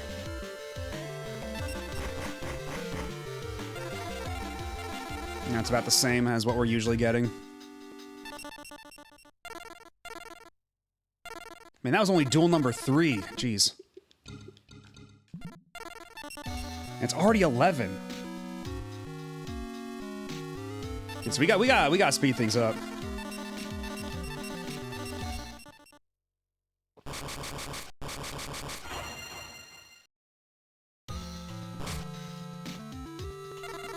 Okay, we got Snatch Steal. If we can get Giant Trunade, that would, we'll be able to do some funny stuff.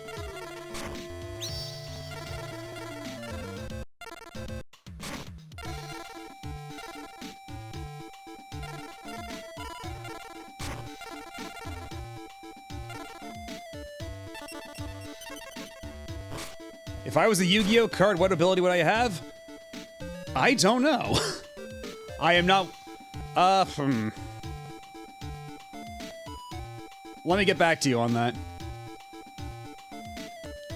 And you can have your keto diet, I don't care.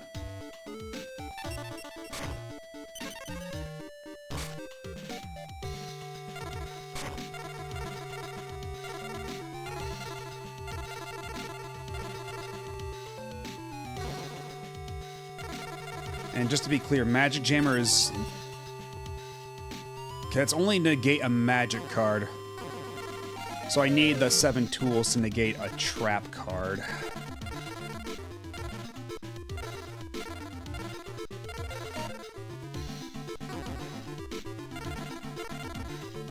Yeah, I guess nothing to it but to try.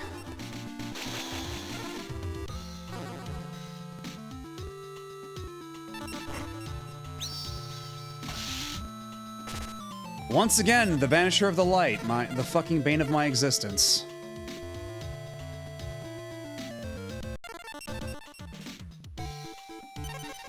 I'd be really annoying continuous card, like all cards sent to the graveyard are instead placed back in the deck, shuffle the deck after.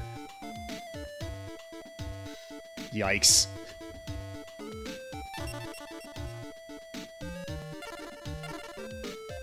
I didn't see what card you are, but you're going in the hole.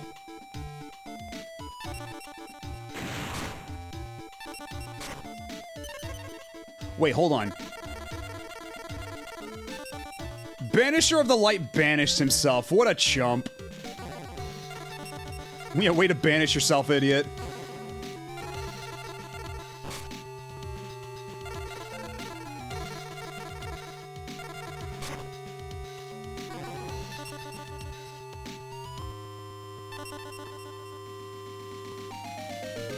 You know what? Let's also activate Magic Thorn. Just so that's up and open.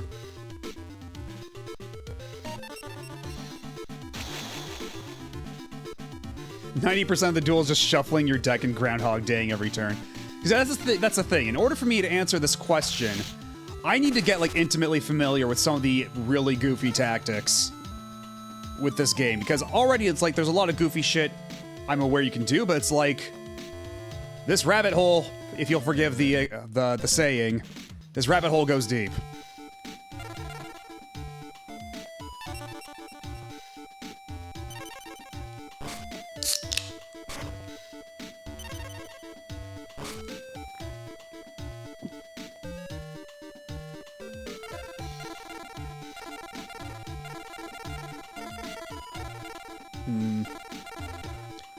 What if I did change a heart, stole your monster, and then I just kind of use it to wail on you for a little bit? Yeah, fuck it. Well, let's flip you. Let's attack you.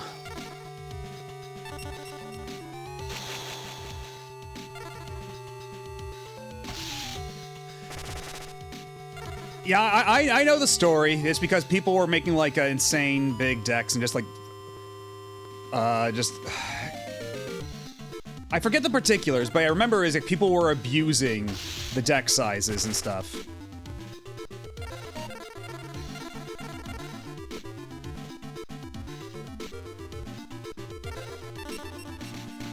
I forget the particulars, but it was something really silly.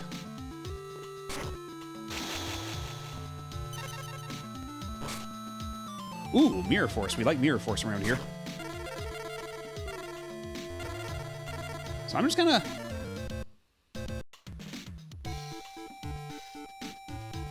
I'm going to lull the opponent into a false sense of security by putting Battle Ox into the defensive position and then blow his shit up with Mirror Force. I think that's the plan.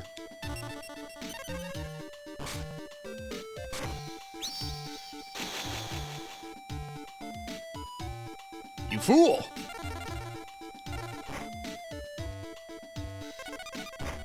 Oh shit. He came prepared.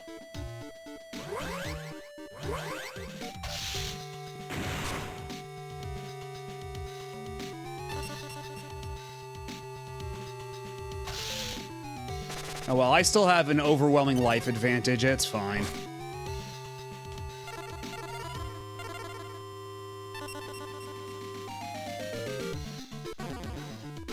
In fact...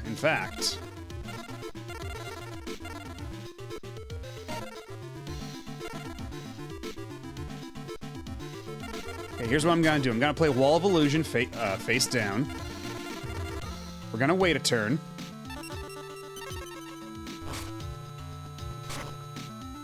Oh, shit.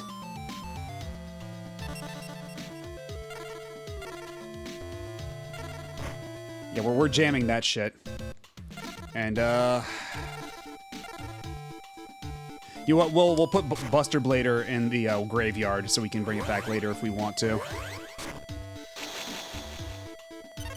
Oh, he's not going for it. Okay.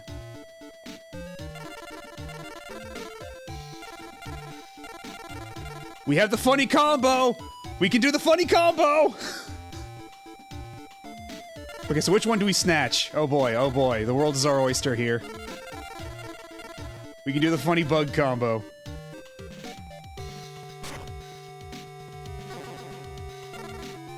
Okay, we'll take La Jean. Then we play Giant Trunade. And bada bing, bada boom, that's our La Jean.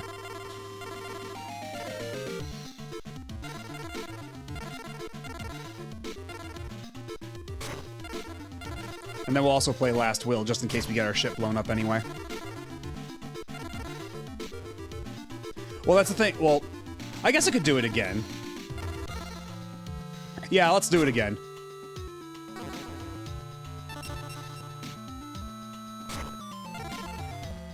And then we'll flip you face up.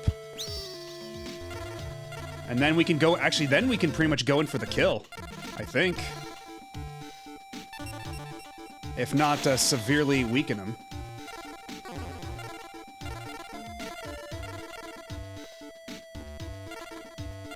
Yeah, let's attack with Lord Azemia first, why don't we? See what we can uncover here. Oh, it's the Needleworm.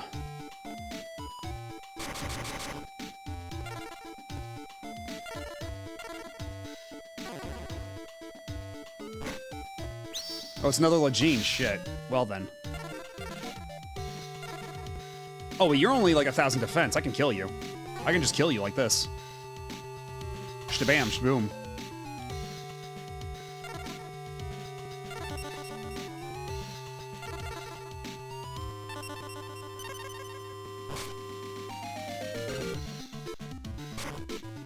Oh yeah, he's got nothing.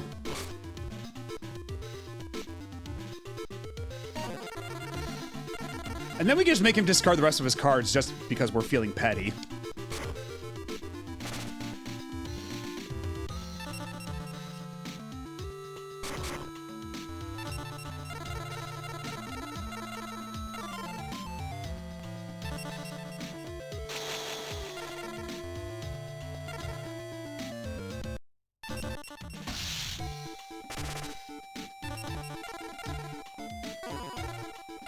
And then, yeah, we're just gonna beat him up with his own cards.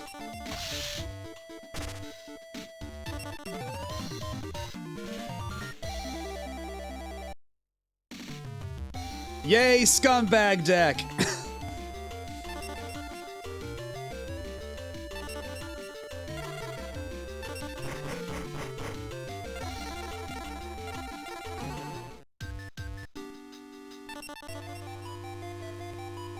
What the hell? It happened so suddenly that there was no time to grasp the situation. A man appeared, shrouded in a cloak as black as night, and rudely blocked your path. The man flings off his robe to reveal his identity. My rare card, you lose. Oh, we're fighting this Joker again?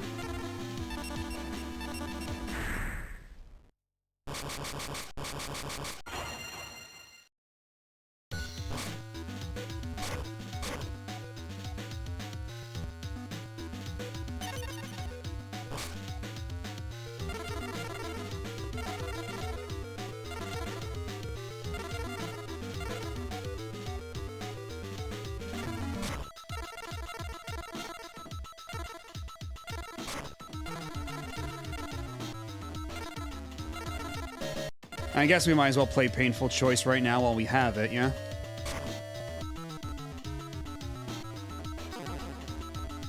So let's see, let's do Summon Skull.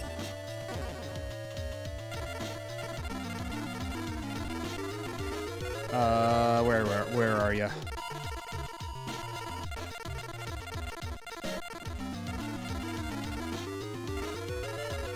Yeah, Buster Blader, why not?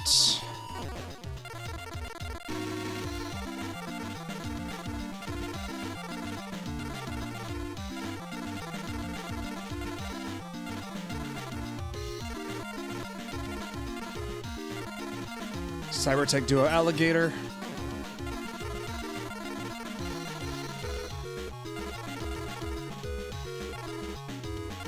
Perhaps the Blue Eyes. And then so long as we can get cards that pull out of our graveyard, we ought to be golden.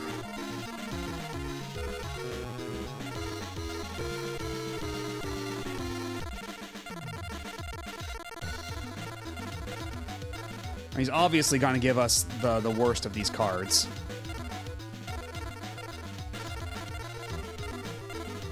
I have an idea. Is the Gravekeeper... Oh, hold on. Giant wall of text. Hold on. Is the Gravekeeper archetype already in this game? I believe so. Yeah, I believe we have the Gravekeeper and the Gravekeeper's Assistant cards in my... not in my deck right now, but in the... in my trunk, as they call it. Speaking of bugs, Duel Academy has a bug regarding Bursting of Destruction. It's like Raigeki, but it requires you to control Blue Eyes White Dragon, and it prevents Blue Eyes White Dragon from attacking the turn you play it. Well, in Duel Academy, it doesn't even check if you control Blue Eyes White Dragon, so you can just have 3 copies of a card that works exactly like Raigeki in every deck, even if Raigeki is limited or banned. Okay, that sounds like a pretty solid exploit. Like, already in this, we can put 2 Blue Eyes White Dragon in our decks just because one of them is an alt art version. So lots of funny little exploits and workarounds like that. But yeah, I'm also gonna put Cyberstein in there, and I bet you, I'm willing to bet cash money. Well, actually, no, I'm not actually going to bet cash money, but I'm just saying, as an expression, as a turn of phrase, I'm going to put Cyberstein in these 5 cards, and he's going to let me keep that because it's the lowest cost, like, it's got the lowest attack and defense. So he's just going to let me keep Cyberstein. I bet you anything that's going to happen. Wait, oh. So what is it? Okay, no, he let me keep Blue Eyes. That's interesting. All right, then. I'm actually a little shocked. I thought he was gonna let me keep the Cyberstein.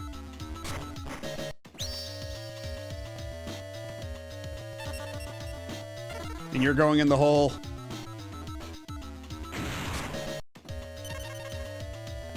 I was really hoping he would give me Cyberstein. That would have been fucking hilarious, but alas.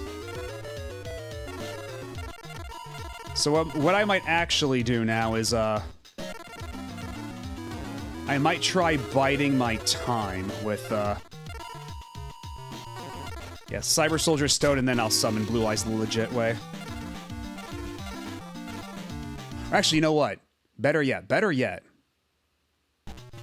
Well, then again, I've already got 1 card on the field that already does that, so it's fine. Good news and bad news. All right, what's the good news, I guess?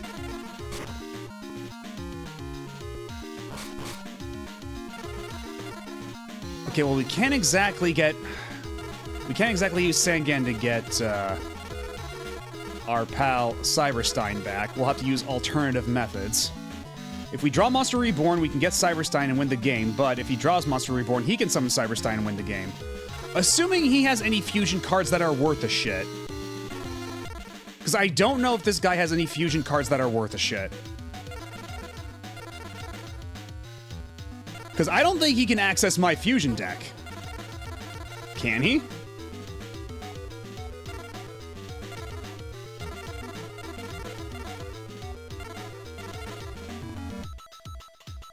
Yeah, he's got nothing there, so even if he were trying to do that, that's whatever.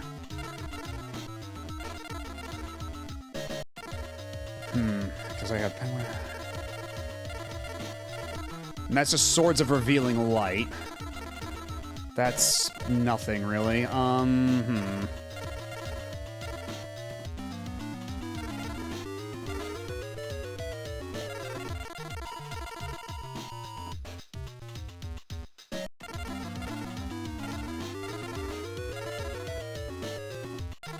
let's go for it. Let's try summoning Blue Eyes.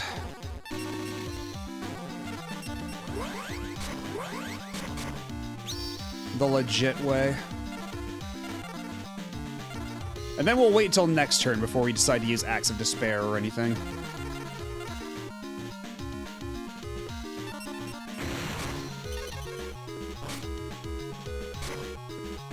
Oh, shit. I figured he'd do something like that. Which is why I didn't even bother putting the Axe of Despair on it. But now we have something else we can dig around in the graveyard for to get for free, I suppose. It's not all bad.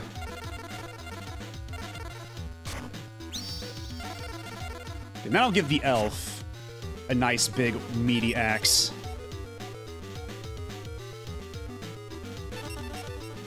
And we'll pick off these creeps one by one. Oh, shit.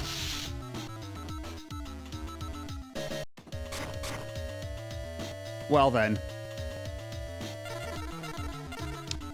Aren't I the fool?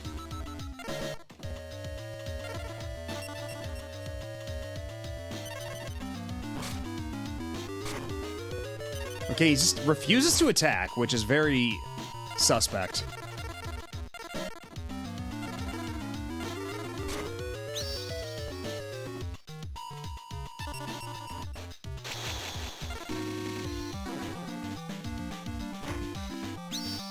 Morphing Jar, okay.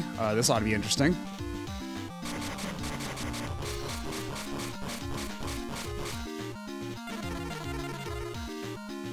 Okay, well, thank you for the birthday gift, Strings, if that's indeed your name.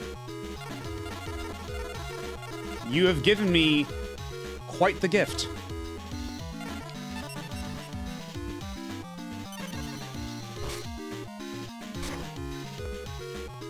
Yeah, play whatever stupid bullshit card you want.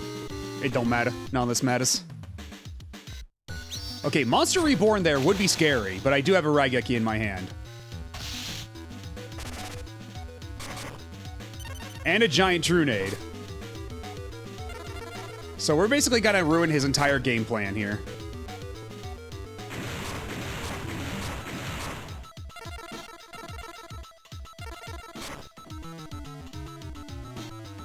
Although I guess those only go back to his own hand, don't they? So you know what? Maybe we save that one for later.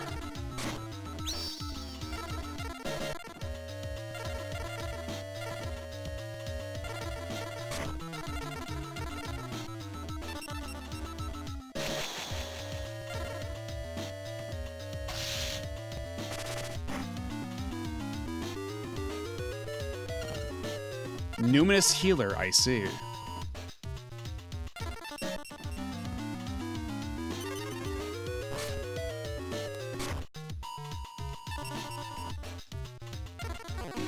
Okay, might as well activate Magic Thorn while I've got the chance.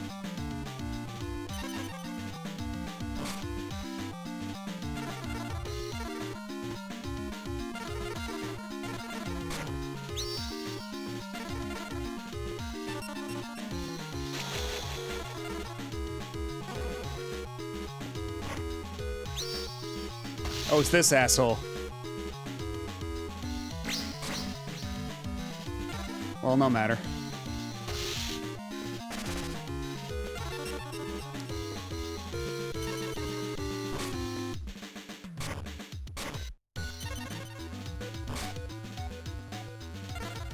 Gee, how come your mom lets you have 2 Karibos?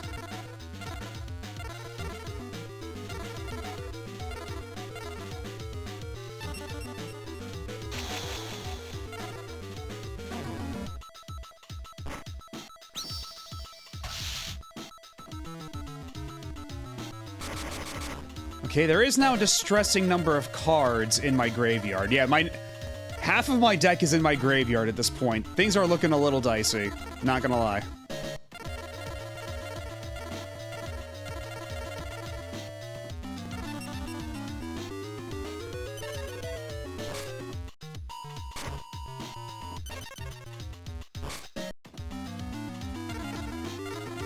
Man, these are really not great draws, not gonna lie.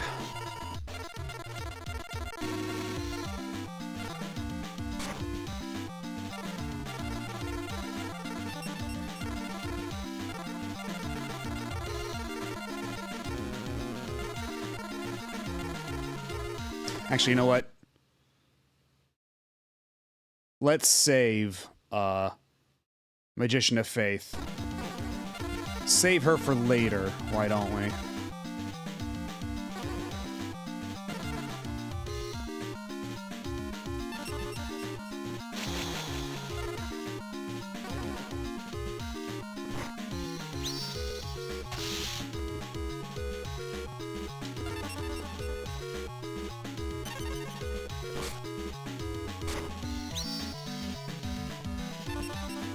You're going back in the hole, buddy.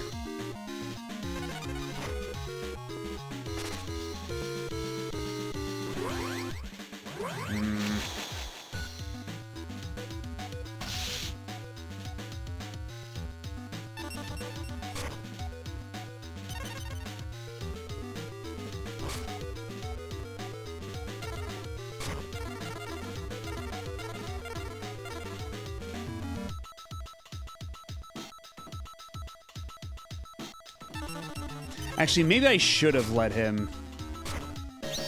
Yeah, I shouldn't have let him Karibo that, because I would have drawn cards for that.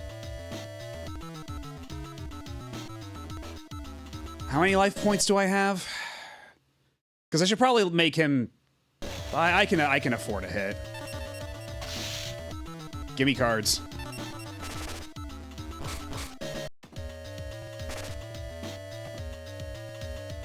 Okay, but Dark Elf, I can at least blast into the stratosphere. And now I can use that and get them both the hell out of here. And now I've actually got,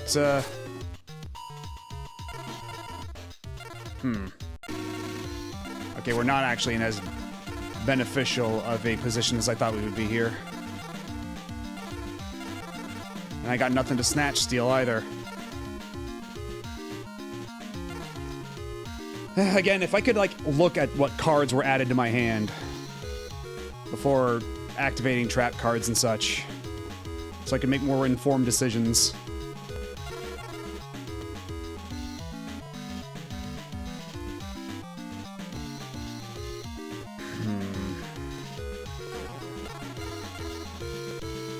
I'll save this for now, I guess.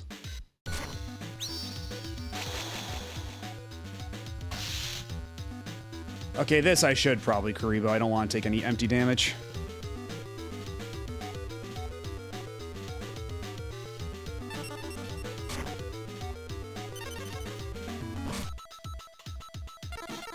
Ah, you've only got 2. God, why am I not drawing any monster cards? I gotta get rid of some of these spell cards. This is bullshit. At this point, I got nothing but traps and spells. Oh, this shit sucks.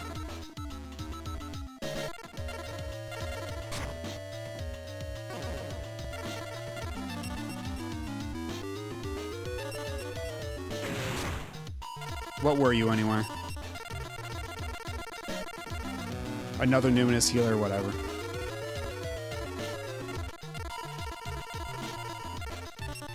Like, what spell cards do I even have that would be beneficial? I guess I could bring back Raigeki, because I don't even have Monster Reborn in here.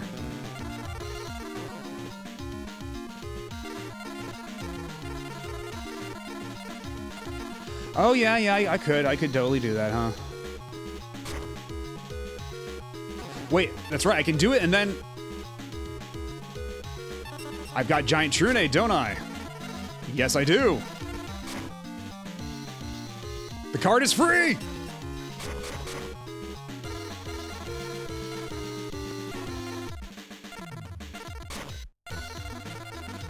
I was so caught up on not having any monsters of my own, I ignored the funny opportunities before me.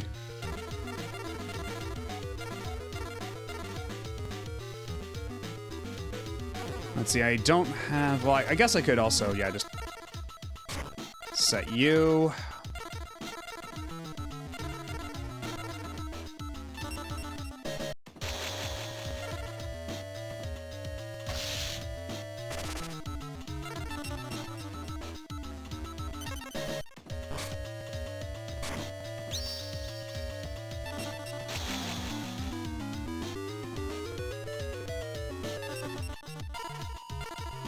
Might as well activate the Thorn while we have the opportunity.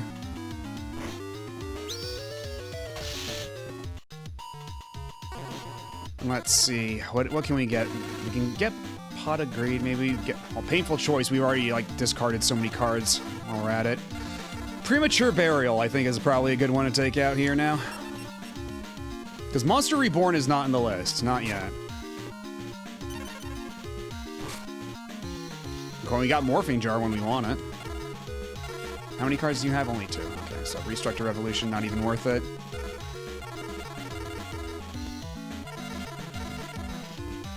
Let's play Premature Burial and get one of my good cards back.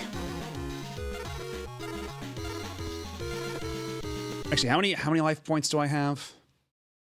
Okay, I don't have enough life points for Cyberstein's ability, so I'm just gonna take back one of my blue eyes.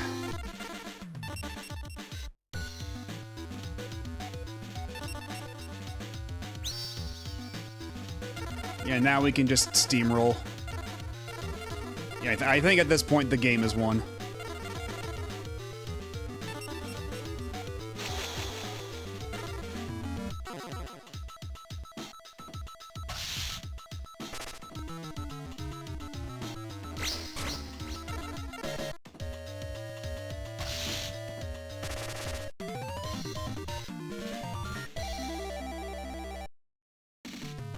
There won't be a next time. It will be mine. Alright, I got Catapult Turtle. For one of your monsters on the field as a tribute, half the tribute monster's attack is inflicted to your opponent's life points as direct damage. Y'all were talking about Catapult Turtle in chat earlier, right? I think I saw someone mention that.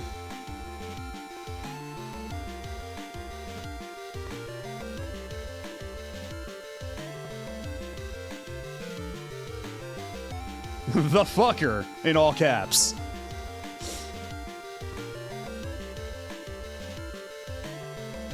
Catapult Turtle is abusable as fuck.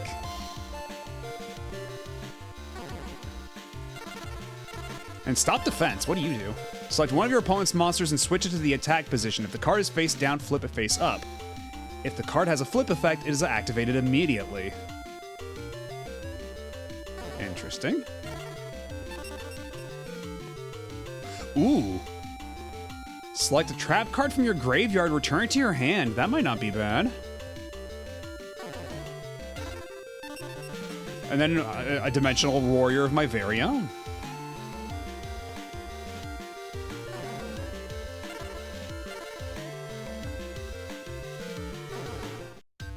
Yeah, we gotta thin out the deck. I've got too much crap in here. We gotta get rid of some spells.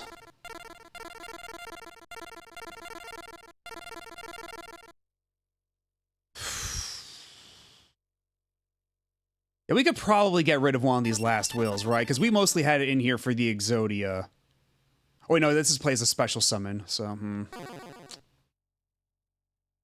We could probably stand to have one of these last wills put back. Well, let's take a look at what else we got. I know, painful choice, like, I don't know, it's been causing me problems. I think we don't need painful choice. If I had more cards that came out more consistently that let me root through my graveyard, then maybe painful choice would be a bit more worthwhile, but the 2 times I've used it, it's kind of backfired.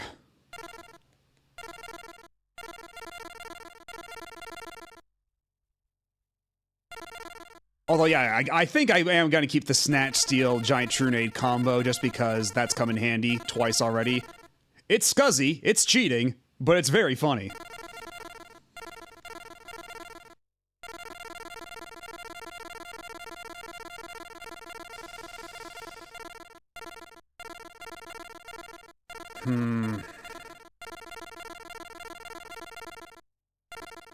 Access to Spare is really good too, so I want to hold on to that.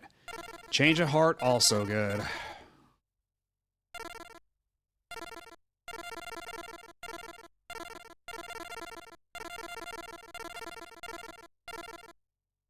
Maybe Magic Thorn. I could probably get rid of Magic Thorn. Because, like, whenever I play Magic Thorn, it never gets activated. And whenever something happens that would activate Magic Thorn, like, I never have Magic Thorn out and play for it. So it's just kind of taking up space. It's not being super useful.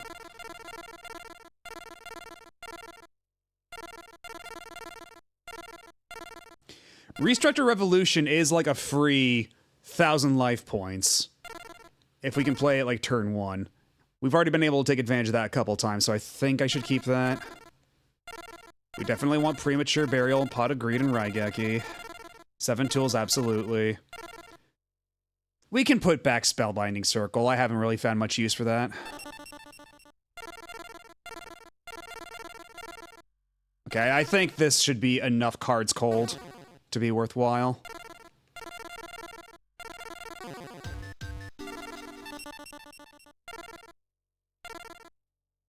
So that counts as 5 against strings. And time for the Yami Yugi rematch, finally.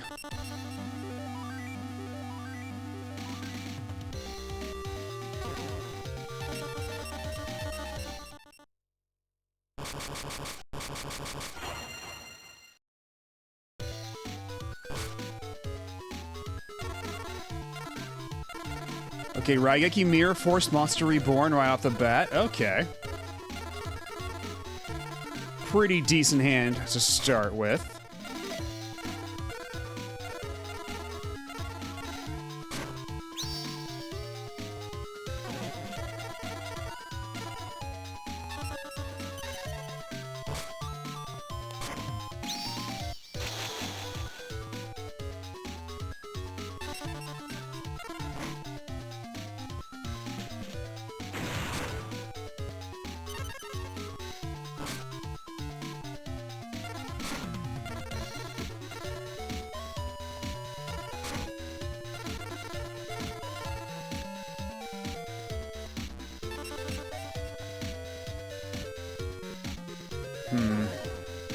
Yeah, Buster Blader I might want to put back too, just because it's mostly useful against someone like Kaiba than Yugi. But we'll see. We'll see how this goes.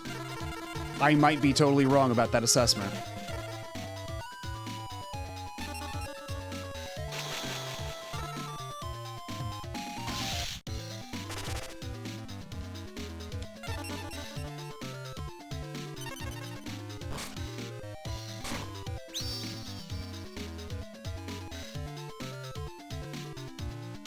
Alpha the Magnet Warrior.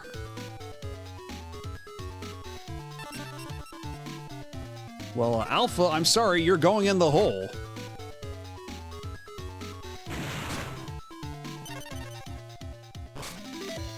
Ooh, and Graceful Charity. Okay, let's see. That's 17. Okay. Okay, but combined, these two have more damage than just Buster Blader right now. So right now, while he's got nothing on his field whatsoever, I think I'll take advantage of the opportunity.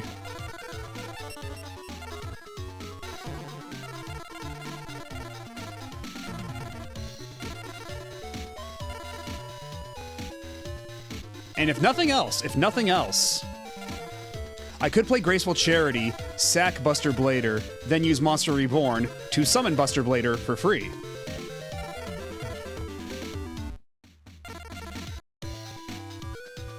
Let's see how this goes.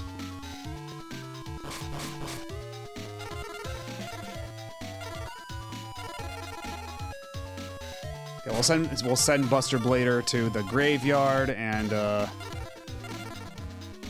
Aquamador too, why not? Then use Monster Reborn.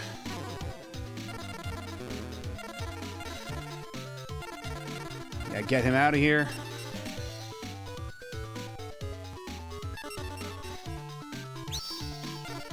Flip you face up. Okay, there's nothing for you to do, Stern Mystic. Okay.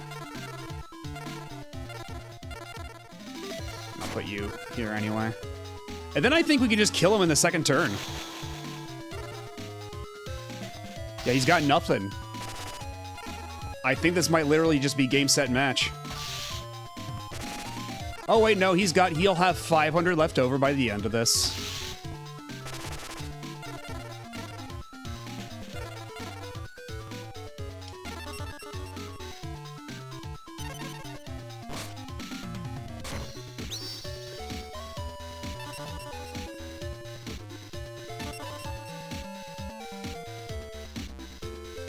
Nah, I don't need to use that right now. We'll be fine.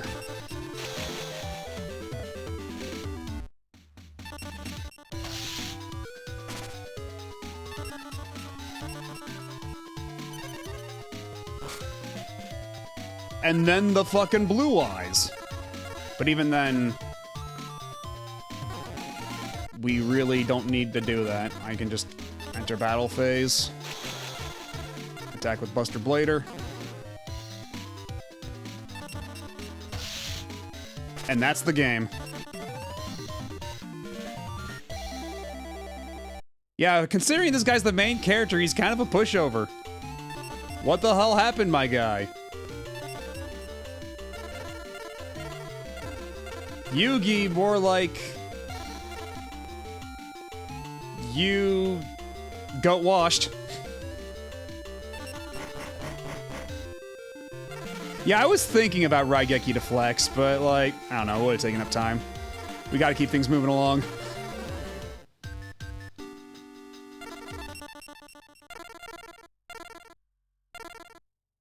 Because, yeah, we have to do 2 more of these now. Nice.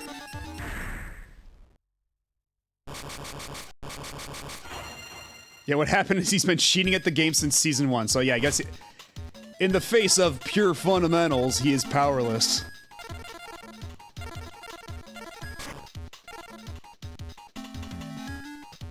You know what, fuck it. Swords of Revealing Light. You won't be able to do shit against me. You hold no power here.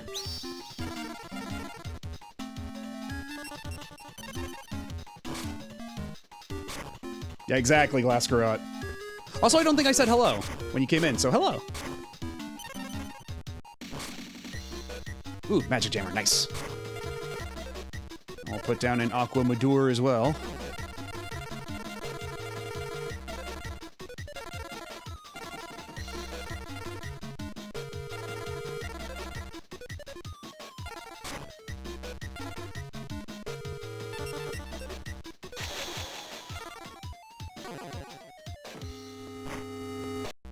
Don't!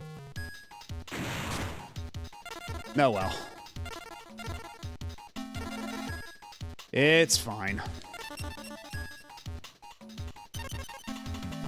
Still early going, it's just a Gemini. The man-eater bug.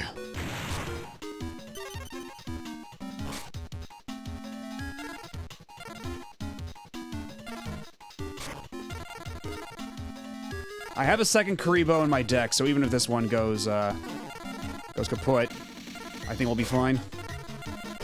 And I got Magic Jammer if anything happens. If they try to do anything funny, like a Feather Duster of their own, we ought to be golden.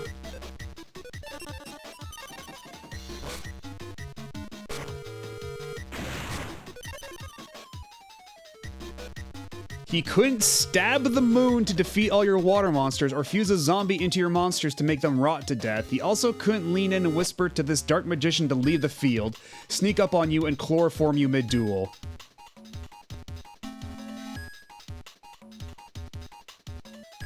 How is that? How do you even... You stab the moon... And then you can just talk to one of the cards and just go, hey man, don't. And that works, apparently. Okay. Sure. Whatever, man. Oh, so what happened here? I was a little distracted. Oh, my Swords of Revealing Light went away. I see, I see.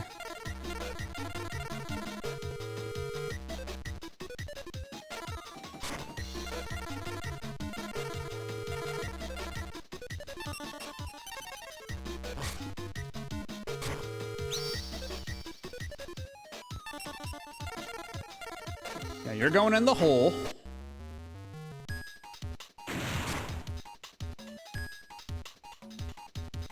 Oh, a summoned skull in your hand. Isn't that funny? It'd be a shame if I had to make you discard that summoned skull you just drew. Oh, I'm sorry. You gotta discard the summoned skull you just drew. Oh, my bad.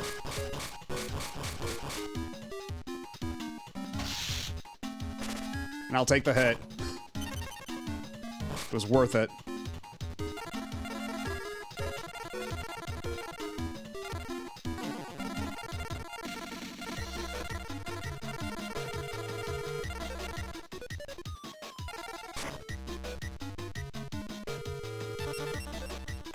Get rid of all your bullshit.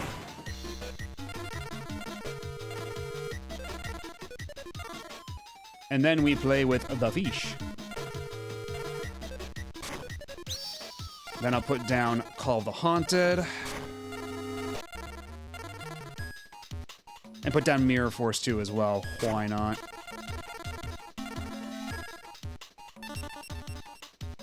Moon controls tile forces, stab and destroy Moon, tides flow out, and obviously water monsters are now beached and suck. Because you can't play water cards anywhere else in the series. So wait, you have to have water in the Yu-Gi-Oh! Like, in the anime, there has to be water for you to play water cards, so when you make the tide go out by stabbing the moon with your magic pharaoh powers, you can...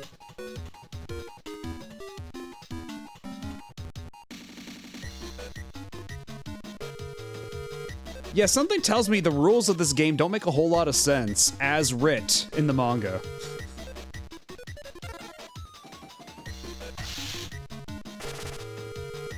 Happened one time, never addressed after. Fantastic.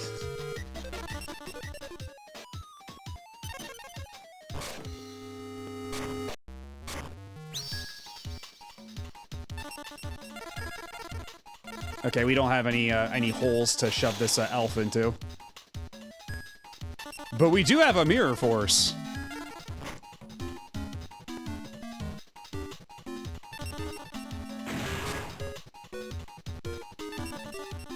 Actually, what cards are in our graveyard? If we were to...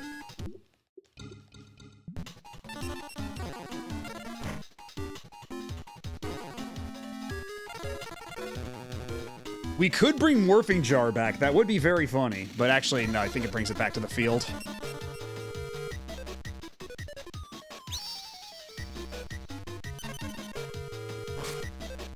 Oh, we have another trap hole now. Nice. And, yeah, let's summon a Buster Blader.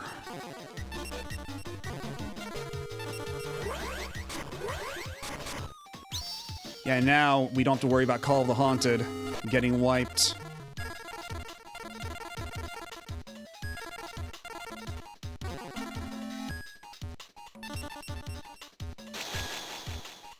They made a card called Attack the Moon.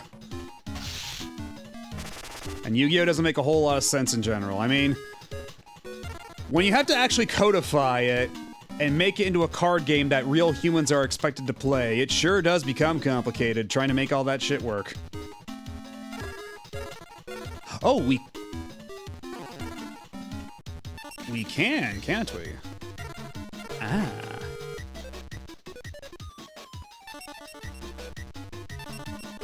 That's right, we can totally do that. And we have more than enough life points for some Cyberstein shenanigans. Although it might be safer to play Sangan, because if Cyberstein gets killed... Well, actually, wait, hold on. That's right, we can do it now. We can activate Cyberstein right now.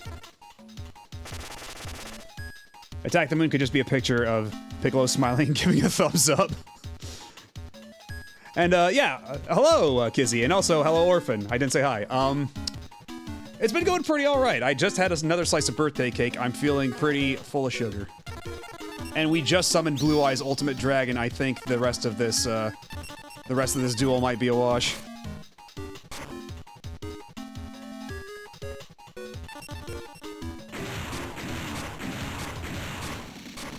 Wait, shit. I didn't read that. I did not read that whatsoever. Because, yeah, I have a magic jammer just for this occasion. I guess Penguin Soldier can go.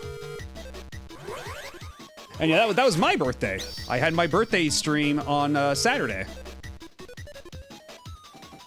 Attack the Moon's effect lets you destroy one of the opponent's spell/traps, but the event it references, Yugi attacked his own moon, which was an equip card equipped to Silver Fang. Okay, so it wasn't the real moon he attacked, it was a moon card. Okay.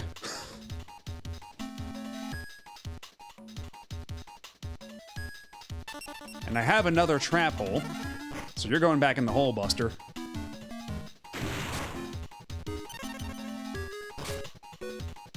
Ooh, and I have a Cybertech Alligator if I want to be really extra about this.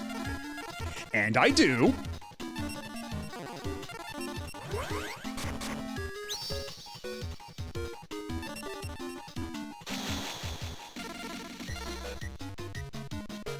Also, when you think about it, didn't they send the rabbit guy in Dragon Ball to the moon? And the moon's been blown up how many times since? That rabbit guy's dead. That rabbit guy is super dead. The carrot guy.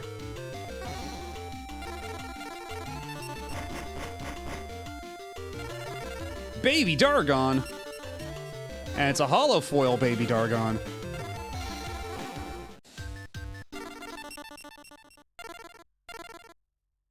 So let's see, okay, now next is Ishizu Ishtar. Going second.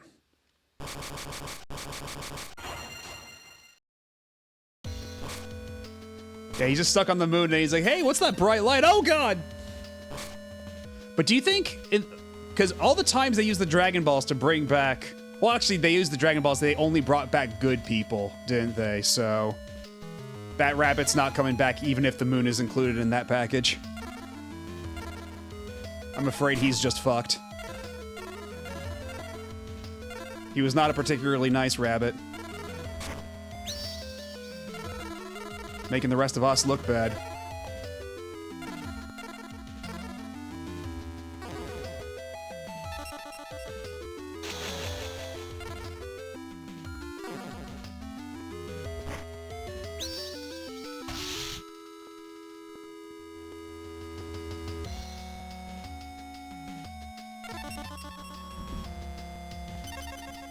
I should let you know that in a situation like that, summoning can be dangerous. There's a card that came out a little later called Torrential Tribute. It's a trap that says if a monster is summoned, you can destroy all monsters on the field. In later games, if you have enough damage on the board to win, avoid summoning if you can help it. I see. So, flexing discouraged then.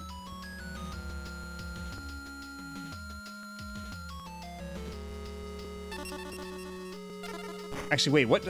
It does. You know what? No, we're not going to. Just give me my card back.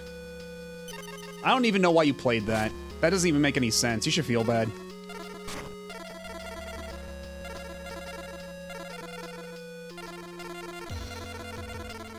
Okay, we'll place Summon Skull on top of the elf.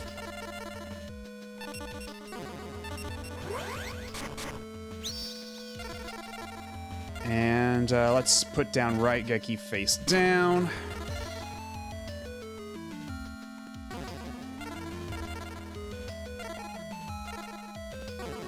let's see what graceful charity gives us.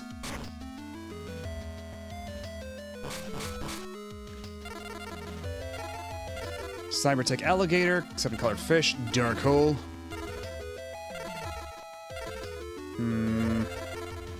Let's put in the alligator just so we can summon him for cheap with a different card from the graveyard. And,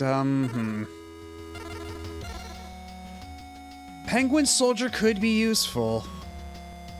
Much like the Court of Law, anything you do or say can be used against you. Yeah, no kidding. If Vegeta can get wished back, anybody can. You know what? You got a point. You got a point there.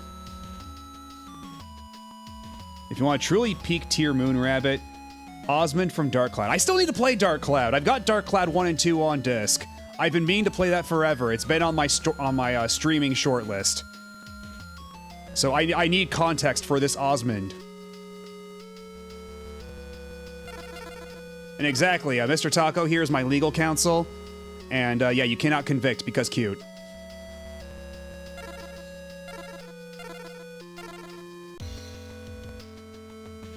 This is early in the stream. You may have missed this, but yeah, Mr. Taco is here to represent me in a court of law. We pay him good money.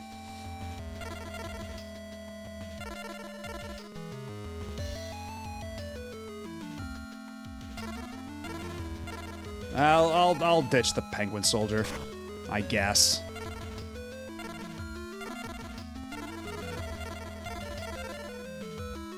Using Raigeki might be a little extra against this guy. We might want to save that. So let's just see if we can kill this face down card. Dark Cloud aren't too bad lengthwise. I can give context, but it's better if I don't. Because I know that Dark Cloud 2 has the city builder, at least. I think that's a thing in Dark Cloud 1 as well. I'm not sure. I definitely know that's a thing in Dark Cloud 2. The whole, like, the town building aspect. He may be in the instruction book. Okay, both have the city builder. So I'm assuming that's like a big time sink if you let it be a time sink.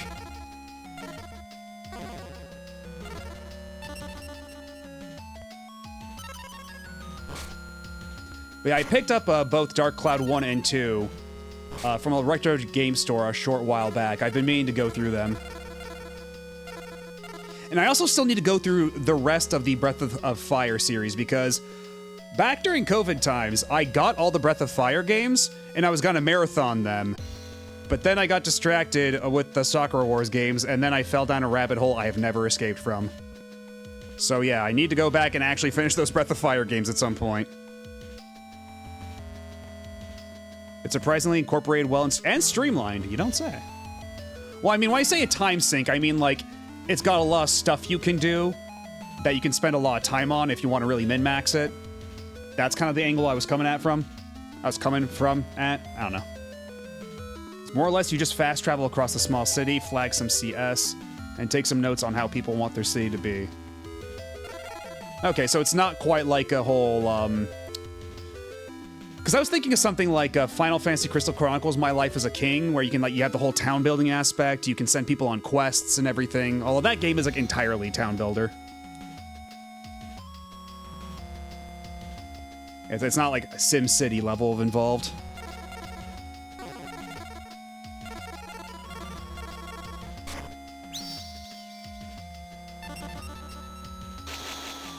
Alright, let's beat this guy to death with hammers. Hoshi Ningen! But he's dead now.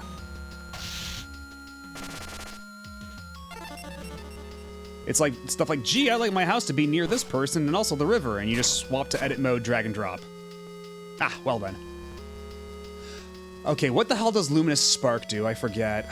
And it won't tell me until I jam it, so I guess we're just gonna have to jam it. Ugh. Ugh.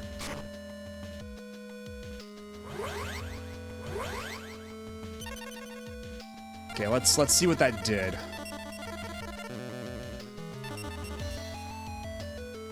Oh, it's this thing again. You know what? Actually, you can have that. Or actually, wait, no, hold on. That's increase attack. You know, whatever. The time has passed. It's fine.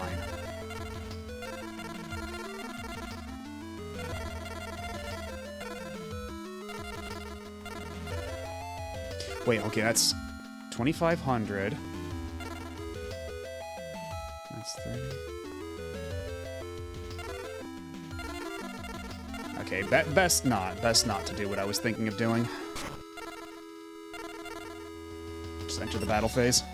This is my first stream of yours I'm watching. Are you going through all these games or just this one? We did go through Duel Monsters 1 and Duel Monsters 2 on Game Boy and Game Boy Color. Then we skipped ahead a bit to this one, and I think this is going to be the last one for now. I'm going to take a bit of a break. But we might come back to the others later, just because these are fun. But yeah, we were doing a little bit of a Matt goes through learning Yu-Gi-Oh! Arc. Also, hello!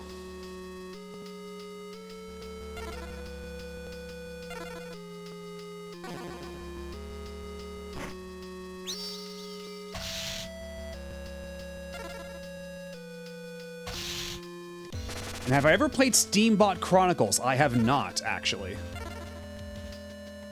Because I already played, okay, no, it's just Karibo. Okay, so we'll just complete turn.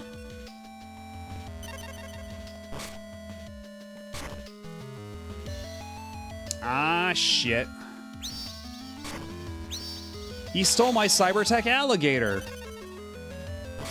That's my Cybertech alligator. You're not allowed to have it. Well, nice argument, but unfortunately, Raigeki.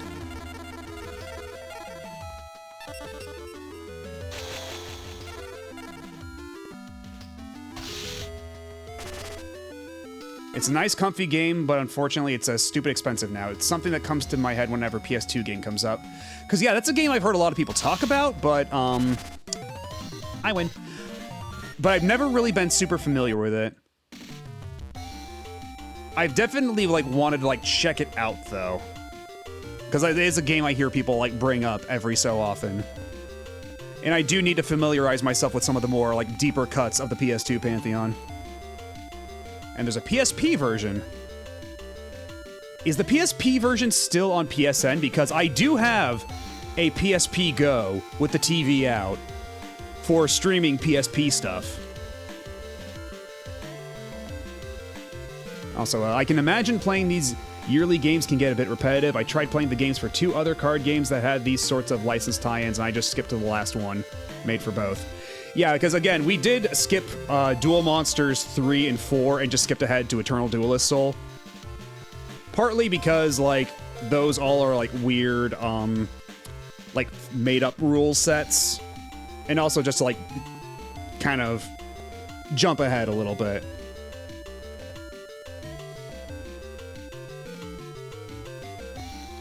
I'm unsure if it was ever there. Give me a bit, I can peek.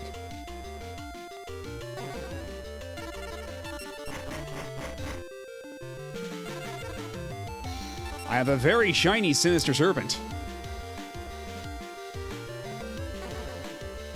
I guess if nothing else, I could put a Sinister Serpent in my hand and then just use that to repeatedly defend. I suppose it does have that use. The only thing I've heard about Steambot is that there's an in-game stock market. If you know the story, you can make a lot of money by shorting certain stuff before a big story event. That's hilarious. You can cheat the stock market through plot knowledge.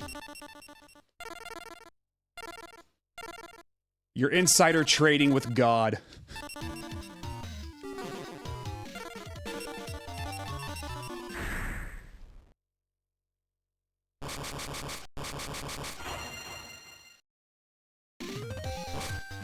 Ooh, Swords of Revealing Light, turn 1.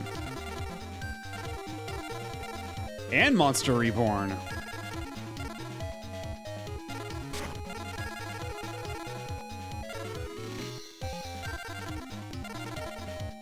Yeah, we'll save Swords of Revealing Light for next turn, I think.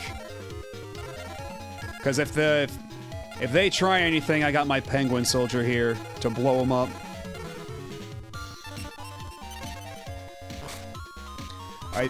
I think you can use Sinister Serpent with Catapult Turtle to abuse the direct attack mechanic for the latter.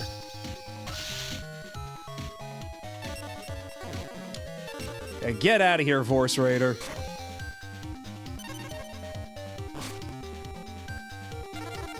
Ah, but alas. That would have been nice for my summon skull.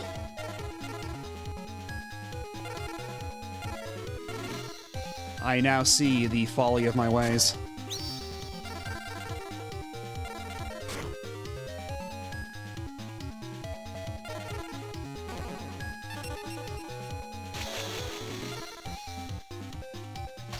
Not sure if it's still up, but I see at some point Steambot Chronicles Battle Tournament for PSP on the PSN database.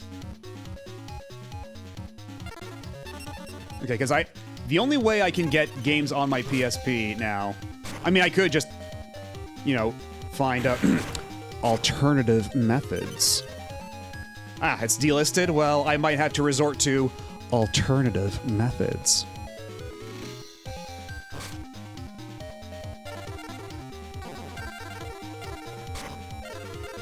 But yeah, I can get a really nice signal out of my PSP, so that might not be a bad idea. And I'm assuming it's got the usual suite of enhancements. Unfortunately, I don't have a whole lot I can play right now. I'm not wasting my Monster Reborn on that. So I guess we're just gonna sit around with our thumbs up our asses for a minute.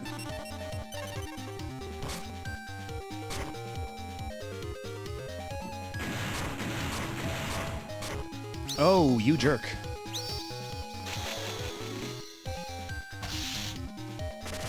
Ah, pretty sneaky, sis.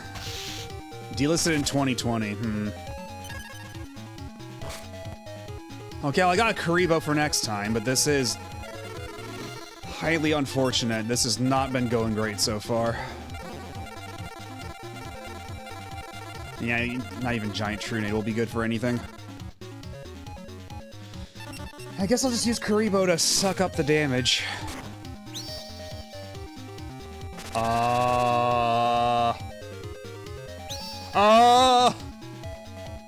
Mods! Mods! You're not allowed to do that, mods! You're not allowed to use Cyberstein and summon Ultimate Dragon. Only I'm allowed to do that.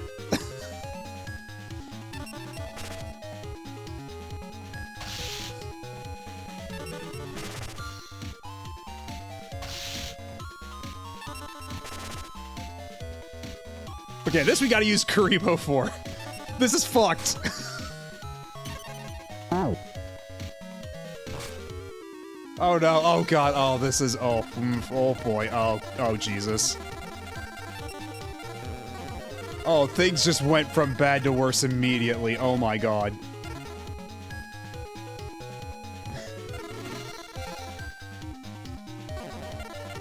You know what? It never happened. It never happened. I don't see it. You don't even need to take my glasses away. I don't see it. It never happened.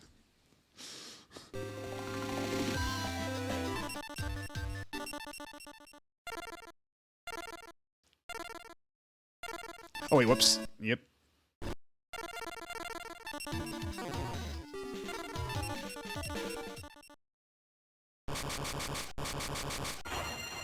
I didn't think that Kaiba would have the Cyberstein tech. But apparently I was a damn fool.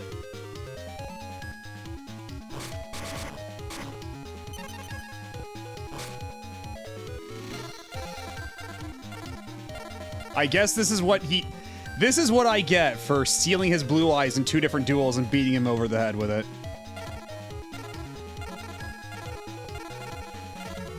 Oh boy, I don't have a whole lot going on though.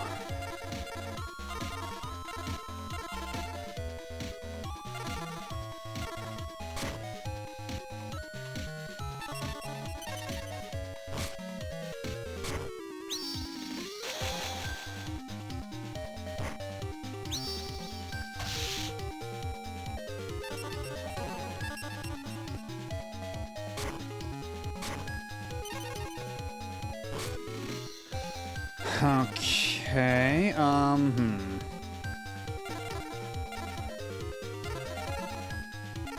Yeah, probably wiser to play Vorse Raider.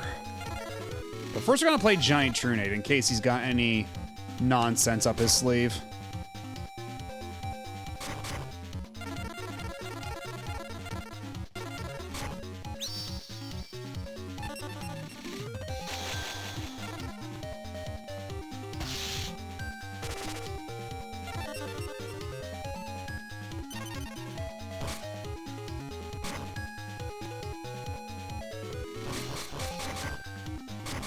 Oh, that's a lot of spell cards all at once, ain't it? Okay, well, we're definitely playing Magic Jammer after all that shit. No way we're not. Okay, no trap hole. So that's nice. That's comforting. I guess there's nothing to do but enter the battle phase and step on some rakes of our own volition. Oh, how did I know there was Mirror Force? How did I know?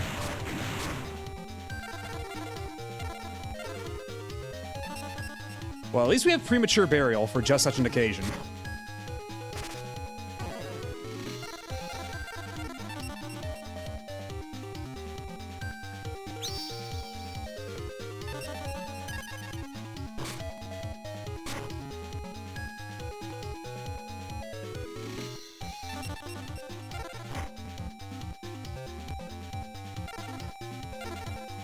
I mean, Kuribo might be the smart one to hold on to right now.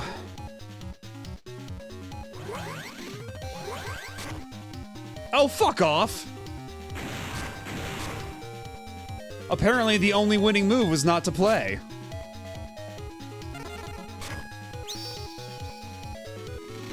Well, get oxed, stupid.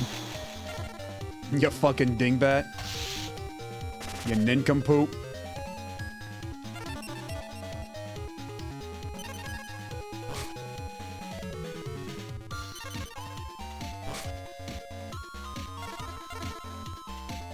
I can't do anything with Buster Bladder over here. So... yeah, far too risky to play Kuribo face down and hope he doesn't get attacked. So I'll just go for the attack. With my Battle Ox.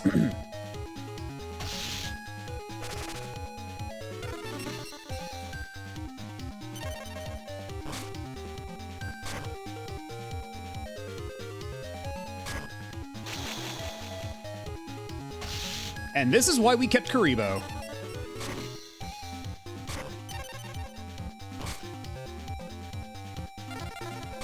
And hark, we now have a fish. And actually, I think, hold on. Assuming he doesn't have any trap cards or anything that can stop me, I think this is the game one. Fucking GG's, Kyla. You had absolutely nothing.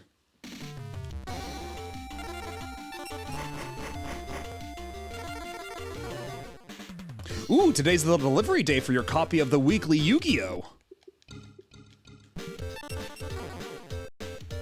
We got yet another Blue Eyes Ultimate Dragon. Once again. And a Red Archery Girl. And Manga Ryuran. This card cannot be summoned unless Toon World is on the field. This card cannot attack in the same turn that it is summoned. Pay 500 life points each time this monster attacks. When Toon World is destroyed, this card is also destroyed.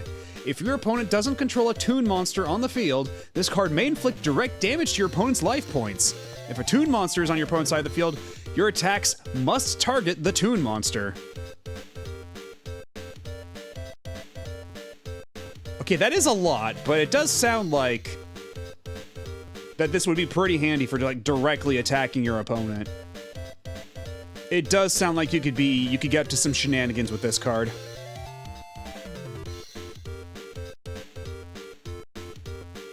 And yeah, we've already got Pot of Greed in our deck, so an extra Pot of Greed won't do us anything. But we're glad he's here anyway. Wait. Manga Ryudan is one of the weirdest translation mistakes in Yu-Gi-Oh! They called all the other monsters Toon monsters, but not this one. So he's supposed to be a... Oh god, that's right, because anything that would call out like a Toon card, it wouldn't affect him, would it? Okay, but do Toon Blue Eyes and such also have the thing where they can directly attack your HP unless there's another Toon card on the field? Do they have the same thing going on, the same gimmick? Is that just the general Toon gimmick?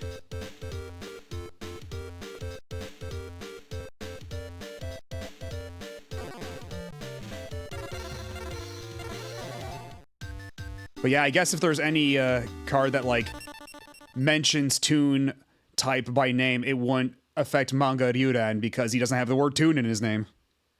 Yeah, all the Toons do that. Okay, so perhaps not as useful as he would appear at first blush.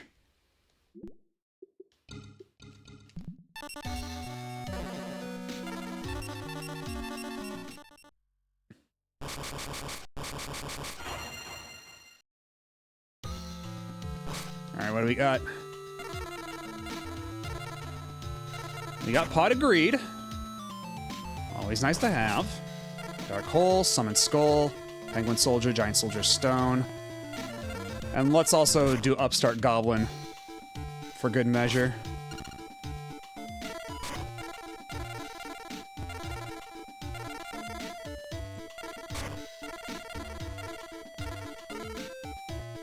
Actually, you know what? I don't know. We'll save the Penguin for later. And he is affected by the Toon support because there's no quotation marks around Toon. Toon is an entire category. Okay, so even the translation flub won't adversely affect him.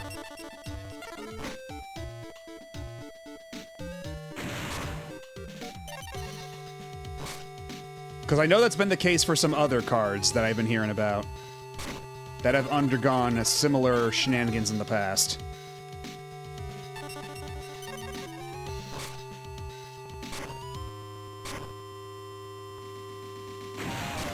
Dude, can you stop deleting my cards? You asshole.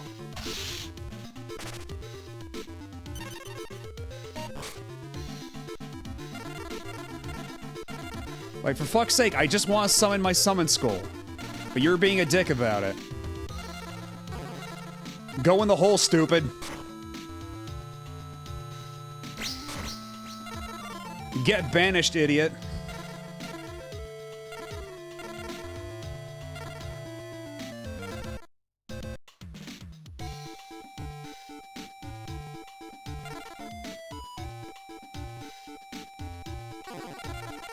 Yeah, not like I've got a whole lot else right now, but...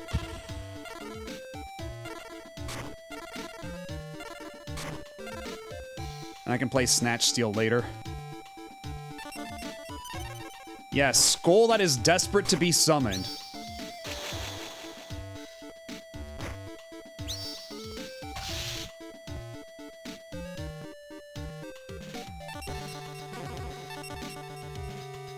Back in your cage.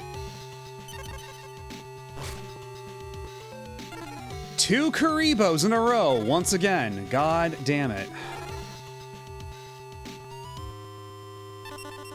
Well, we're off to a rollicking good start.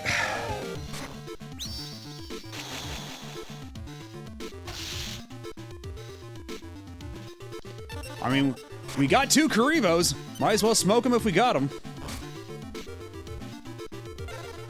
Oh, thank God I can feel the sweet release of death.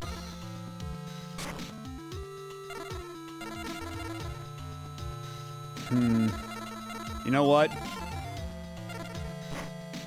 Yeah, let's Snatch Steal and then into the battle phase, and then we'll just chip away at him over time. And then he'll attack whatever's face down, and then I can get a new set of cards, and then I can get Summon Skull out of the graveyard with something else.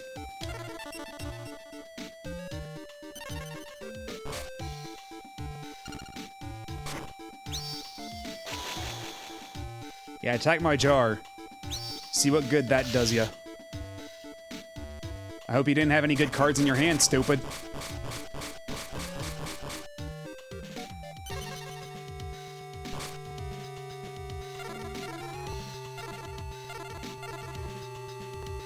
Okay, we got options. Okay, let's play Restructure of Revolution, or Restructure Revolution to take off 1,000 right off the bat.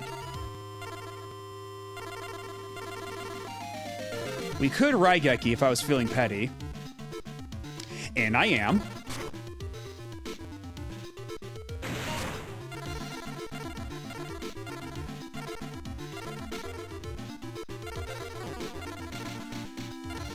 Let's see, how many do you have? 1,300. So I'll play Two-Headed King Rex face up.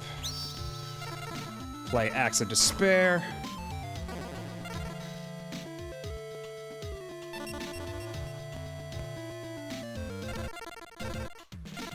And then I'll save Magician of Faith for next turn. And in the meantime, I'm just going to beat him senseless.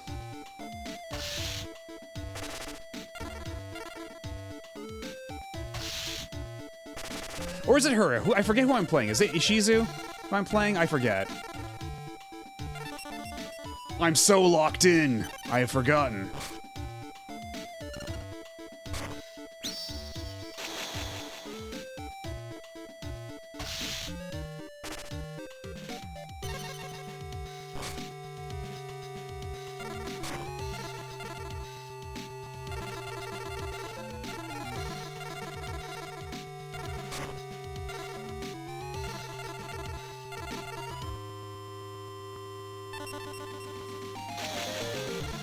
Okay, was I fighting Shadi? I think, okay. That might make more sense.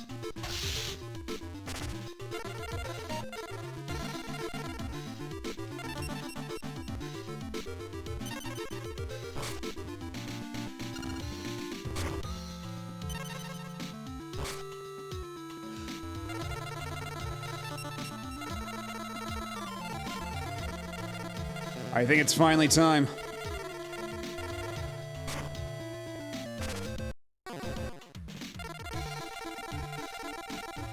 We can finally summon our skull. The boy is back in town. And you know what? We'll just do this as well. Fuck it, why not? And we'll flip you.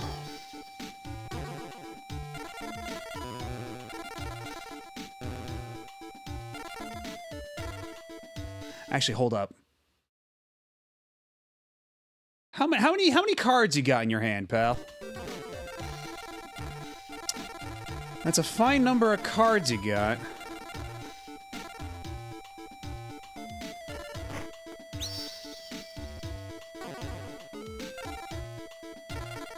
Because yeah, if we play Restructure Revolution... Although, what card does he have on the field right now?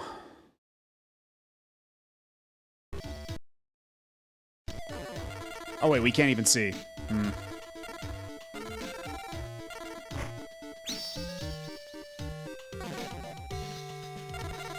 So I'll go with Restructure Revolution.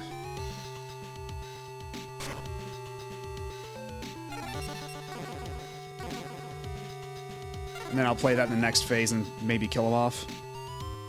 Oh, my spell zone is full. Shit, you're right. You're super right. But you know what we can do? You know what we can do?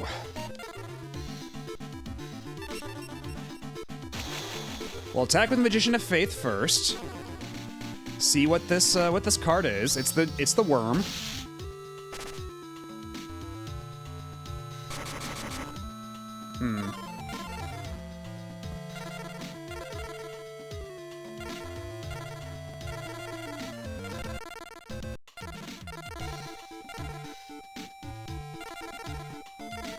Well, no matter.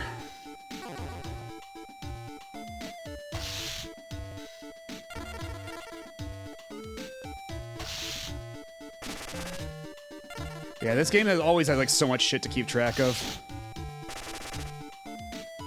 So it's always like little things like I have filled in all the spots and I'm trying to do all these strategies and things and now it's you.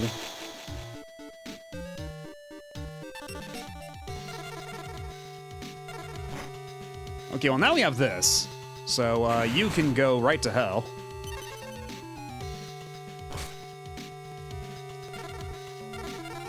And just because I can, now I can pull out Restructure Revolution to do 1,000 points of damage.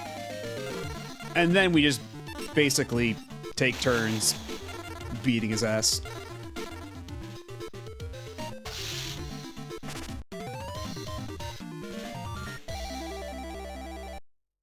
Okay, so it was Shoddy. Okay. Wait, did the Blue Eyes pack go away? Okay, no, it's over here. Okay, so why is the Millennium Puzzle pack here, but the Blue Eyes pack is over here? Oh, whatever. Chain Energy. Do I have this one? Yes, I did. Okay.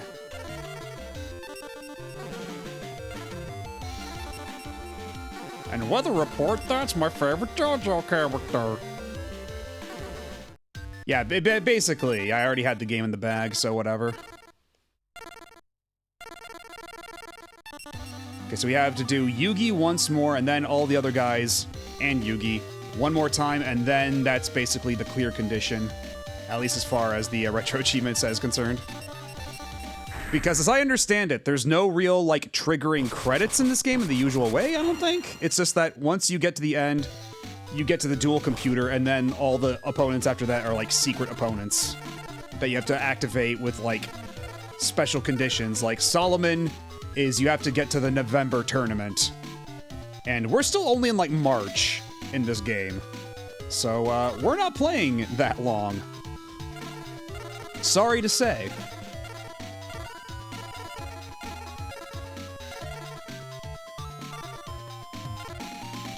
We'll play you. And you. And that will have to do.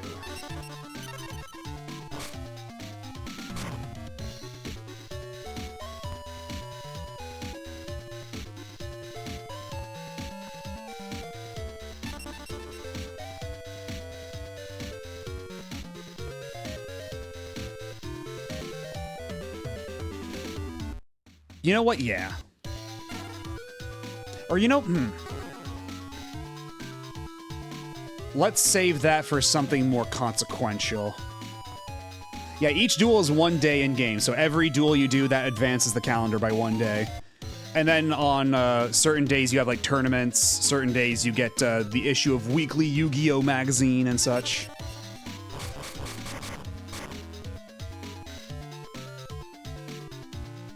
Okay, this one I think I will, like, because I'm starting to get a little nervous by how many cards Yugi here is drawing. Not to mention I can trash my blue eyes and then revive it later.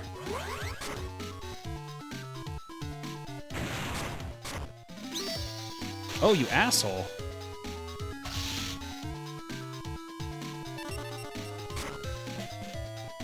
You jerk.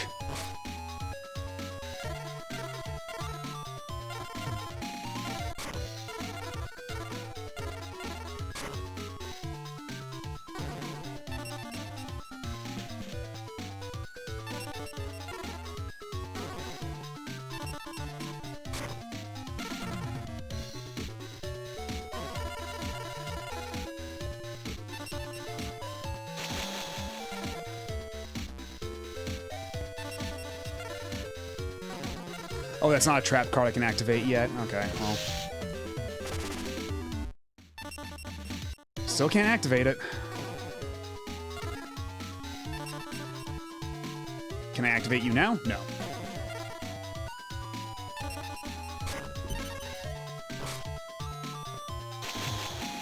What inspired me to be Sigma? I don't follow.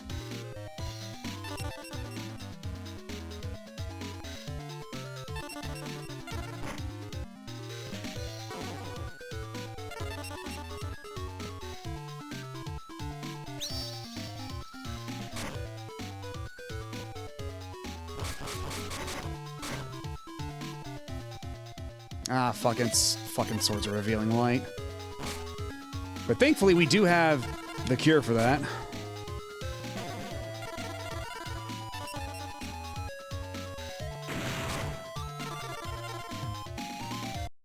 Yeah, now we can just play Morphing Jar with no consequence.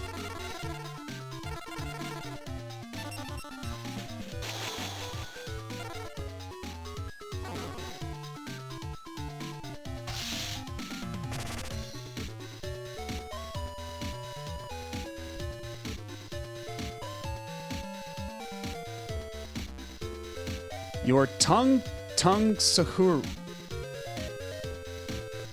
Yeah, I'm not sure what that means. I'm sorry.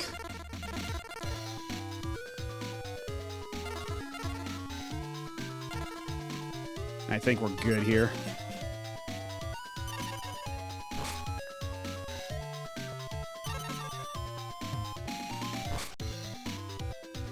Ooh, it's Cyberstein time. Oh. And he's got nothing on the field. I think he might be cooked. I think Yugi might be well and truly cooked.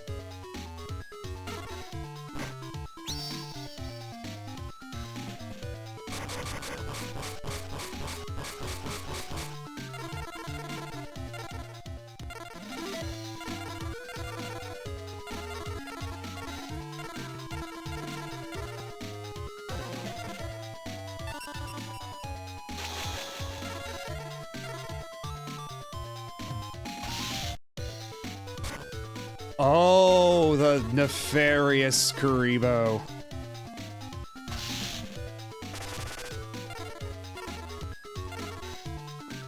I should have attacked with Cyberstein first to bait out the Kuribo.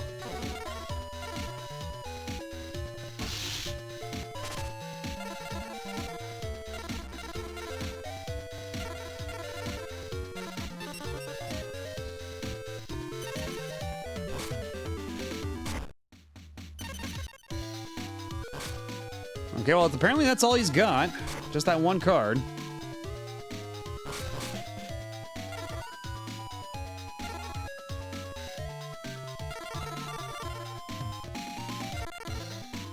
And again, because we do still have the liberty to flex right now, I'm gonna flex with my Summon Skull. Then we're going to bash his head in and basically beat him for all he's worth. Ah, god damn it, it's the Cyber Jar. Can't have shit in this house.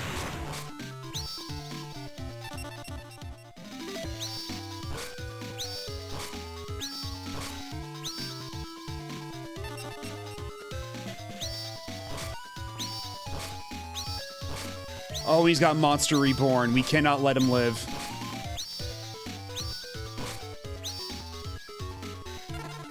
Okay, that was a lot of bullshit just now. And there's only so much we can do. Things just got real complicated real quick. If I could eat one card in the series, what would it be?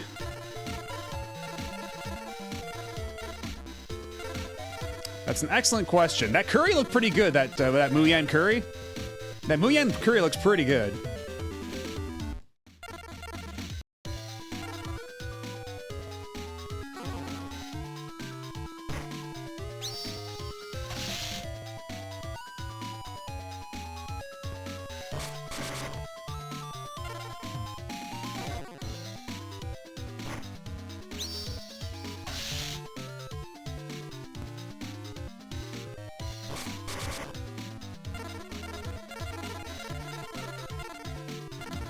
God, I wish I had...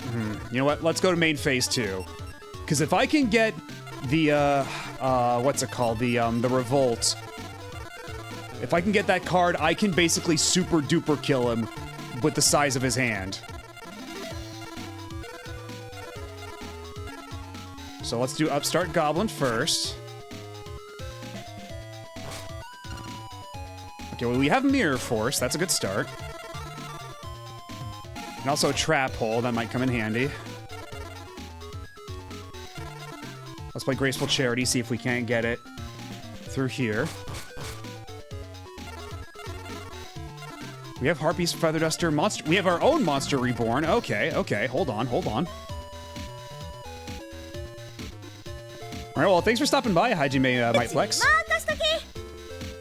Oh, and thank you for the follow. Let's see. Okay, let's... Wait, shit, that was discarding. We're discarding cards. That's right, that's right, that's right. I lost track. We could probably get rid of a Penguin Soldier, and,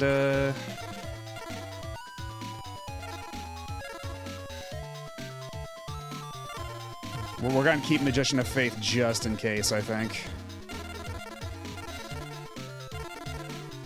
Dark Hole might blow up in our faces, but let's put... We can get Cybertech Alligator out of the graveyard at any time, really. So let's see, what can we get here? We can get Blue Eyes back. 2 Summon Skulls. We can get Dark Magician.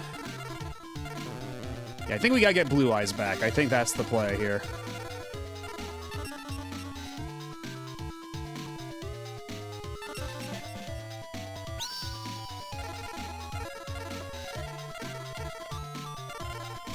And just to be super duper safe, we'll also bring back Cybertech Alligator.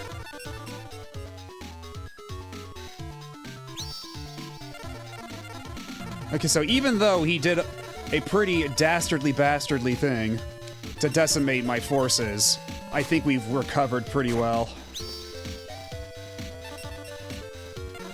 And you're going in the hole, I'm sorry. I don't make the rules here. Okay, no Raigeki, no Raigeki. But just to be safe, we are going to use Harpy's Feather Duster and get rid of whatever the hell that thing is. I bet you it was Mirror Force. I bet you anything it was Mirror Force. Okay, it was Magic Jammer. But still. Now's the time to beat his ass.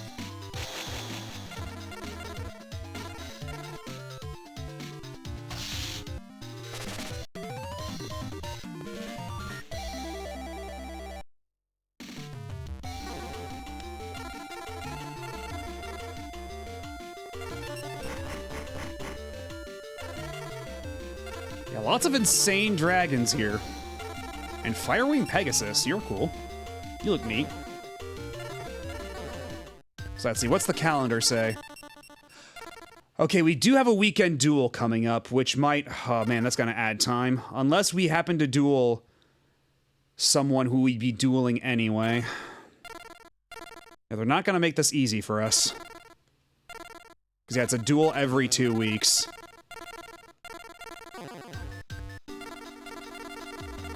Or a tournament, rather.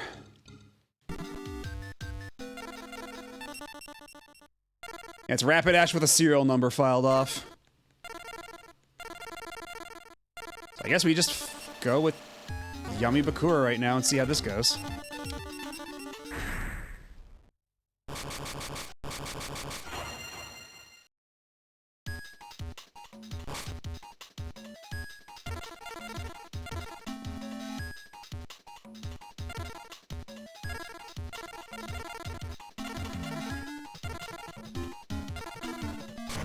I think I'm gonna go with the turn 1 Blue Eyes Ultimate.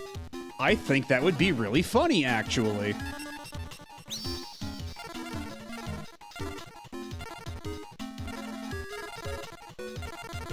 And then put down a Mirror Force just in case he tries any shit.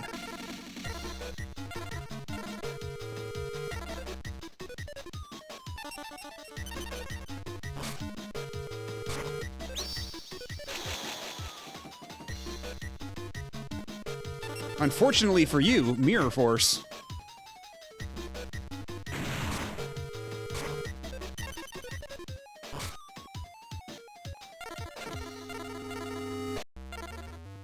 Okay, now we'll try playing Battle Locks. Okay, I really hope that isn't a Mirror Force of his own. But there's no real way of telling without going for it.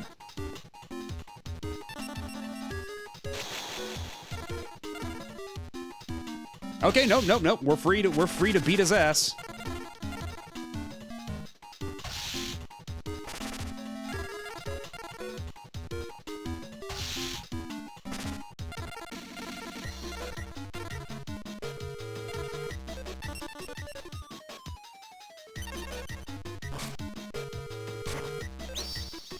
Ah. The dastardly dimensional war. Oh, wait, why are you attacking the Cyberstein? You could have just attacked the... You could have just attacked the Blue Eyes Ultimate Dragon and banished it forever. What's wrong with you? Because yeah, it doesn't say you have to beat the card, you just have to attack the card, and then both of you are banished. So... You could have just... I mean, whatever. I'm not your dad. Go now, but with the grace of God, I guess.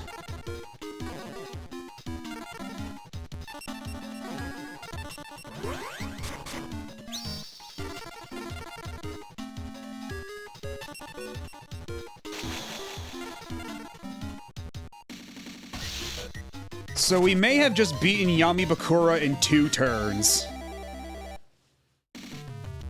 Yamibakura is now officially on Fraud Watch. It seems you've managed to beat me 5 times.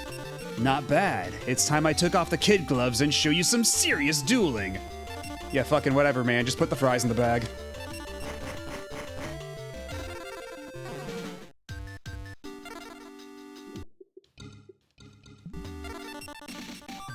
Alright, who's our opponent here? Okay, it's Shadi, alright.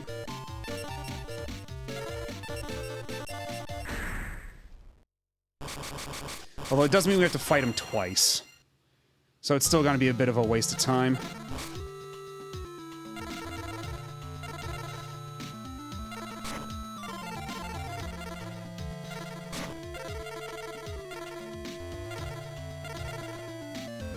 And we'll save Graceful Charity for later. When I feel there are more expendable cards. Oh, you asshole!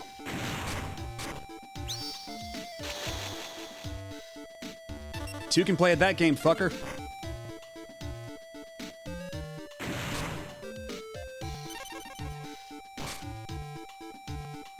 That's my favorite, Buster Bladder. Yeah, I think the only move here is to play Graceful Charity. See what we get. So let's put Buster Bladder in the graveyard so we can scoop him back out later. And maybe summon Skull too. Well, actually, this is perfect, actually. So we play you, summon. Then we put on Axe of Despair to make you super duper strong. So now he's like 3,000. I play Trap Hole. Just to cover his ass. And yeah, now Bakura's got nothing. I guess it's Shadi now. Oh, Shadi's got nothing.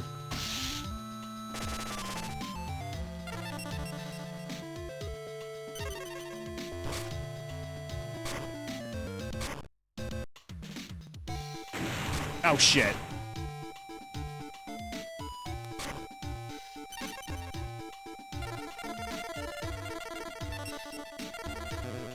Man, I gotta get me a tribute to the Doomed, seriously.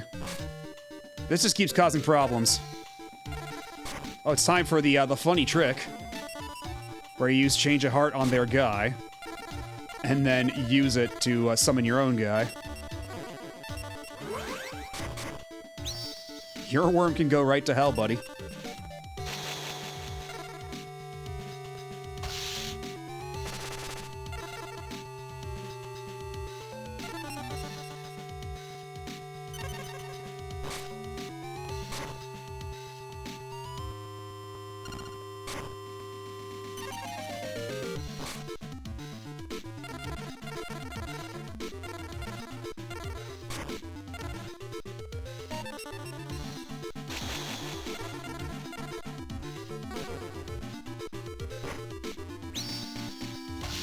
Alright, what are you stealing back? Oh god, not Dark Hole. This might be a problem, actually. And I don't have the means to counteract it. Well, I guess we'll see how the next turn turns out.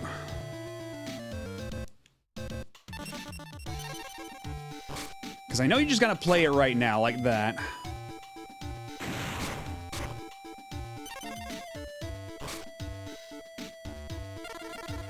Thank God for Pot of Greed. Get me something good. Okay, that'll do. That'll be alright.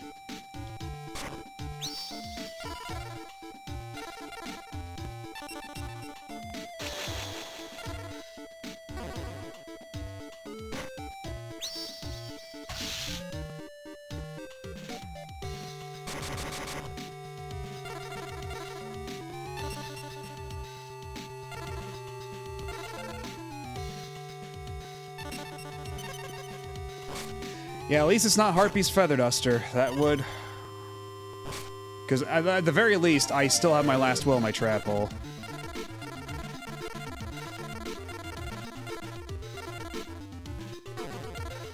Yeah, let's play the fish.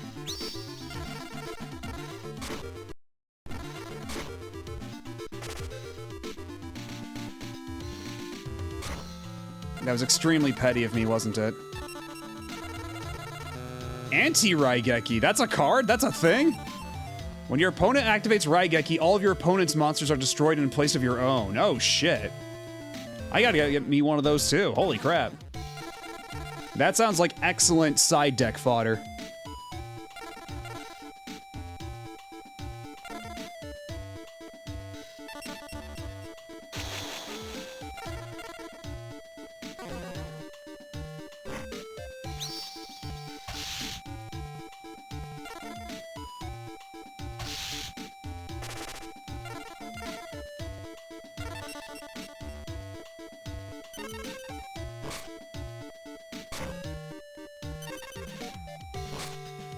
Another last will, jeez.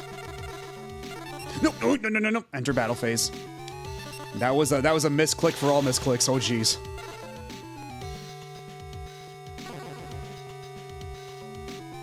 Maybe eventually, because the whole thing is like it's moderation is a problem, and also just like if I do, it's gonna be in steps. I think.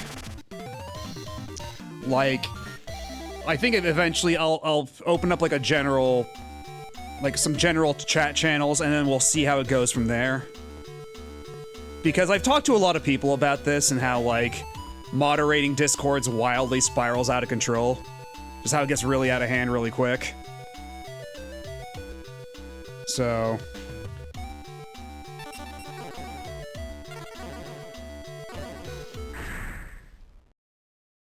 So, we'll see.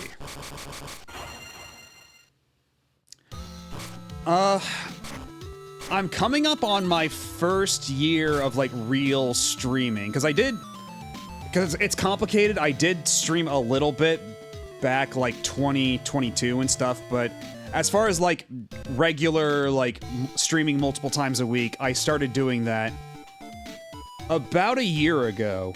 About the time MEO, the Smiling Man, was starting to get its demo drops. Because that's why I started streaming. I was streaming the, because they were doing the demo for MEO the Smiling Man, where a different part of the demo came out like every week or so I was streaming that. So I think that's been almost a year ago. I think this might be like, we might be approaching my streamiversary, as it were.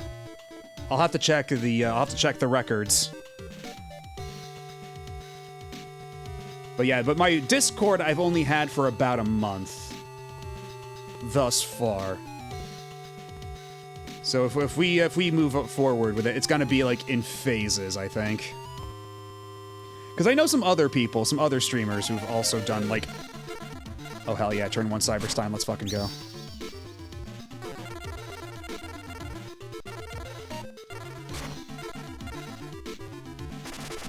Because I know some other people who've done like notification only Discord servers, so I think that might be the play here.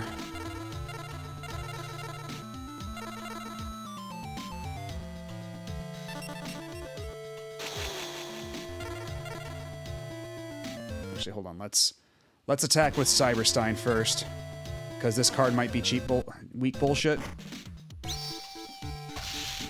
Oh hell yeah! Let's go. Wait, so you played Magician of Faith when you didn't have any spell cards to return from your graveyard, so you just wasted your Magician of Faith. Are you insane?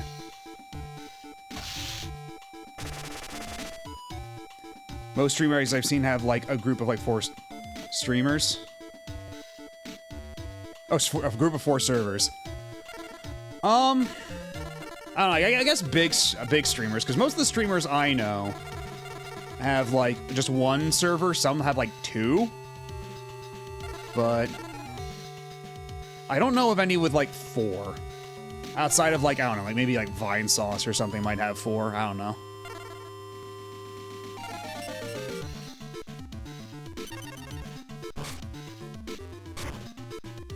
Oh, 5 people in a server. Gotcha.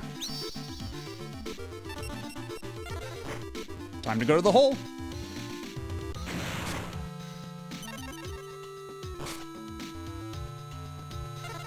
Yeah, we're not even gonna play any cards. It's fucking time to kill this guy. Man, Shoddy didn't have anything. Holy shit. Oh, 5 people on a server to ease moderation duties. Got it. Yeah, I would need mods. Also, yeah, hello, Ego Angel. Good morning. 5 losses. Me. I see that you've become quite a formidable foe. And thankfully, that second duel was like nothing. We absolutely clowned on Shoddy here. So now we only have to beat Ishizu, Kaiba, and Yami Yugi. And then the game is essentially won.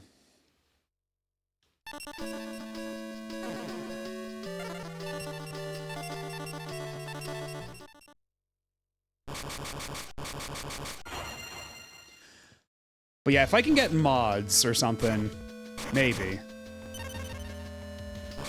Because I have also another turn 1 Cyberstein. Are you kidding me?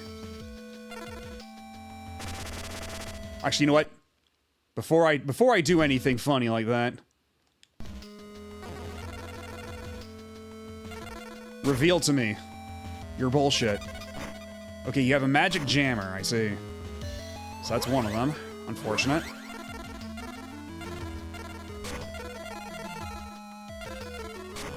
Hopefully one of those isn't a mirror force. If it's a mirror force, I'm going to be very upset.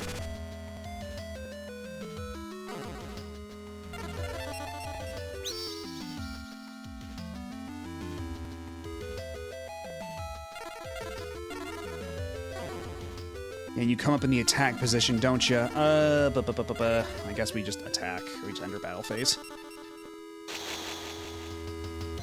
Does this game have, like, where you need to have 5x more wins than losses? Yeah, basically you have to win. You have to beat each opponent 5 times, because first wave of opponents you have to beat twice each. Then the second wave is 3 times each. Then the third wave is 4 times each. And then this wave is 5 times each. And after that, it's just like the bonus round, where it's like a bunch of like endgame opponents that you don't really have to beat. Like, you can beat them if you want to, it's fine.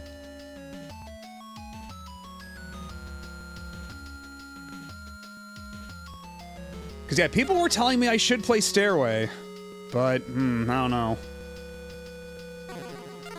Yeah, we'll attack with Cyberstein first and see how this turns out. Okay, well, at least there's no mirror force. That does spare us that particular indignity. And then you summoned another for some reason.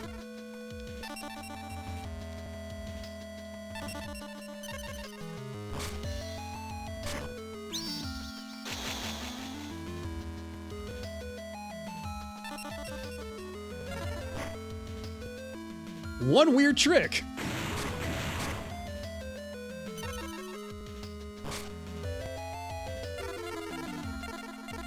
Yeah, then we'll turn Cyberstein, who has fulfilled his purpose, into a Summon Skull.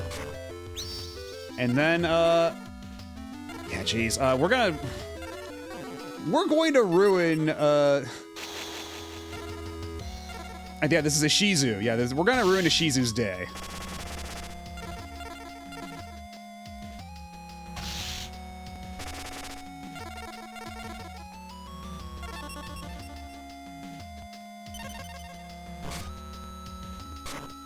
Monster, oh, that's a Blue Eyes, isn't it? That do be a Blue Eyes. Okay, but I think I ought to be good if I just play, if I play Vorse Raider. Okay. Set that up just in case.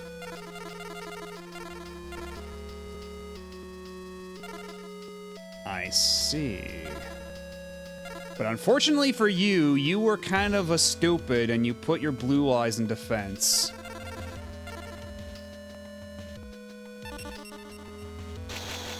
Actually, it doesn't even matter. I can just do this. GG's.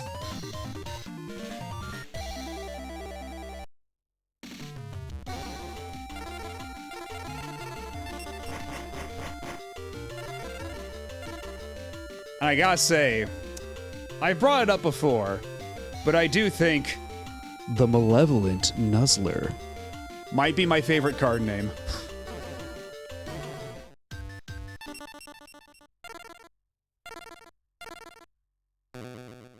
So now all we have left is, perhaps fittingly, the last two duels are Kaiba and Yugi.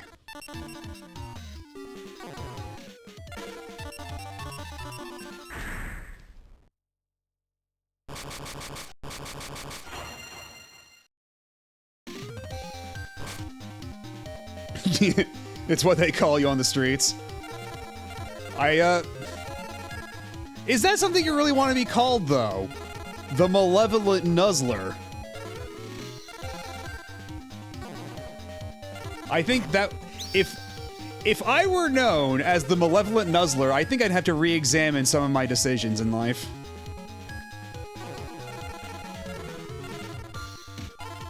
Okay, there's not a whole lot we can do here, so we just keep going.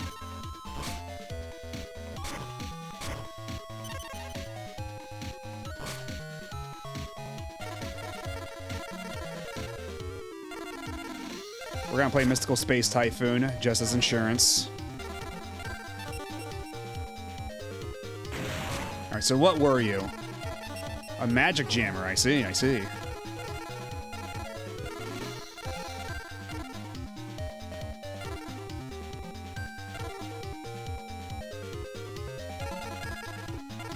You know what would be really funny? You know what would be really funny?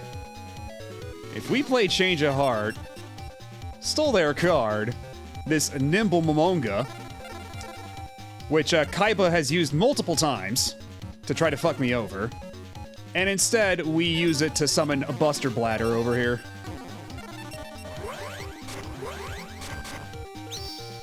So, yeah, no Momonga advantage for you, buddy. Get Buster Bladed.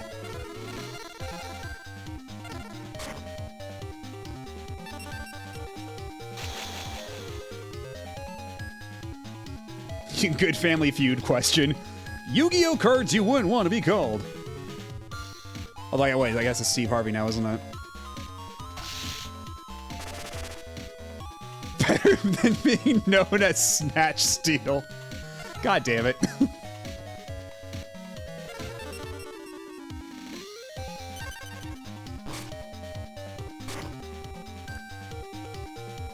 Yeah, sure. Revive your Gemini Elf, I guess. Whatever.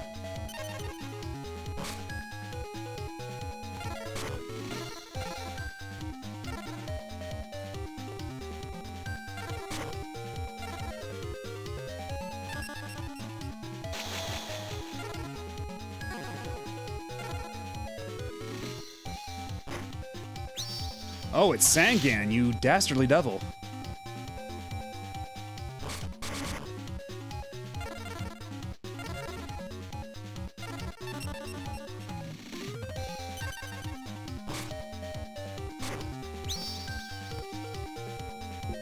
Imagine being called Gemini Elf, but you're actually Pisces. Unfortunate. People will be seeing two elves next to each other and be going Gemini. Also, hello, Zelkron.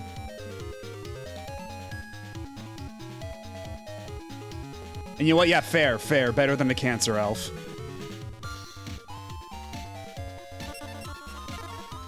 Into the hole with you, bucko. Buster.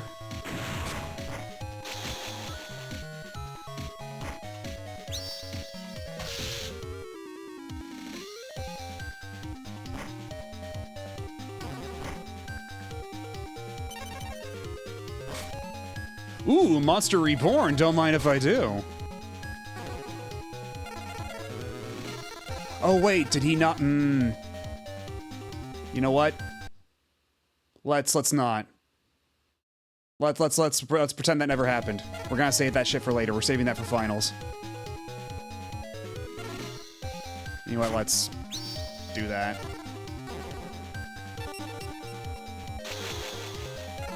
Yeah, Buster Blader, great card to have against Kaiba because he's got a lot of Dargons. They'll attack you too, why not?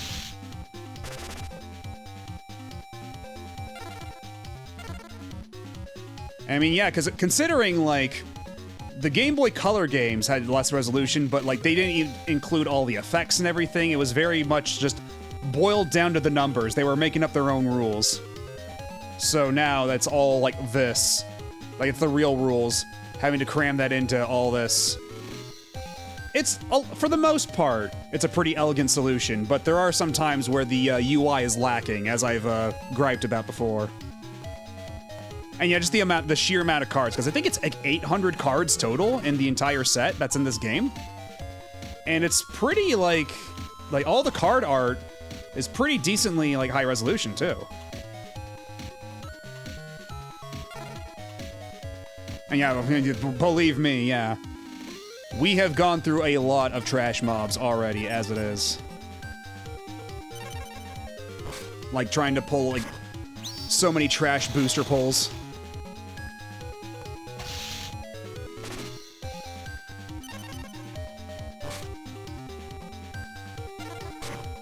Alright, well, it's time to end the match, because just Raigeki, play Buster Blader, and GG's.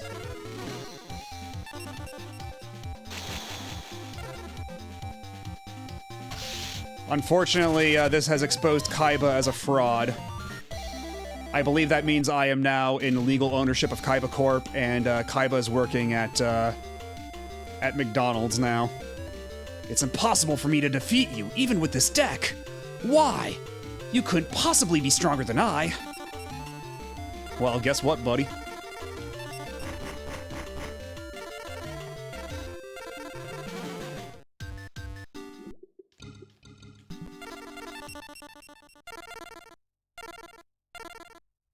Now we just have to beat Yami-Yugi, and then that's essentially the game beaten.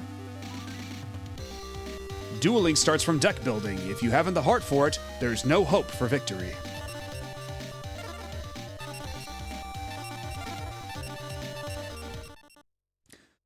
My favorite part... Oh, whoops. I forgot to hold down the R button. There we go.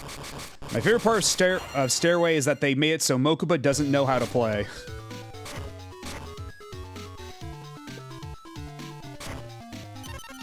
Because we did fight Mokuba in Duel Monsters 1 on Game Boy. I forget if they did the same thing with him there as well.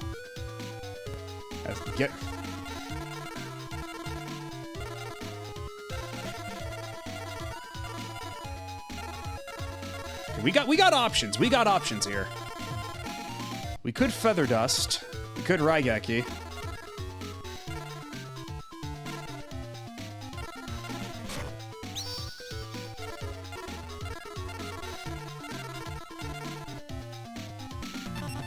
Yeah, that makes sense.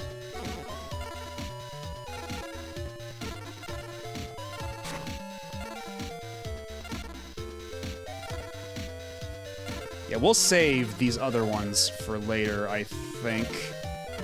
And in the meantime, we'll enter the battle phase, we'll see what this accomplishes, and if that just so happens to be a mirror force, we can use Last Will.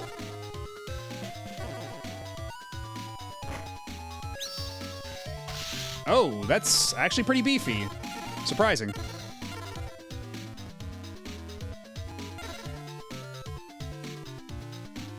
Yeah, let's wait and see.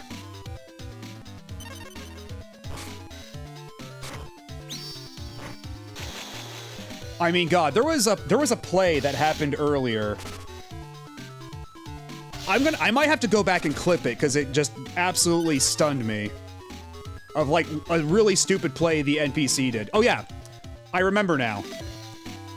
I was fighting Ishizu Ishtar.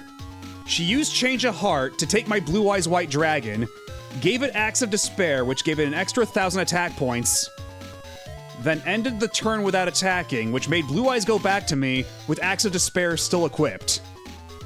So Ishizu Ishtar gave me a free Axe of Despair. Sometimes the AI in this game be real funny. You'll have to go back in the VOD to see that in action, but I was flabbergasted.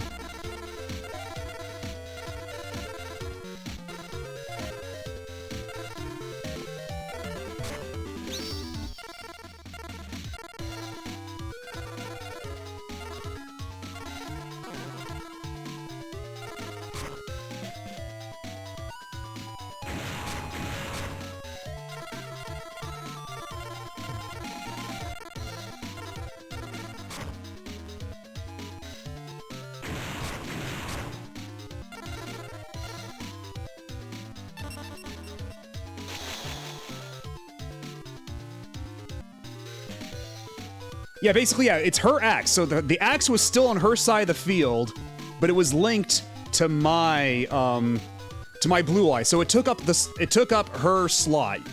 It doesn't have downsides, but it did take up one of her spell slots. It did take up one of her magic card slots. So there was that particular downside to it. Like, the Dax didn't come back on my side of the field, it was on her side of the field, but still connected to my blue eyes.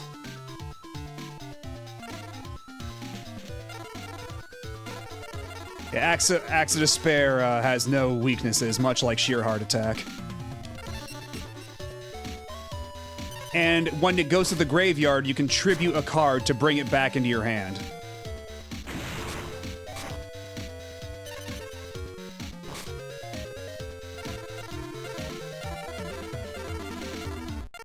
I need you to do something stupid and draw a lot of cards so I can cast Restructure Revolution. Could you do that for me? Could you be a pal?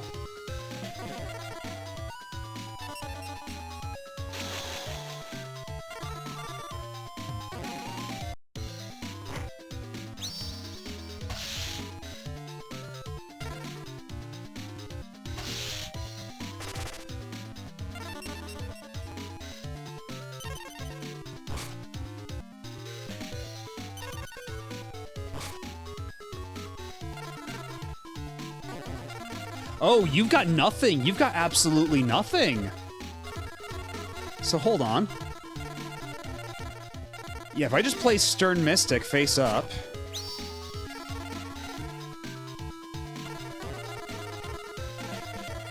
And yeah, fuck it. I might as well play Restructure Revolution. Why not?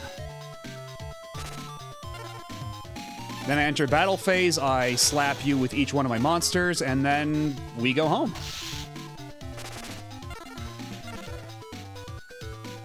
I'll slap you with this fish. And then you're gonna get finished off by this old man. Well, GG's for Yami Yugi. I was expecting a bit more of a climactic duel. Me? 5 losses? This isn't funny anymore. I think it's time I play a little more seriously. Yeah, okay, whatever, pal. Put the fries in the bag. The Reliable Guardian. Oh.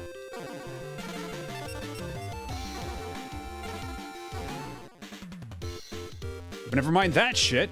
It's time for Weekly Yu-Gi-Oh!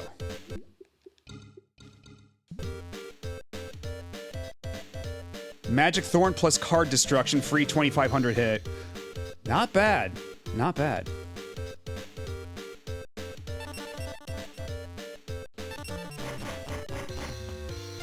Cyber Shield. I don't think I had this one. Increases the attack of either Harpy Lady or Harpy Lady Sisters by 500 points. Okay, well that's obnoxiously specific, though.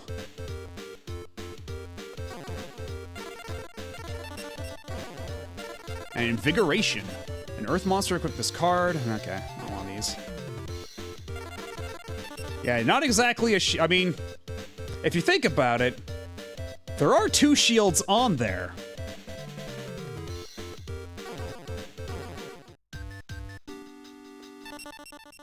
Hey, there are new duelists in the house. Verify the info using the L and R buttons.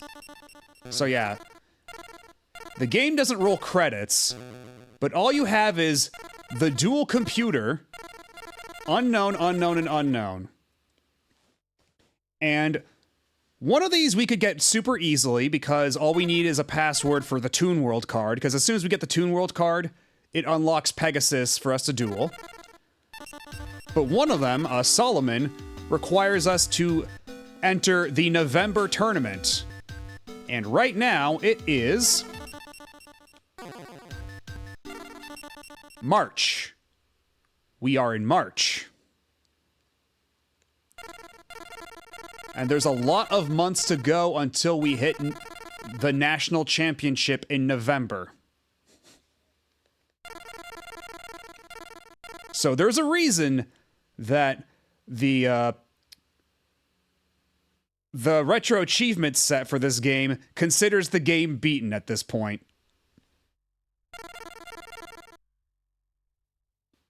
Yeah, the last one's get every card, but if you beat Solomon, I believe he gives you one of every card anyway. Something like that.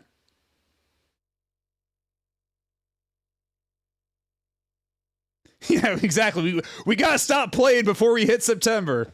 We gotta stop right here. So you know what? The game is beaten. If we're going by the retro achievement rule set, we beat the game, because otherwise it doesn't even play credits anyway. Yeah, there's not even an options menu that would let us access credits or anything, which is kind of funny. You will never know who made this game.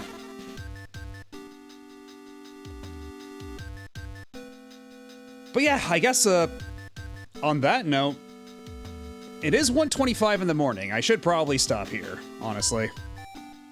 The game is, for all intents and purposes, done. Unless we really want to grind the same matches over and over again until we hit November. But, I don't think I will. I had fun with this game. Yu-Gi-Oh! Was a lot of fun, as it turns out. But, I think we're gonna stop the Eternal Duelist Soul here. Exactly. The real Eternal Duelist Soul was the friends we beat 5 times in a row each time.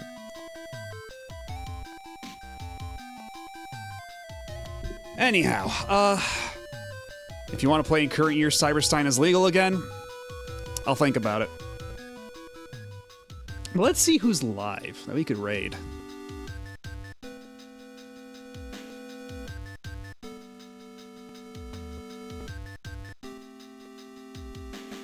Let's see, what have we here? We got options. Because yeah, it's not too early. We do have some options here.